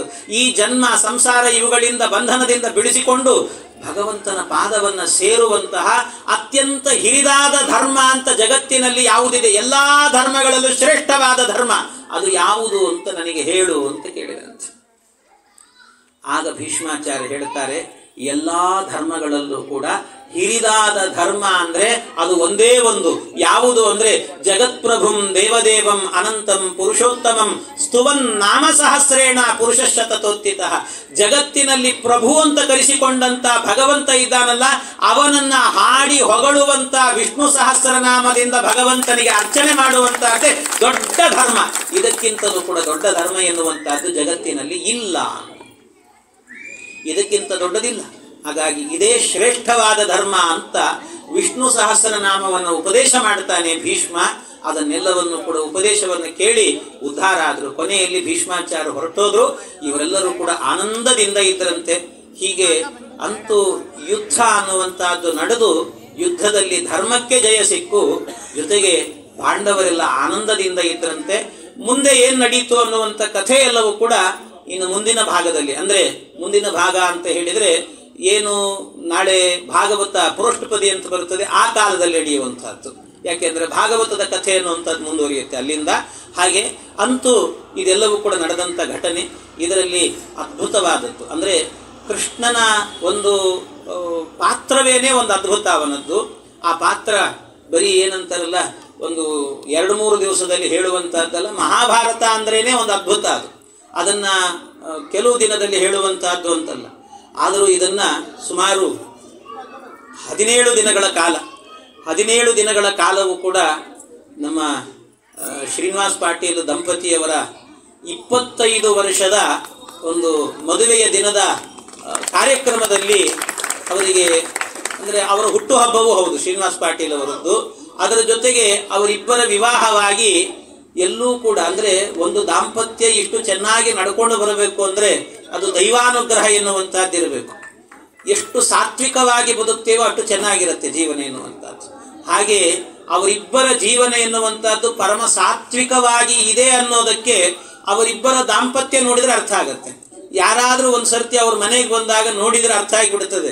ನಾವು ನಮ್ಮ ಮನೆಗಳಲ್ಲಿ ಗಂಡ ಹೆಂಡತಿ ಹೇಗಿರಬೇಕು ಅಂದರೆ ಶ್ರೀನಿವಾಸ್ ಪಾಟೀಲ್ ದಂಪತಿಗಳಂತೆ ಇರಬೇಕು ಅನ್ನುವಂತೆ. ಯಾಕೆ ಅಂದರೆ ಪಾಟೀಲ್ರನ್ನಂತೂ ನೋಡಿದ್ದೀರಿ, ಯಾವಾಗ ನೋಡಲಿ ಹಸು ಇದ್ದಾಗಿರ್ತಾರೆ, ಹಸು ಆಕಳಿದ್ದಾಗಿರ್ತಾರೆ. ನೀವು ಏನು ಅನ್ರಿ ಮಾಡ್ರಿ ಕೃಷ್ಣನಂತೆ ಯಾವುದು ತಲೆ ಕೆಡಿಸ್ಕೊಳ್ಳೋದಿಲ್ಲ, ಯಾವುದಕ್ಕೂ ತಲೆ ಕೆಡಿಸ್ಕೊಳ್ಳೋದಿಲ್ಲ. ಇಷ್ಟು ಹಸುವಿನಂತೆ ಇರುವಂಥವರು. ಹಾಗೆ ಮನೆಯವರು ಕೂಡ ಅದಕ್ಕೆ ಬೇಕಾದ ರೀತಿಯಲ್ಲಿ ಅವ್ರ ಹಸು ಆದರೆ ಕೆಲವೊಂದು ಸರ್ತಿ ಮನೆಯವರು ಹೇಗಿರಬೇಕು ಹಾಗೆ ಇರಬೇಕಾಗ್ತದೆ. ಆದ್ದರಿಂದ ಜವಾಬ್ದಾರಿ ಬೇಕಾಗ್ತದಲ್ಲ. ಹಾಗೆ ಎರಡನ್ನೂ ಕೂಡ ತೂಗಿಸುವಂಥ ಒಂದು ವ್ಯವಸ್ಥೆಯನ್ನ ಆ ದಂಪತಿಗಳಿಗೆ ಭಗವಂತ ಕೊಟ್ಟಿದ್ದಾನೆ. ಸಂಸಾರ ಅಂದರೆ ಹೀಗಿರಬೇಕು ಅನ್ನುವಂತೆ ಇರುವಂಥವರು. ಎರಡು ಮುದ್ದಾದ ಮಕ್ಕಳು, ಜೊತೆಗೆ ಒಂದು ಕೂಡು ಕುಟುಂಬ, ಇದನ್ನೆಲ್ಲವನ್ನು ಕೂಡ ಸೇರಿಸಿಕೊಂಡು ಅವರ ಇಚ್ಛೆ ನೋಡಿ. 25 ವರ್ಷ ಅಂದರೆ ಸಾಮಾನ್ಯವಾಗಿ ಎಲ್ಲರೂ ಏನು ಮಾಡ್ಕೊಳ್ತಾರೆ ಅಂದರೆ 25 ವರ್ಷದ ಕಾರ್ಯಕ್ರಮ ಅಂದರೆ ಯಾವುದಾದ್ರೂ ಒಂದು ದೊಡ್ಡ ಹೋಟೆಲ್ ಬುಕ್ ಮಾಡಿಕೊಂಡು, ಬೇಕಾದಷ್ಟು ದುಡ್ಡು ಇರುತ್ತೆ, ಹೋಟೆಲ್ ಬುಕ್ ಮಾಡಿಕೊಂಡು ಕುಣಿದು ಕುಪ್ಪಳಿಸಿಕೊಂಡು ಏನೋ ಒಂದು ಅನರ್ಥಗಳನ್ನು ಮಾಡಬೇಕು ಅಂತ ಅನಿಸ್ತಾ ಇರುತ್ತೆ. ಆದರೆ ಈ ದಂಪತಿಗಳಿಗೆ ಆ ಭಾವ ಬರಲಿಲ್ಲ ಇವರಿಗೆ. ಮತ್ತೇನು ಅಂದರೆ ದೇವತಾ ಕಾರ್ಯ ಮಾಡಬೇಕು ಅಂತ, ದೇವರ ಕಥೆಯನ್ನು ಕೇಳಬೇಕು ಅಂತ, ಅದರಲ್ಲೂ ಕೂಡ ಮಹಾಭಾರತವನ್ನು ಕೇಳಬೇಕು ಅಂತ.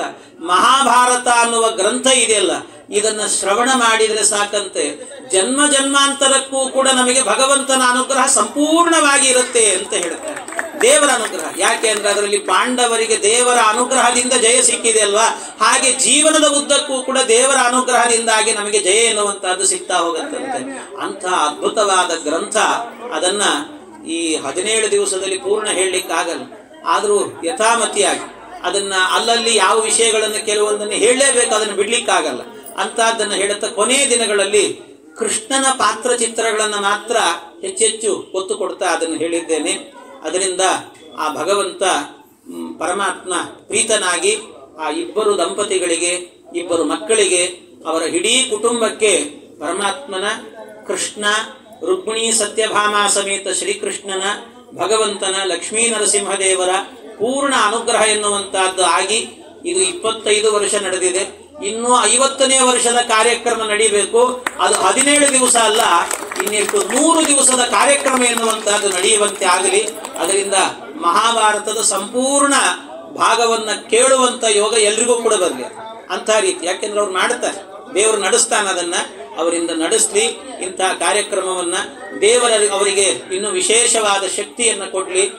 ಶ್ರೀನಿವಾಸ್ ಪಾಟೀಲರಿಗೆ, ದಂಪತಿಗಳಿಗೆ, ಮಕ್ಕಳಿಗೆ, ಕುಟುಂಬಕ್ಕೆ ಎಲ್ಲರಿಗೂ ಕೂಡ ಆ ದೇವತಾ ಅನುಗ್ರಹ ಆಗಲಿ ಅಂತ ದೇವರಲ್ಲಿ ಪ್ರಾರ್ಥನೆಯನ್ನು ಮಾಡುತ್ತಾ, ಮತ್ತು ಅವರಿಗೆ ಸಹಕಾರವನ್ನ, ಯಾಕೆಂದ್ರೆ ಇದರಲ್ಲಿ ಒಂದು ಕಾರ್ಯಕ್ರಮ ನಡೀಬೇಕು ಅಂದ್ರೆ ಹಿಂದೆ ಮುಂದೆ ಎಲ್ಲರೂ ಬೇಕು. ಅದಕ್ಕೆ ಇಂಥದ್ದು ನಡೀಬೇಕು ಅಂದಾಗ ಅದು ಕಾಲಕ್ಕೆ ಸರಿಯಾಗಿ ನಡೀತಿರಬೇಕು ಅಂದ್ರೆ ಎಲ್ಲರೂ ಅನ್ಕೊಳ್ತಿರ್ತಾರೆ. ಗೋವಿಂದಾಚಾರ್ಯ ಬಂದಿದ್ದಾರೆ ಅಂದ್ರೆ ಬರೀ ಗದ್ದಲ ನಡೀತದೆ, ಜೋರು ಮಾತಾಡ್ತಾರೆ.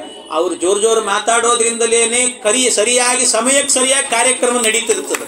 ಹಂಗೆ ಅವರು ಬಂದದ್ದು ಅವ್ರದ್ದೊಂದು ಉಪಸ್ಥಿತಿ, ಅವ್ರಿಗೊಂದು ಸಂಕಟ. ಇಷ್ಟು ದಿವಸವೂ ನಾನು ಇರಲಿಲ್ಲ, ಕೊನೆಗೆ ಇವತ್ತಾದರೂ ಬಂದೆ ಅಂತ ಅವರಿಗೊಂದು ಆನಂದವೂ ಇದೆ ಅದರಲ್ಲಿ. ಆ ರೀತಿ ಅವರ ಒಂದು ಉಪಸ್ಥಿತಿಯಲ್ಲಿ ವಿಶೇಷವಾಗಿ ಈ ಕಾರ್ಯಕ್ರಮ ನಡೀತಾ ಇದೆ. ಎಲ್ಲ ಸಜ್ಜನರು, ಬಾಂಧವರೆಲ್ಲ ಸೇರಿದ್ದೀರಿ. ಎಲ್ಲರಿಗೂ ಕೂಡ ಹರಿವಾಯು ಗುರುಗಳ ಅನುಗ್ರಹ ಎನ್ನುವಂತಹದ್ದಾಗಲಿ. ಜೊತೆಗೆ ಅವರ ಸೈನ್ಯ, ಆ ಸೈನ್ಯದಲ್ಲಿ ರಾಮದೇವರಂತೆ ನಮ್ಮ ಪಾಟೀಲ್ರಿದ್ರೆ ಅವರ ಸೈನ್ಯದಲ್ಲಿ ಹನುಮಂತನಂತೆ ನಮ್ಮ ಸತೀಶ್ ಇದ್ದಾನೆ. ಸತೀಶನು ಕೂಡ ನಿಂತುಕೊಂಡು ಹನುಮಂತನಂತೆ ಮೊದಲೇ ಹೇಳಿಬಿಟ್ಟಿದ್ದ, ಆಚಾರ್ಯ ನಾಳೆ ಟೈಮ್ ಕೊಡ್ರಿ, ನೀವು ಯಾವ ಟೈಮ್, ಈ ಟೈಮಿಗೆ ನಾವು ರೆಡಿ ಇರ್ತೀವಿ ಅಂತ. ಅಂದರೆ ಇನ್ನು ಮಳೆ ಇನ್ನು ಬರೋ ಕಾಲ ಬರ್ತಾ ಇದೆ ಅಂತ ಅನಿಸ್ತದೆ. ಅಷ್ಟರಲ್ಲಿ ನಮ್ದೆಲ್ಲ ಮುಗಿದಿದೆ. ದೇವರು ನಮಗೆ ಇದಕ್ಕೆ ಅನುಗ್ರಹ ಮಾಡಿದ್ದಾನೆ ಅನ್ನೋದಕ್ಕೆ ಇದೊಂದು ಸಾಕ್ಷಿ ಅಂತ ಹೇಳುತ್ತಾ ಎಲ್ಲರಿಗೂ ಕೂಡ